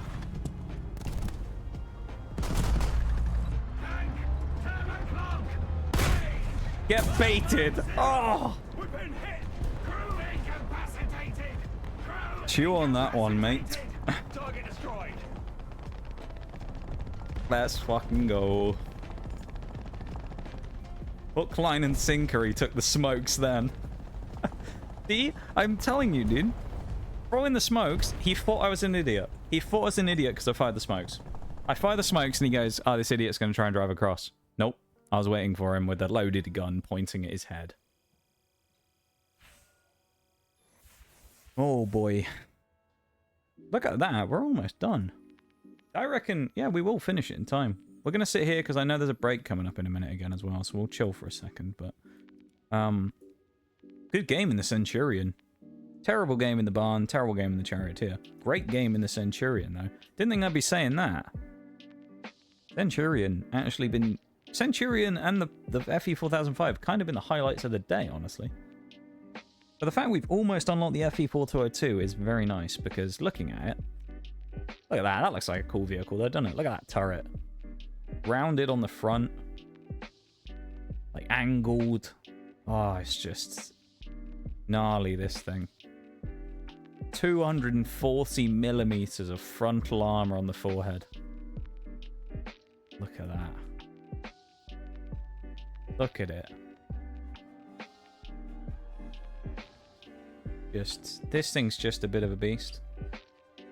Its armor is quite nice. It's not insane, but its armor's nice. The only thing that's a little scary is that there's ammo stowed right under the lower plate. So, like, if your lower plate up, you're going boom. Someone's going to shoot that, but... Just as a vehicle, though, it just looks cool.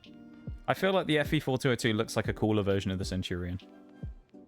Then you got the Centurion 3, right? A little bit taller, a little bit more boxy. You know. 152 mil of turret armor. But it gets a better gun. It gets the Charioteer's gun. The 20-pounder Type A barrel. Tortoise is, I mean, goated, as we already know, and whatnot. This is where we get the big boy, though. This is what I want more than anything. Conqueror. This is what I want. Look at that thing. That's got a nasty looking turret. 502 pen. 313 frontal armor on the turret. Look at that. No one's penning the turret ring on this thing. Look at that. What a monster. I mean, it can be shot by HE and blown up through the roof and stuff, but still, what an absolute monster that thing is. Carnarvon, not so much, but... Carnarvon's basically just a fat Centurion. It's just the Conqueror's hull, but with this Centurion turret on it, so it's not that great. But it's basically like a fat Centurion, as I say. And then you got the Vickers, which is kind of cool as well. Vickers is like the, you know, more modern Centurion FV type thing. The FE4202 and the Centurion had a baby, the Vickers Mark 1. I think that's how it looks. Tell you what, actually, you know, I'm going to get into a game. I said we were going to wait for the break, but it could be a few minutes before that, so we'll give it another game. Oh, nice. We're on the opposite side of Iberian Castle this time. Not that that really makes any difference, but I just know my way around from the other side a little better. I'm going to have a sip of water as well. I'm going to hide. I know anyone hasn't done a hydrate, so this is illegal. But I'm going to do a hydrate for myself. Driver ready. Gunner ready. Loader ready. Look at me being responsible and doing self-care. Oh, and then I get the ad break pop-up telling me it's in 3 minutes. Well, there you go. There's an ad in 3 minutes if anyone's wondering. There you go. 3 minutes time, there's an ad break starting, and perfect opportunity to take a quick snack break, drink break, stretch break, pee break, whatever you need to do. Go do it in 3 minutes time, because the ads will start. Of course, if you're non-subbed anyway. If you're subbed, I mean, you don't have to worry about any of that stuff really, but it's still a good time to take a break. But of course, you'll at least see the stream, so. Hi, Shaylay, how's it going, dude? How are you? What the fuck was that guy trying to achieve doing that? How are you though, dude? Days away for the 3-stream streak. How's it going? I hope you're doing well. I don't know what that was. That XM something? I don't know what he was doing. One of these two. He was just yodeling. What a crazy guy. Taking late lunch break at home. Isn't this? It's as late as yesterday, isn't it? You had a late one, a late lunch break yesterday as well. He's lucky there was an umbrella. I should have just shot the umbrellas out the way, shouldn't I? Saved by an umbrella and a tree. He is look at him, he's unfazed. He just got shot by an FE4005 and he's like, he's not even looked to go, I wonder what that was that shot me. He's just staring at that guy. Look at him. He doesn't care. Oh, now he's finally like, oh. No, he didn't. He didn't even look. Oh, that's so funny. That guy didn't give a shit that he just got... This guy just got sledgehammered in the face and went, must have been the wind. You know, and this man just pulled a Skyrim guard right here. Must have been the wind. And someone just punched him in the face. And he's like, oh. Pretty common, I guess. Yeah, that's fair, you know. If you're busy, you know, then you don't always get the chance to stop for breaks and things, do you? So, that's fair. Can understand having a bit of a late one. No, they're all dead. Ooh, hello. Who the hell are you? Someone driving up behind me. Who are you, Monsieur?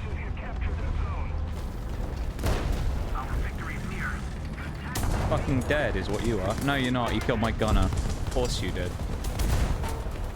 Of course you killed the gunner. Of all parts... I died to artillery. Of all parts that you could kill in my vehicle, you had to kill my gunner, didn't you? Fuck's sake. Oh, yeah. The barn really hasn't been having that great of a rub of the green recently, has it? Unbelievable. How are you, dude? I'm doing pretty decent, honestly. I'm having a decent-ish time of it today. War Thunder's not been quite as frustrating as it was last week, because last week was the worst stream of the year, quite frankly, with how bad it was. Really awful. It's been good. I've been enjoying myself. I hope everyone in chat's been enjoying themselves. I'd like to think you have. So yeah, we're doing good today. Things are good. We're having a good time. Yeah, it's been good. I am happy. You guys seem happy. We got another booster box today for the end of the year celebration stuff as well. It arrived today. So we have another one now ready to go. From Onyx, the Paldea Evolved booster box is now in hand. So yeah, we're looking peachy. Did he see me?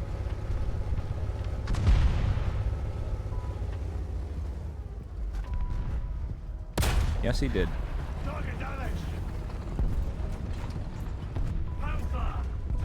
Hello.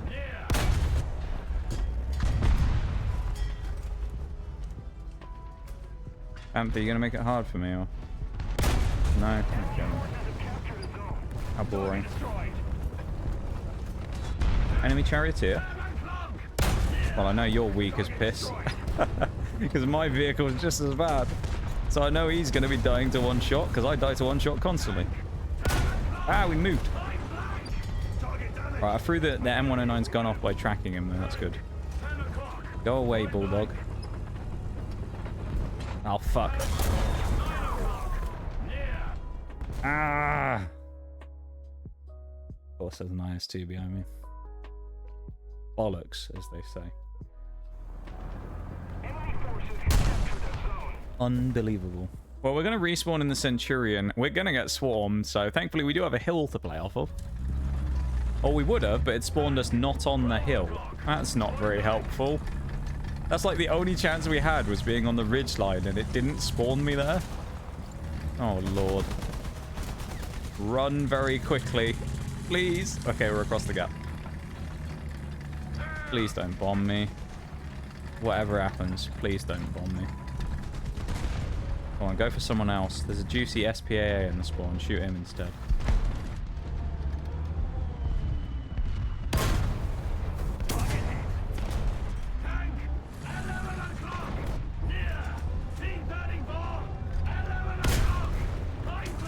Can I not pen the front of the jumbo with the APDS?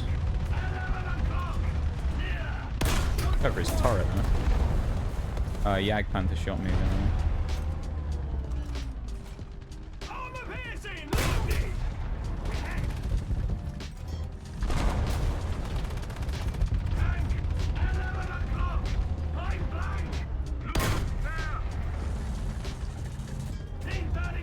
Who is that?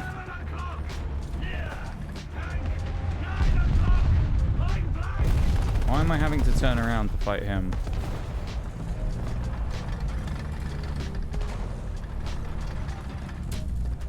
Always enjoy a Nox stream. Well, I always enjoy having you guys here for a Nox stream. It wouldn't be quite the same if it wasn't with you guys here, you know? If it wasn't for you guys being the great community that I have, it wouldn't be quite the same now, would it?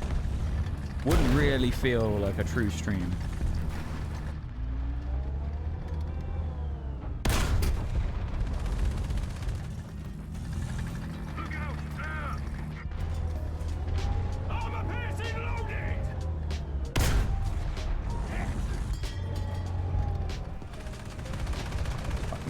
over it. Artillery barrage in your sector. Gunner dead. Nice. Who? Don't tell me they got killed by the machine gun. No, we got shot by someone else.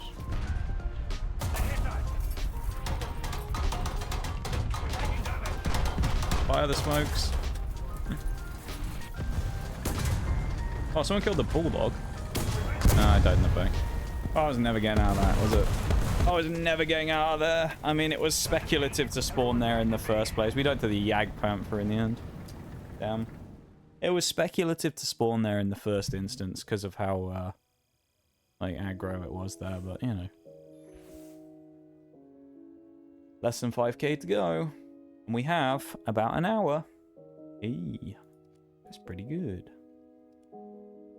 Yeah, we should get the FV done easily. The 4202 will be ground up today. We've also made about 200k lions, which is nice. So we've effectively written off the cost of the tortoise in today's stream just from grinding. Nice place to be. What, in here you mean, Shags? Well, I'm glad, you know. I'm glad that people enjoy spending time here.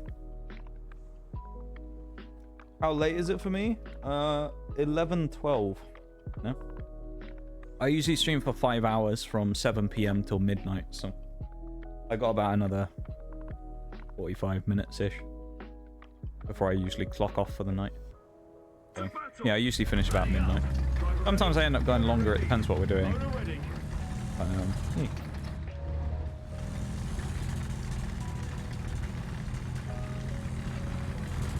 We got that M51 driver in this lobby, I wonder. No, we don't, thankfully. Don't Call Me Dave. I swear me and Mirage ran into Don't Call Me Dave recently. I'm sure we did. That name really rings a bell.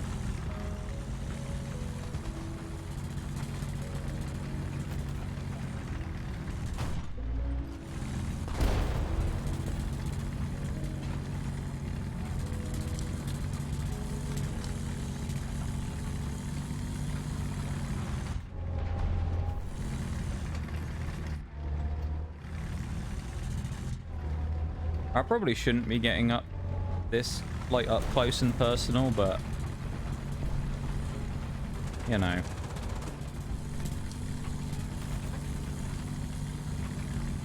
forces have captured a zone.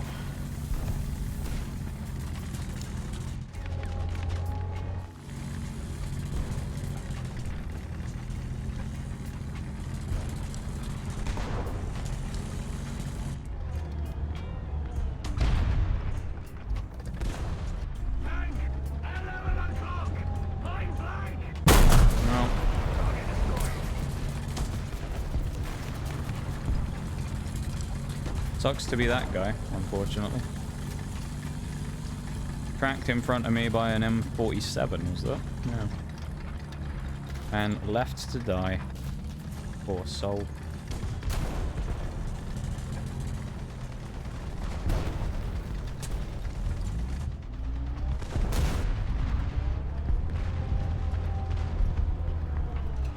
Okay, the medium will be behind that wall then. Or the train, one of the two.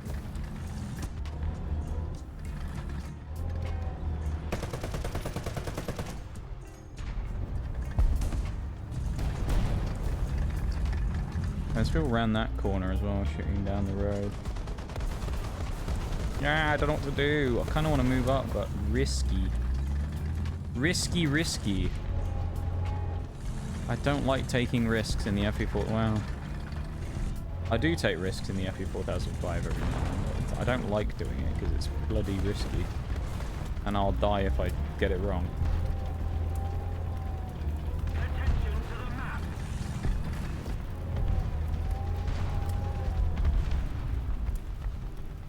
So the one back there is behind the train. We've established that because we couldn't see him when he crossed my vision on the map.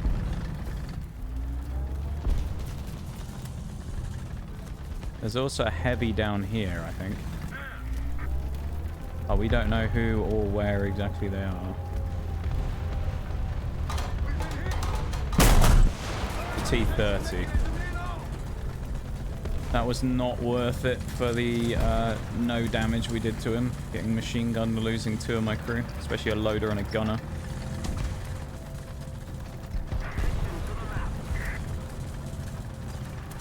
Okay, I think I die now because of this medium and PD behind me.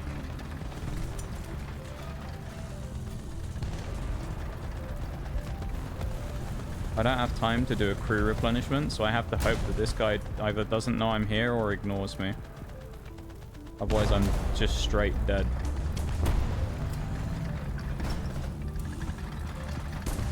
Alright, they killed him. That's good. I can scuttle away. And they killed whoever this is as well. How am I alive here still? It's kind of crazy. Heavy's gonna come YOLOing down here in front of me. Fuck off plane. Oh, we can't move now either, so this is where we make our final stand. Does he know? I'm gonna say yes, because he hasn't immediately swung it. But... oh, fucking hell, misfire. We died to the RT anyway now. Probably, so. Right, tracks replaced. Oh no, maybe not.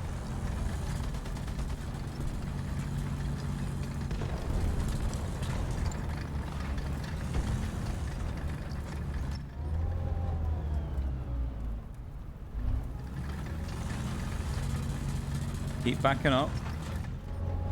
You never know. The direction of machine gun! We lost it! I do not like this one bit though. I'll say that much.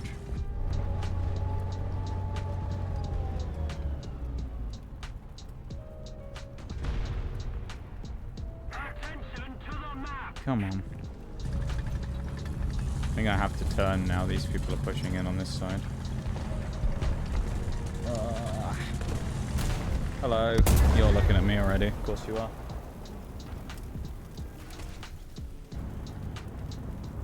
Was I spotted the whole time or something? I don't know. Maybe. Maybe I was. Maybe they could see me the entire time, because that would be fun. I assume the T-30... Oh, Applin! I didn't realize there was a fruit boy in the lobby. Damn it. Fruit boy! The legend of Fruit Boy himself. Won't be making an appearance tomorrow, but Pokemon is back on the cards for tomorrow's stream, so we will be playing a bit of that. In our Scarlet and Violet, not Monotype. Hall of Fame 4, the final part of Hall of Fame 4 tomorrow. We'll be finishing the run. That'll be fun, right? Target damaged!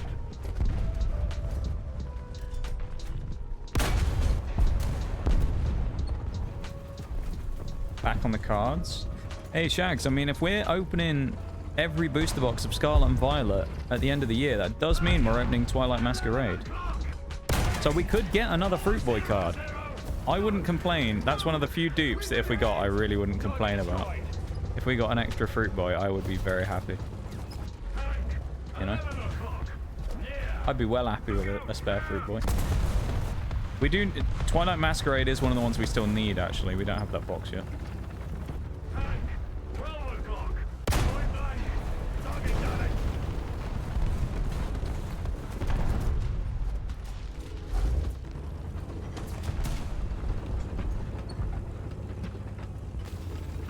He is still on the desk, Shags, yeah. He is still there.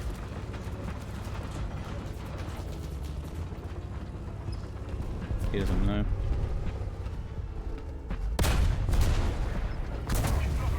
Oh, we survived. Well, we should have killed that Hellcat. He's still sat here on the desk. He's literally under my monitor.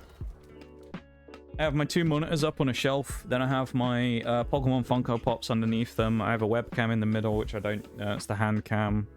Then I have some Switch cartridges under the other. I have the crochet cow on my desk. I have the Rogue Shaker on my desk. I have a water bottle. And then Fruit Boy is sat in the middle underneath the screen on the left. In all his glory. Still in the little card coffin, as I like to call it. He will eventually come out of there, though. When I, well, that would be good, actually. If I pull a second one, that would be cool. Because if I got a second Applin, I could keep one in the case, the original, and put the second one in the binder. That would be good, wouldn't it? That would be really cool.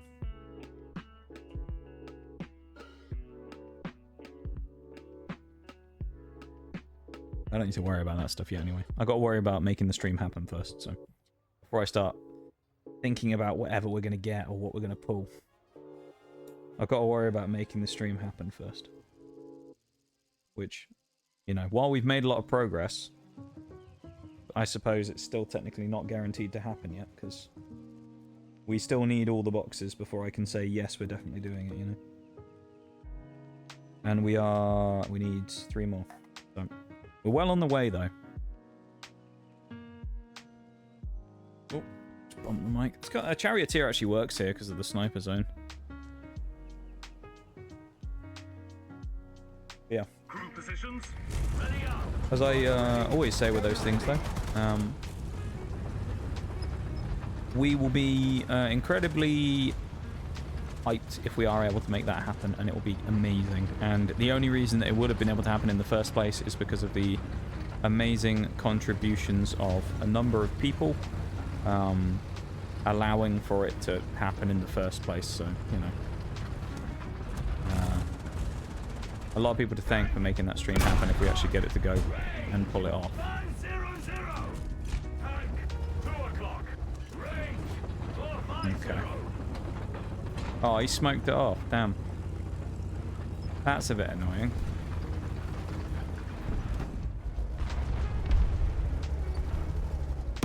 Little shit in the bulldog. Tank. 10 o'clock. Range. 500.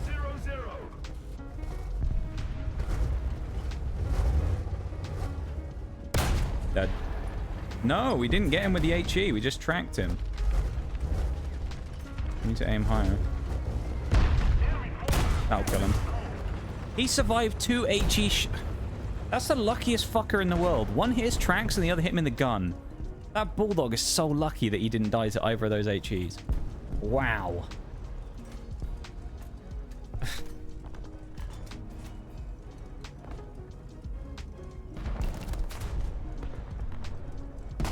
Just a meme.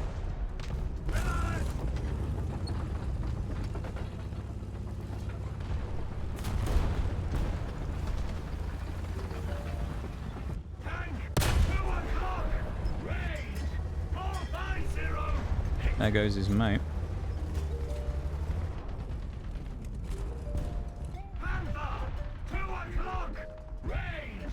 500. Target hit. The enemy's getting closer to victory. Short. Adjust up. Nice. I didn't think he was actually going to re-peek it. That's my fault being stupid. Fuck's sake, man. I thought he was backing off. We'll be fine. I should have looked at him instead of trying to get cheeky and go around the corner and get a kill. No, there wasn't anyone there anyway, so it didn't matter, did it? Tank. 1 o'clock. Range. 500.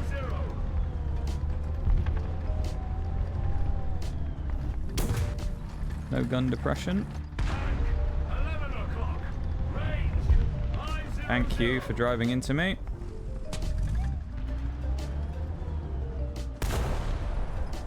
Yep, you can't drive through me.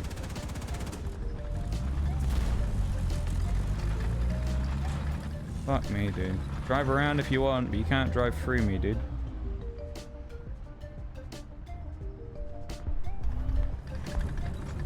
Tank. 1 o'clock. Range.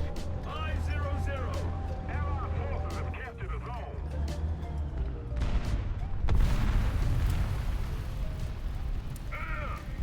That bulldog from earlier who was very lucky. I won't let him get away with it a second time.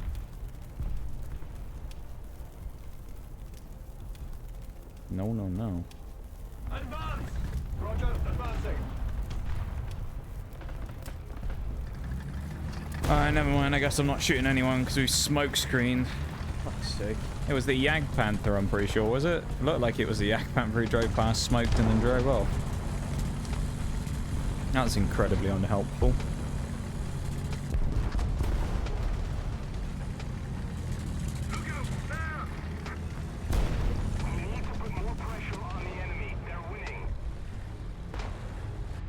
Why am I helping an M51? I swear to God if I get bombed because of this.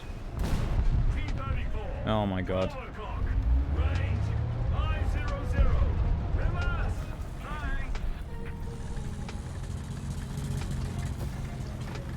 No, don't go on this side. No, Tiger.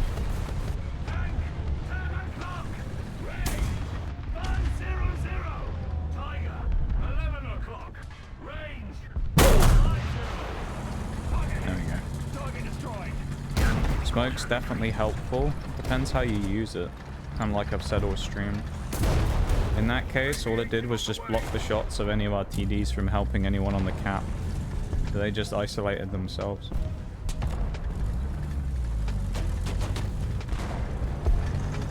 Booth was well timed, yeah. Yeah, you want me to come and repair you, don't you? Yeah. I'll go out of my way to help you. Bet you wouldn't have helped me if it was the other way around, let's be honest.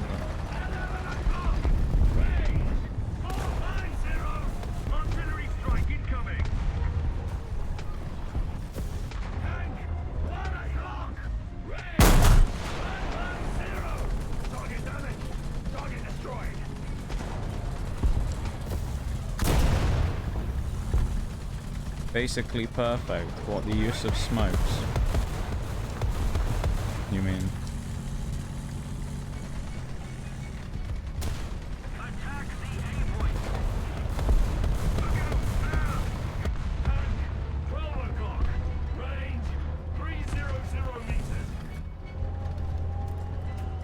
Bomb up. No, we're good. Nah, bad shot. Tuck in and reload.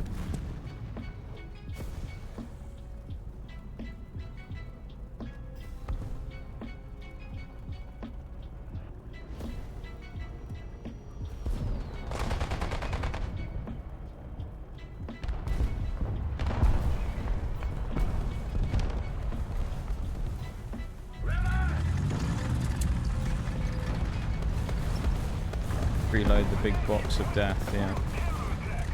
Come on, Muffin. I want to block you.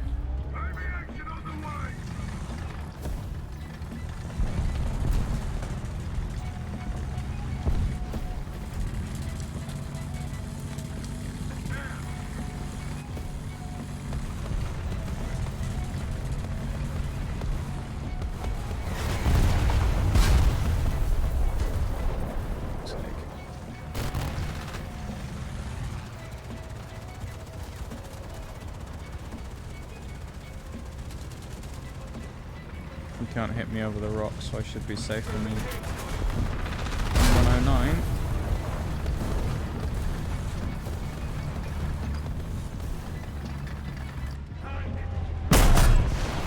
No, thank you. Not today, sir.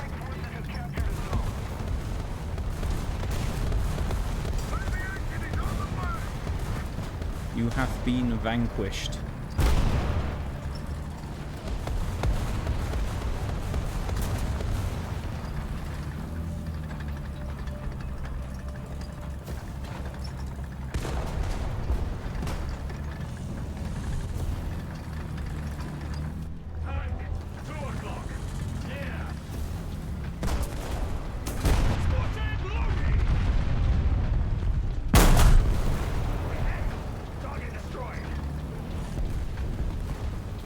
That smoke was really unhelpful then.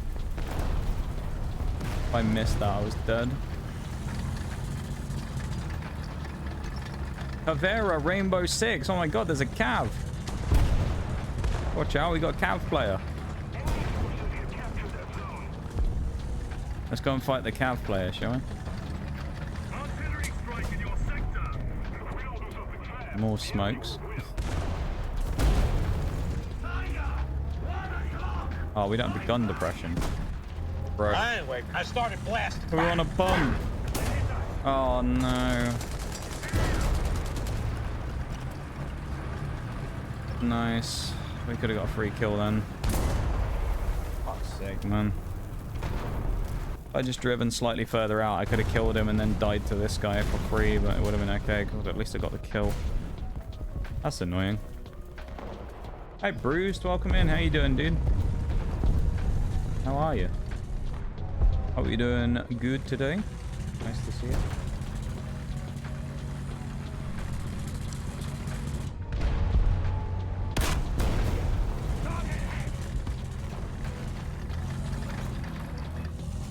Oh, that is not what I wanted to do.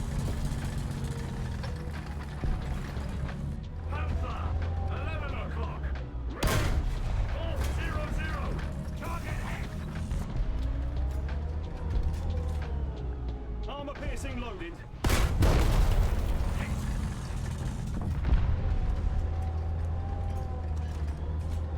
Armor piercing loaded. I don't want to get hit by the M51. But I have to play a little Armor piercing loaded. quicker, and it didn't work because I got caught. I'm dead.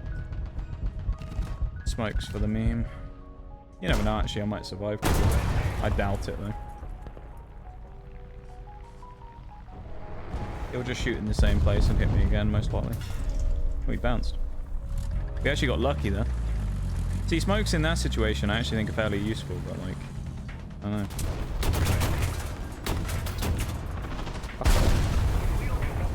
I am much late. You aren't late, Bruised. You can't be late because there's no requirement to be here. So there was no expected time of arrival. There you go, you can't be late. I'm going to bomb the cap if I can. Oh, no, I'm not even going to make it in time. How's the match has been treating you? To be honest, it's actually been pretty decent. Certainly not incredible, but yeah, it's been good. Been good. Not incredible, but good. What I would say. Yeah, been all right. It's been all right. What about you? How are you doing, dude? Don't know APDS rounds? Oh, we have APDS on the Centurion. Indeed we do. We're just struggling to pen a Panther's front turret, I guess. Seemed we were hitting the mantler on most of them. Even so, I would have hoped one of them might have gone through, but it's what it is. It is what it is, it's fine. Burn the Centurion again, because then we can go to the spot around here again where we like on B, the hills here.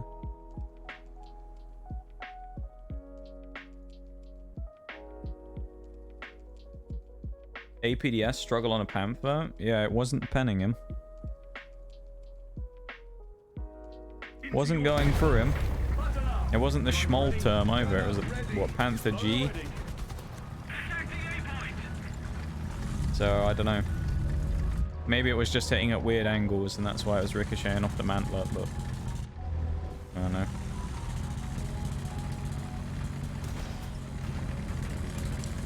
Well, I mean, he could have turned, but I don't know. I couldn't see him in my blind spot.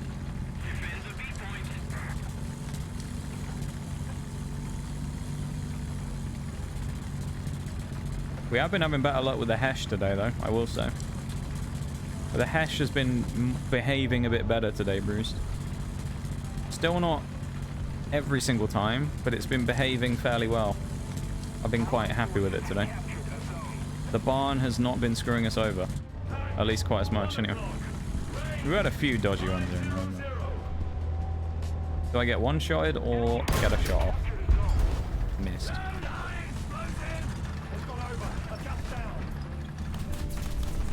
They killed the SU-100 team. High explosive loaded. Tank, 1 o'clock. Range, 450. I don't get the tree down. That didn't knock the tree down. Armor piercing. I was hoping that I could use the HE to knock the tree down and give myself a little bit of an easier shot if I needed to shoot the Hellcat. Piercing loaded. Guess not. I don't think I should move up to the next bit, but at the same time, I can't hit any of these people, so maybe I should.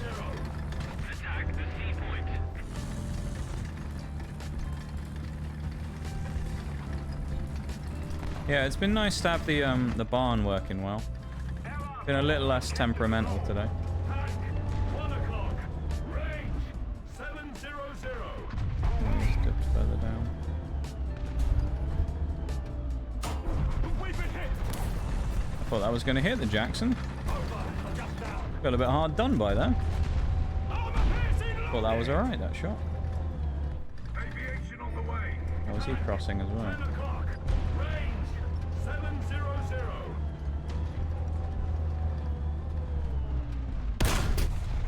We've been hit. Well, he wasted his shot in the Jackson. Range 600. Armor piercing. Loading. There we go. Turn his friend into a firework.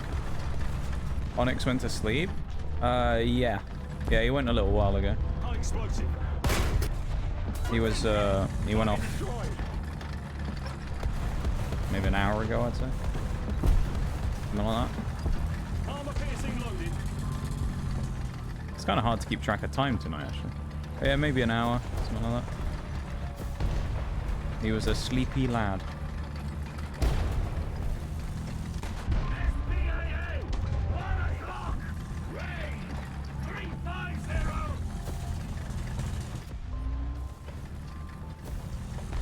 Aviation on the way. T-34.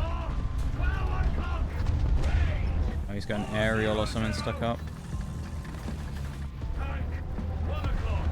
Range 550. Can't see anyone, man. They're all like hidden. They're all down behind the freaking ridge lines. There's a ram. Oh, there's a tog. Destroyed. Tank. There's a tog. Yeah. Oh, I'm gonna feel cruel shooting the tog. I did, Bruised. I feel like earlier I need you to give me a judgment on something because I committed crimes earlier on this game. A crime was committed today on stream, and I need you to give me your assessment. Oh, I killed a tog. That's pretty bad as well. I need your assessment on it. You know the locust the other day that you were talking about? We had a similar situation today. There was a BT-7M in one of the games I was in, and I was driving in a charioteer, and he was the first person who'd like YOLO'd over to the cap, so he was the only enemy I could see, and I half thought about letting him go, but I didn't, so I shot him. However, he did go out in a cool way, because while I was deciding whether or not I was going to shoot him, he got absolutely massive airtime, and I shot him out of the air while he was about 5 feet off the ground. So, I mean, he got a cool death.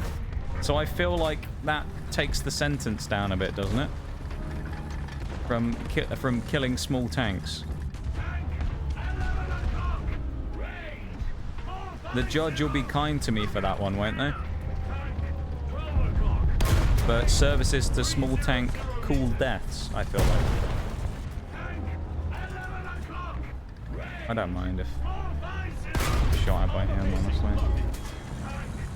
Yeah, the T1 keeps bouncing.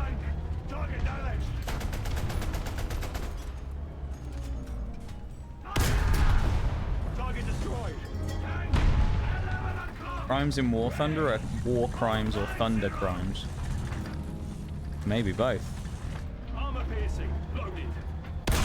It could be both, Shags. Have you thought about that? Or neither. Over. Just down. Who knows? Just down.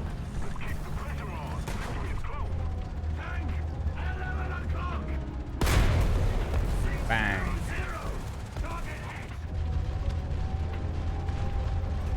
Artillery strike in your No, the M51's going to get behind cover. armor piercing loaded. We've been hit. Shudder. This actually feels a bit cruel, doesn't it? 750. Shot. Target destroyed. That T1 is still alive. Range 350. Oh, yeah. Crew incapacitated. I'm gonna die now. That Jackson just hit me. Mate. I shouldn't have been... No, that's me. Damn me for using spatial awareness and checking behind me to see if I was about to get shot in the back. Shot in the other side instead. For fuck's sake. T1's dead though, so finally I can actually shoot these people.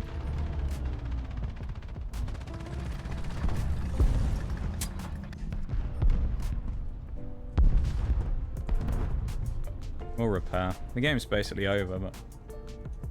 Yeah, I feel like my crimes against small tanks should be forgiven for the cool death in which I sent the BT-7 to. Because he did fly... He flew like 4 or 5 feet in the air. It was really cool. Hello. Misfire! Please don't notice me.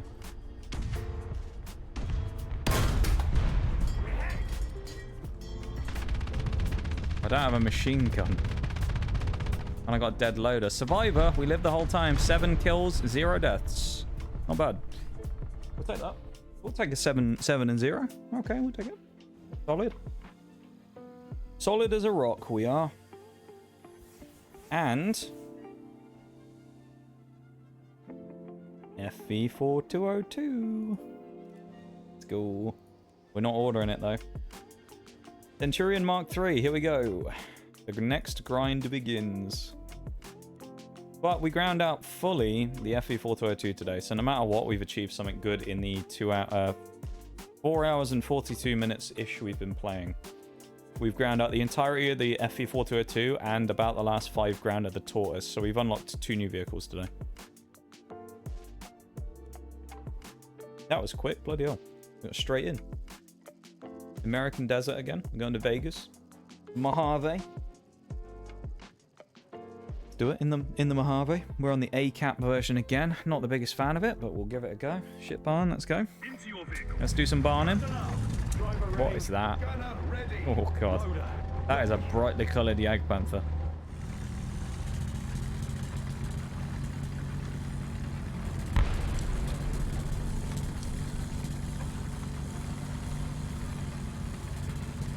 Oh, Fist of Fury. He was the guy I shot at. He was the M51 in the last game I let go. I almost killed him and then he got away. And then I watched while I was repairing and he got executed. Shame I didn't get a couple more shots in that game. I probably could have killed at least 1 or 2 more people, I would say. It mainly would have come down to if it was... I think it was the Jackson anyway. If the Jackson hadn't hit me in the turret and like he wasn't paying attention and I'd gotten away with what I did peeking that, and he hadn't shot me, I think we'd have been a lot better off. We might have been able to get at least 1 more. 2 might have been a stretch, but I'd say we could have got at least 1.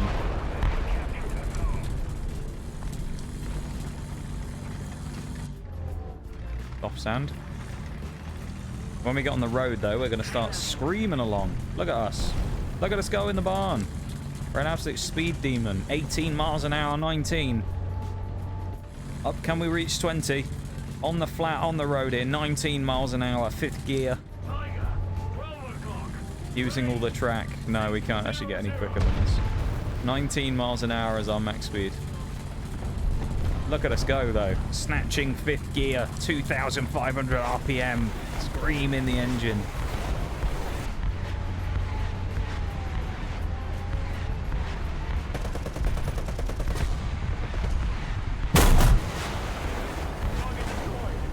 You just had to shoot the fence down first. Jesus. Someone was impatient. It looks like he hit me in the back of the turret.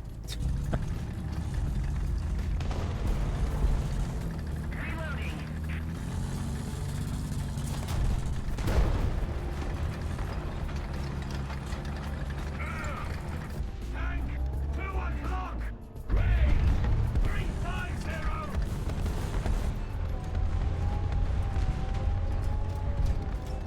High explosive loading. Let's move up a tad.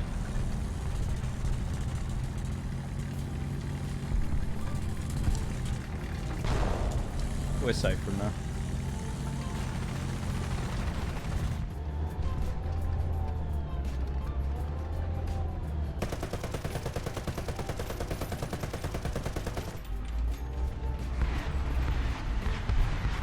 Come on. You know you want to. You fool. You fool! We got this Type 75 MLRS look at him. He's lobbing missiles. Lumping missiles downrange.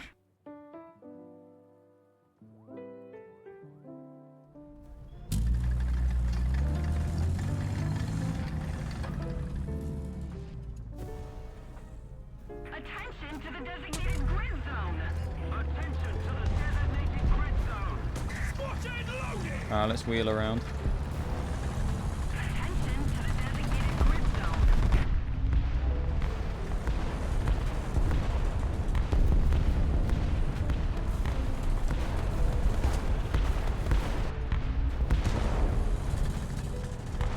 Wonder if this guy's got this Jagdpanther G1's got his ticket to the FB 4005 party. Who the fuck are you? T26E5? The audacity. The fucking audacity on this guy.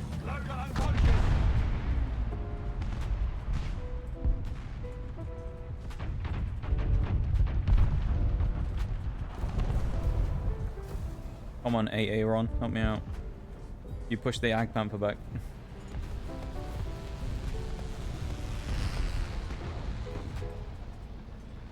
That's a hell of a tongue twister there, Shags, I gotta say. Oh god, I really hope that M109 doesn't realise I'm here. He can just execute me if he realises. I don't think he knows though. But yeah, he doesn't realise, I guess, that I'm here.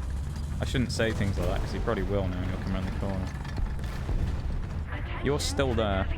Well, that's what you get, T26E5. That's what you get. You never shoot at the barn and leave him alive. Never shoot at the ship barn and miss. Because if you do, oh boy, you're getting a one-way ticket to hell. It's knocked down that thing, the lamppost. I think someone's going to come across here, although I'm very much not ready to fire. So I hope they don't, because this would be a very awkward time for someone to drive across the middle there. So let's sort of just keep an eye with the third-person cam. Oh, hello. Who is that tank destroyer? He's like over there, I think, behind that house kind of area.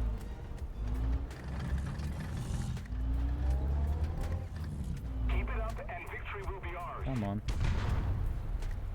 Yeah, he's behind this.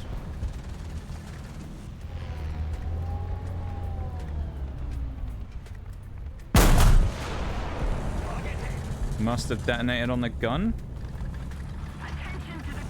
I'm guessing. So.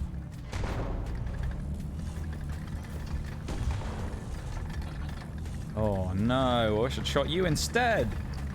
Panther doesn't even know I'm there.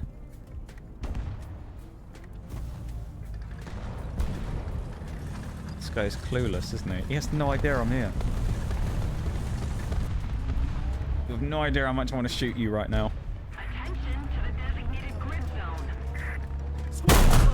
Oh, you lucky bastard. How are you alive? How is that Panther alive? I had to take the snapshot because the Tiger was going to shoot me. Uh-oh.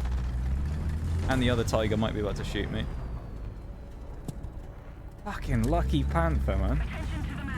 That guy's looking straight at me. And then there's this guy back here as well. And the other Tiger, he's dead. Oh, nice. We've got some freedom.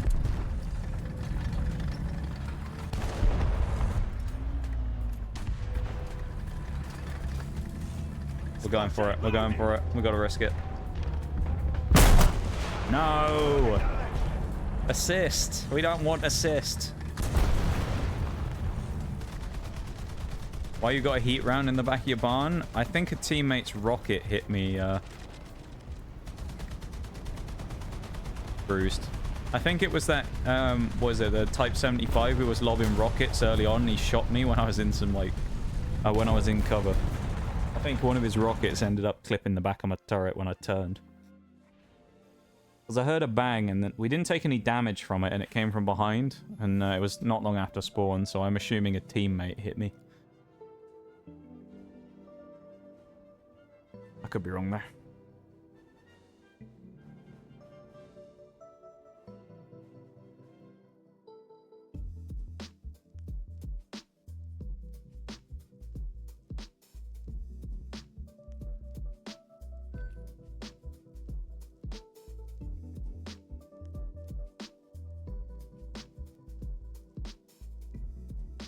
Ooh. Charioteer time. I do like this map. Tunisia. Got an enemy hit you with an HE and you managed to survive? Nah. You know my luck in the barn, Bruised. If I got shot and if an HE landed in a grid square next to me, it would have killed me. Someone could have fired at me from here in Tunisia and it would have hit me. He could have just gone bang, fired into the sky, and that heat shell would have landed right up my ass. It's just how it works in this game when I'm playing the FV4005. I'm just a shell magnet.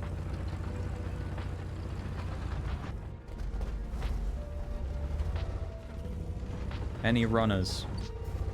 Any runners? Any runners? Come on. Sprinting time. Run across the B, you know you want to. Come on. Nobody? Come on. There's gotta be someone. Come on. Nobody? How boring.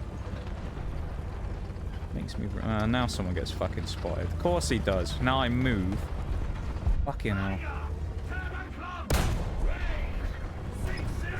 Freaking Tiger players, man. Hi, Spartacus. How you doing, dude? Hope you're doing good.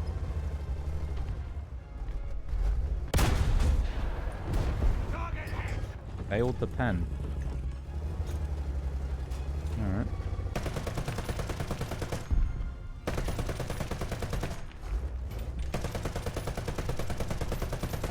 Attention to the designated grid square. Tiger, 10 o'clock. Range 600. Too early. Captured a zone. Target hit. The next one I fire is too late.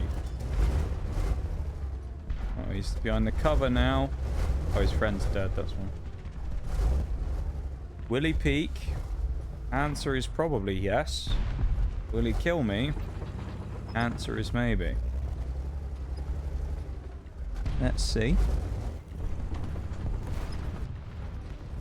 Enemy forces have captured a zone. I'm going to change positions sneakily. Move across to here.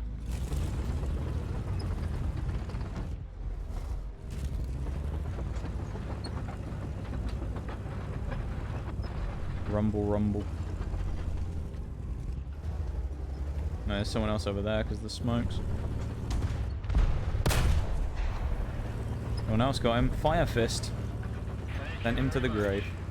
Doing okay? I bought some stuff today. What did you buy? Anything interesting? Anything fun? What do we get? What did you grab? Snatch up. Might as well go try and make some fun in this game, because, you know. Fuck off. Stupid fun.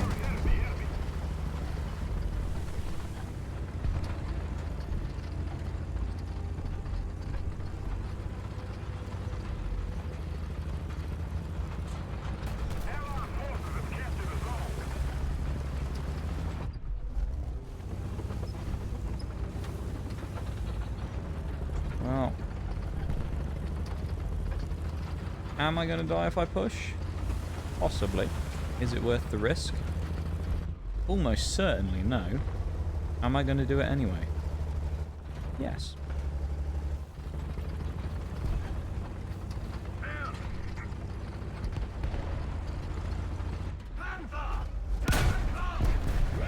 No, thank you. Not going to get shot by you, thanks. Emotes. This like an Etsy purchase, or like you...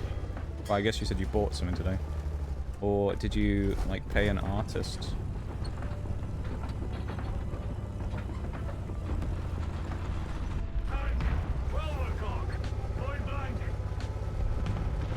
I was actually looking on Etsy the other day. Oreo was talking to me about Target destroyed. overlays for my stream because she'd found a really cool one on Etsy. The only problem was it was really cool, and I'll admit it was absolutely sick, and I thought it was really perfect fit, and I was like, damn, maybe I need to buy this. Then I found out it was AI generated, so that's a nope. So yeah, unfortunately no new overlay for us. That's the only problem with it. Etsy is like there's a bunch of AI shit, you know. There's like a lot of AI generated art stuff on there for like overlays and things, which is kind of sad. So no new overlay / background for us. Hello, come on, peek me, rush me.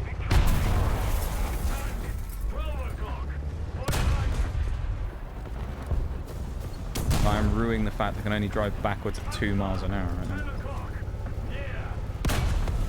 Good luck. Any teammate? Any second out? Any second out? Come on. Any second out? He's... I got smoked off. Well, he's dead. Is the Stug or the Tiger gonna kill me? Probably yes. Yep. Okay. I mean, they were trapped in front of a few people there.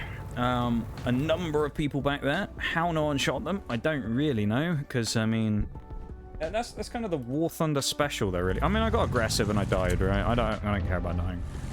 The War Thunder special right there, though, is you literally drive up, get them a spotting on the people they want to shoot, track them or disable their ability to move in front of a gap, so they're completely exposed, and everyone's like, "Nah, I don't want to shoot him, mate. No, I don't want to shoot him. No, I don't want to shoot him now. No, I'll shoot somewhere else." You give literally everyone, like, I swear this game is like all those positions where you sit in and you go, I'll be safe because someone else on the team will shoot this guy on my flank who's completely sat in the middle of a field on his own. Nobody ever shoots him. They all want to shoot the guy who's like on the opposite side of the map. The amount of times you die in this game because you go, someone else will kill that guy, I'll probably be safe. And then, no. Yeah, like, they just don't fucking shoot anyone. They just go and shoot. You know, there'll be a guy sat right there in the middle, and I'll be coming around this corner, and I'll be the rando. He'll see him and go, nah, mate, I'll go shoot someone over here instead. Just for no reason. He'll go, no, I know he's there, and he's very easy to shoot, but I'll just look over here and fight someone else. Because why would I? Why would I, like, kill a free guy who's sat in the middle of the open when I could go and snipe someone on the other side of the map for no apparent reason, you know? Someone's capping A. Sounds like a perfect time for me to turn around. Welcome in, River. How's it going? How are you? Heading out for some shopping. Have a great end to stream, everyone. Have a good one, Shags. Thanks for being here, man. Thanks for hanging out, as always, and modding and doing all your stuff that you do. I appreciate you very much. And I hope you have a wonderful rest of the day. Have a nice trip. Fuck. Oh. We were too late. And if we'd saved it, we could have shot the jumbo. No. Any milk truck plays? No, I haven't. I don't have the Yag 10 anymore, unfortunately. It's I still own it technically because you don't sell vehicles, but like I don't have it in my roster anymore. No, we've only been playing the British today. We've been playing the barn instead. The Death Barn.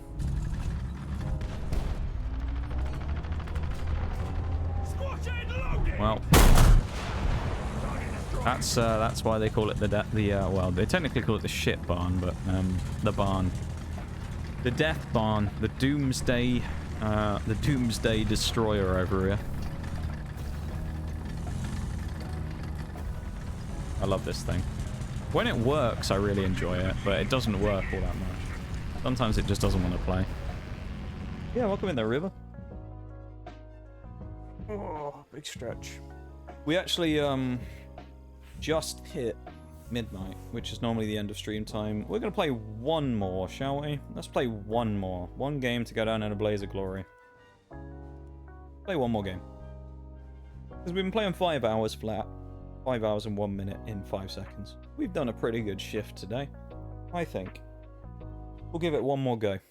and then we will wrap up for the night. And I will go get a snack and go. I don't know what I'm gonna do actually. Do something. Maybe go on Etsy again and try and find another overlay or something or background that isn't AI generated. Yeah, that's the sad part. The one I found was actually really cool as well. I won't post it anyway just because it's like I don't want to promote it, you know, because it's AI, but it's just kind of sad because the one I found was really cool. I found 3 or 4 really cool lab themed ones. I was like, damn, that'd be cool as like a, you know, replace the old starting soon screen and chuck that up instead. But no, AI generated, so I don't want to go into that territory. If I ever used something that was AI generated that I didn't know about, then that's one thing. But if I knowingly knew it was AI and chose to use it anyway, then I'd be, you know, kind of sticking my middle finger up at a lot of my artist friends that I know. So I'd rather not do that, obviously. Because I respect those artist homies.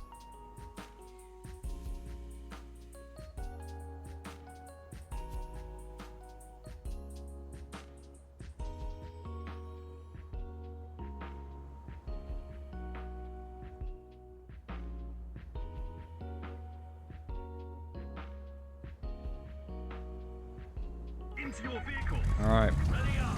Driver ready. Go. final game of the night. Let's see what we can do, shall we? Thanks for the push. STA 2. Drive through this nice little cafe out here. Marketplace, whatever you want to call it. There's benches and nice little things there. There's a B-can on their team. That's always a bit scary. This is a 7.0 game, I think, so we're a bit under-tiered, but should be okay.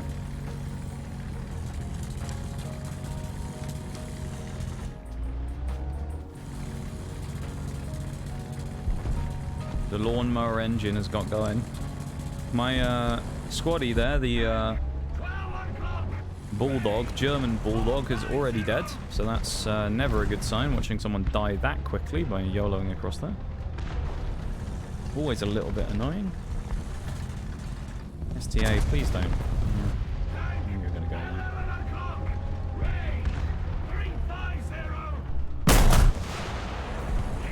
Lucky dog.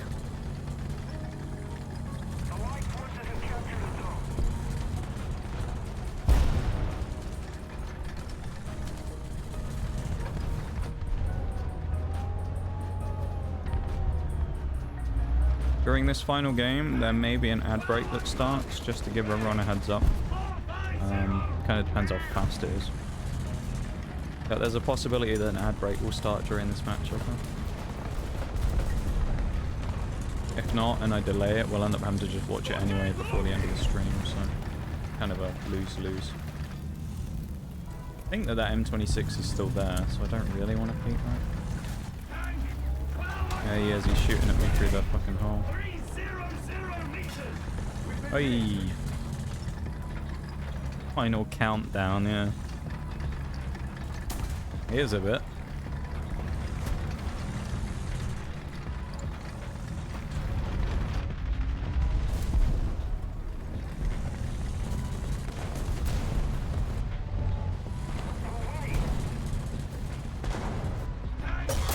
Oh my god. Well, I knew it was going to be too good to be true that there was nobody there, and as it turned out, there was many people there. Many people there. Like half their fucking team in that one square. Jesus Christ.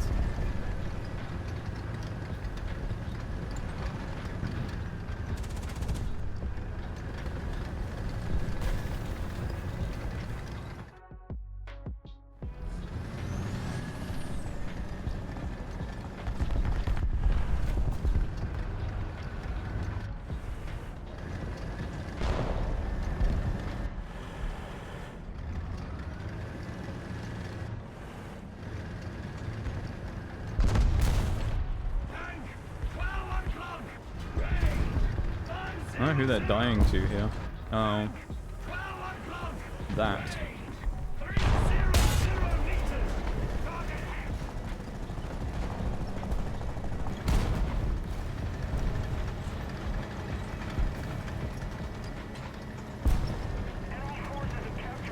The T-34. Who I think it's dead, actually.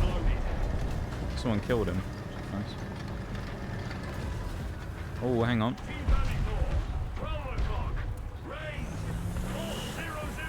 They crossed.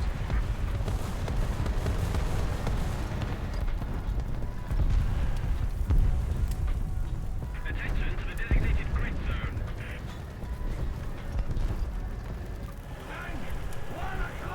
Might be crazy doing this, I don't know. It depends who's around the corner. Run! There we go, we're good.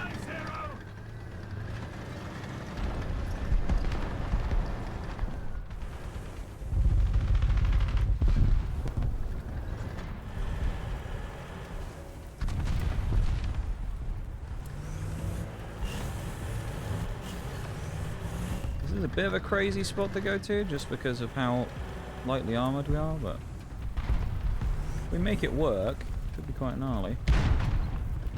Someone's trying to have a go at me. Trying to shoot me through the gap. Wow. Never mind. Turns out this is going to be a pretty shit game to end on, I think, isn't it? Unless anything changes real quick. Oh well. I'm not going to do the whole let's play another. I played enough games today, and if I start playing bad for the last couple, then it'll just kind of tarnish the rest of the day. It's been relatively good.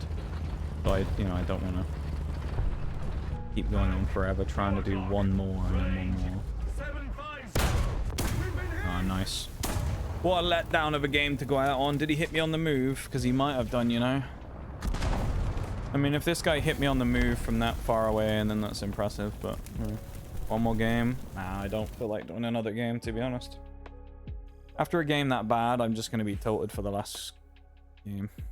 I don't think I'd rather not do one if I played that bad in the final one there.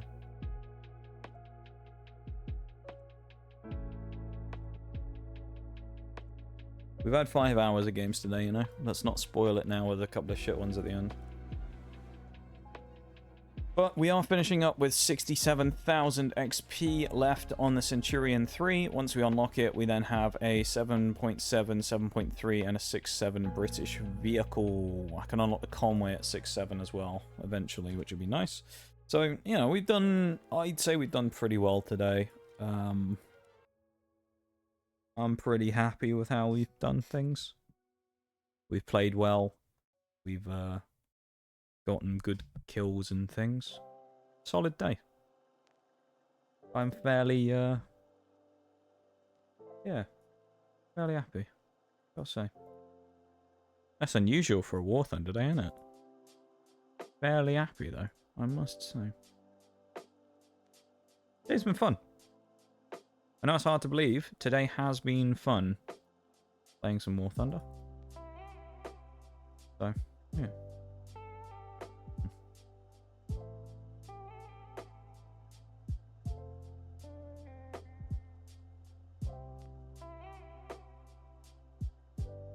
Okay.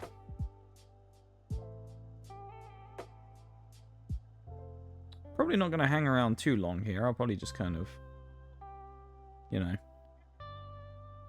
set up my stuff and crack on. So, drop the raid commands. Raid messages. If you would like to use the subs raid message, you are more than welcome to, even if you're not subscribed, because for 100 channel points, you can use the Noxcat emote. For underneath, if you go underneath the stream to the channel point section, you can unlock the Noxcat emote that you can use to unlock that. So you can use that if you want for free, and it's a nice way of doing it. So there you go. But today's been solid. Today's been good. I've enjoyed myself. I hope you've enjoyed yourselves. I think I know who I'm going to raid already. So I'm going to get the music on and kind of just go through. I don't really have anything else to say, to be honest. I haven't got any, like, stuff to talk about. So we'll be back tomorrow for the usual stream time, 7 PM GMT, playing Pokemon. If you're new here and you like what you saw today, maybe you will enjoy coming back tomorrow. So best way to do that of keeping up with all the stream info and news is dropping a follow. If you want notifications. Or if not, you can just turn the notifications off after you followed. You know? So there you go. Best of both worlds. Anyway, thank you so much for being here, everybody. Oreo, thank you for being here as well. And I am glad you had a good time with your disc golfing earlier as well. I'm sure I'll talk to you about it a bit more later on. But yeah, raid messages in chat. Copy it if you'd like. I am going to be putting the command in. Alright, Kina, who's online right now, playing Legend of Zelda Echoes of Wisdom. We'll go and say hi. She's been on for 2 hours. Not sure how long she's going to be on for, but we'll go and say hi because it's always nice to raid her when she's online. So we'll go and say hello, shall we? Let me run through everything for today, though, because there is a fair few little things. So, first things first. Actually, no, there's not as many as I thought there was. Never mind. I thought there was way more. Well, first things first. Manslayer VT at the start of stream today. Thank you so much for the cheeky raid. Again, I really appreciate it. And you're still here. Thank you so much for hanging out. Thanks for vibing, lurking, and chatting with me. And thank you so much for the raid again. I really appreciate it. Legends of Ace, of course, who was here earlier. Thank you so much for the follow as well. Coming in while I was ranting about microphone recommendations and everyone saying you need to buy a Shure SM7B. So, a goated choice of the HyperX Quadcast, I must say, by you there. So fair play to you. I salute you. Thank you so much for the follow again. Just Flame 8030 as well. Thank you so much again for the follow as well. And welcome officially to the lab. And Shaylay coming in at the end with a cheeky 3-stream streak. Thank you so much, my dude. I appreciate it very much as always. And I hope you had a nice little break while you were hanging out. But as for me, I'll be back tomorrow. Same time, same place. 7 p.m. BST, I guess at the minute. It's GMT at the end of the month when the time zones change. And we'll be playing some Pokemon. So I'll see you all then, okay? Bye, everybody. You all have a good one, yeah? Take it easy. Have a good rest of your nights. And I will see you then. Bye-bye.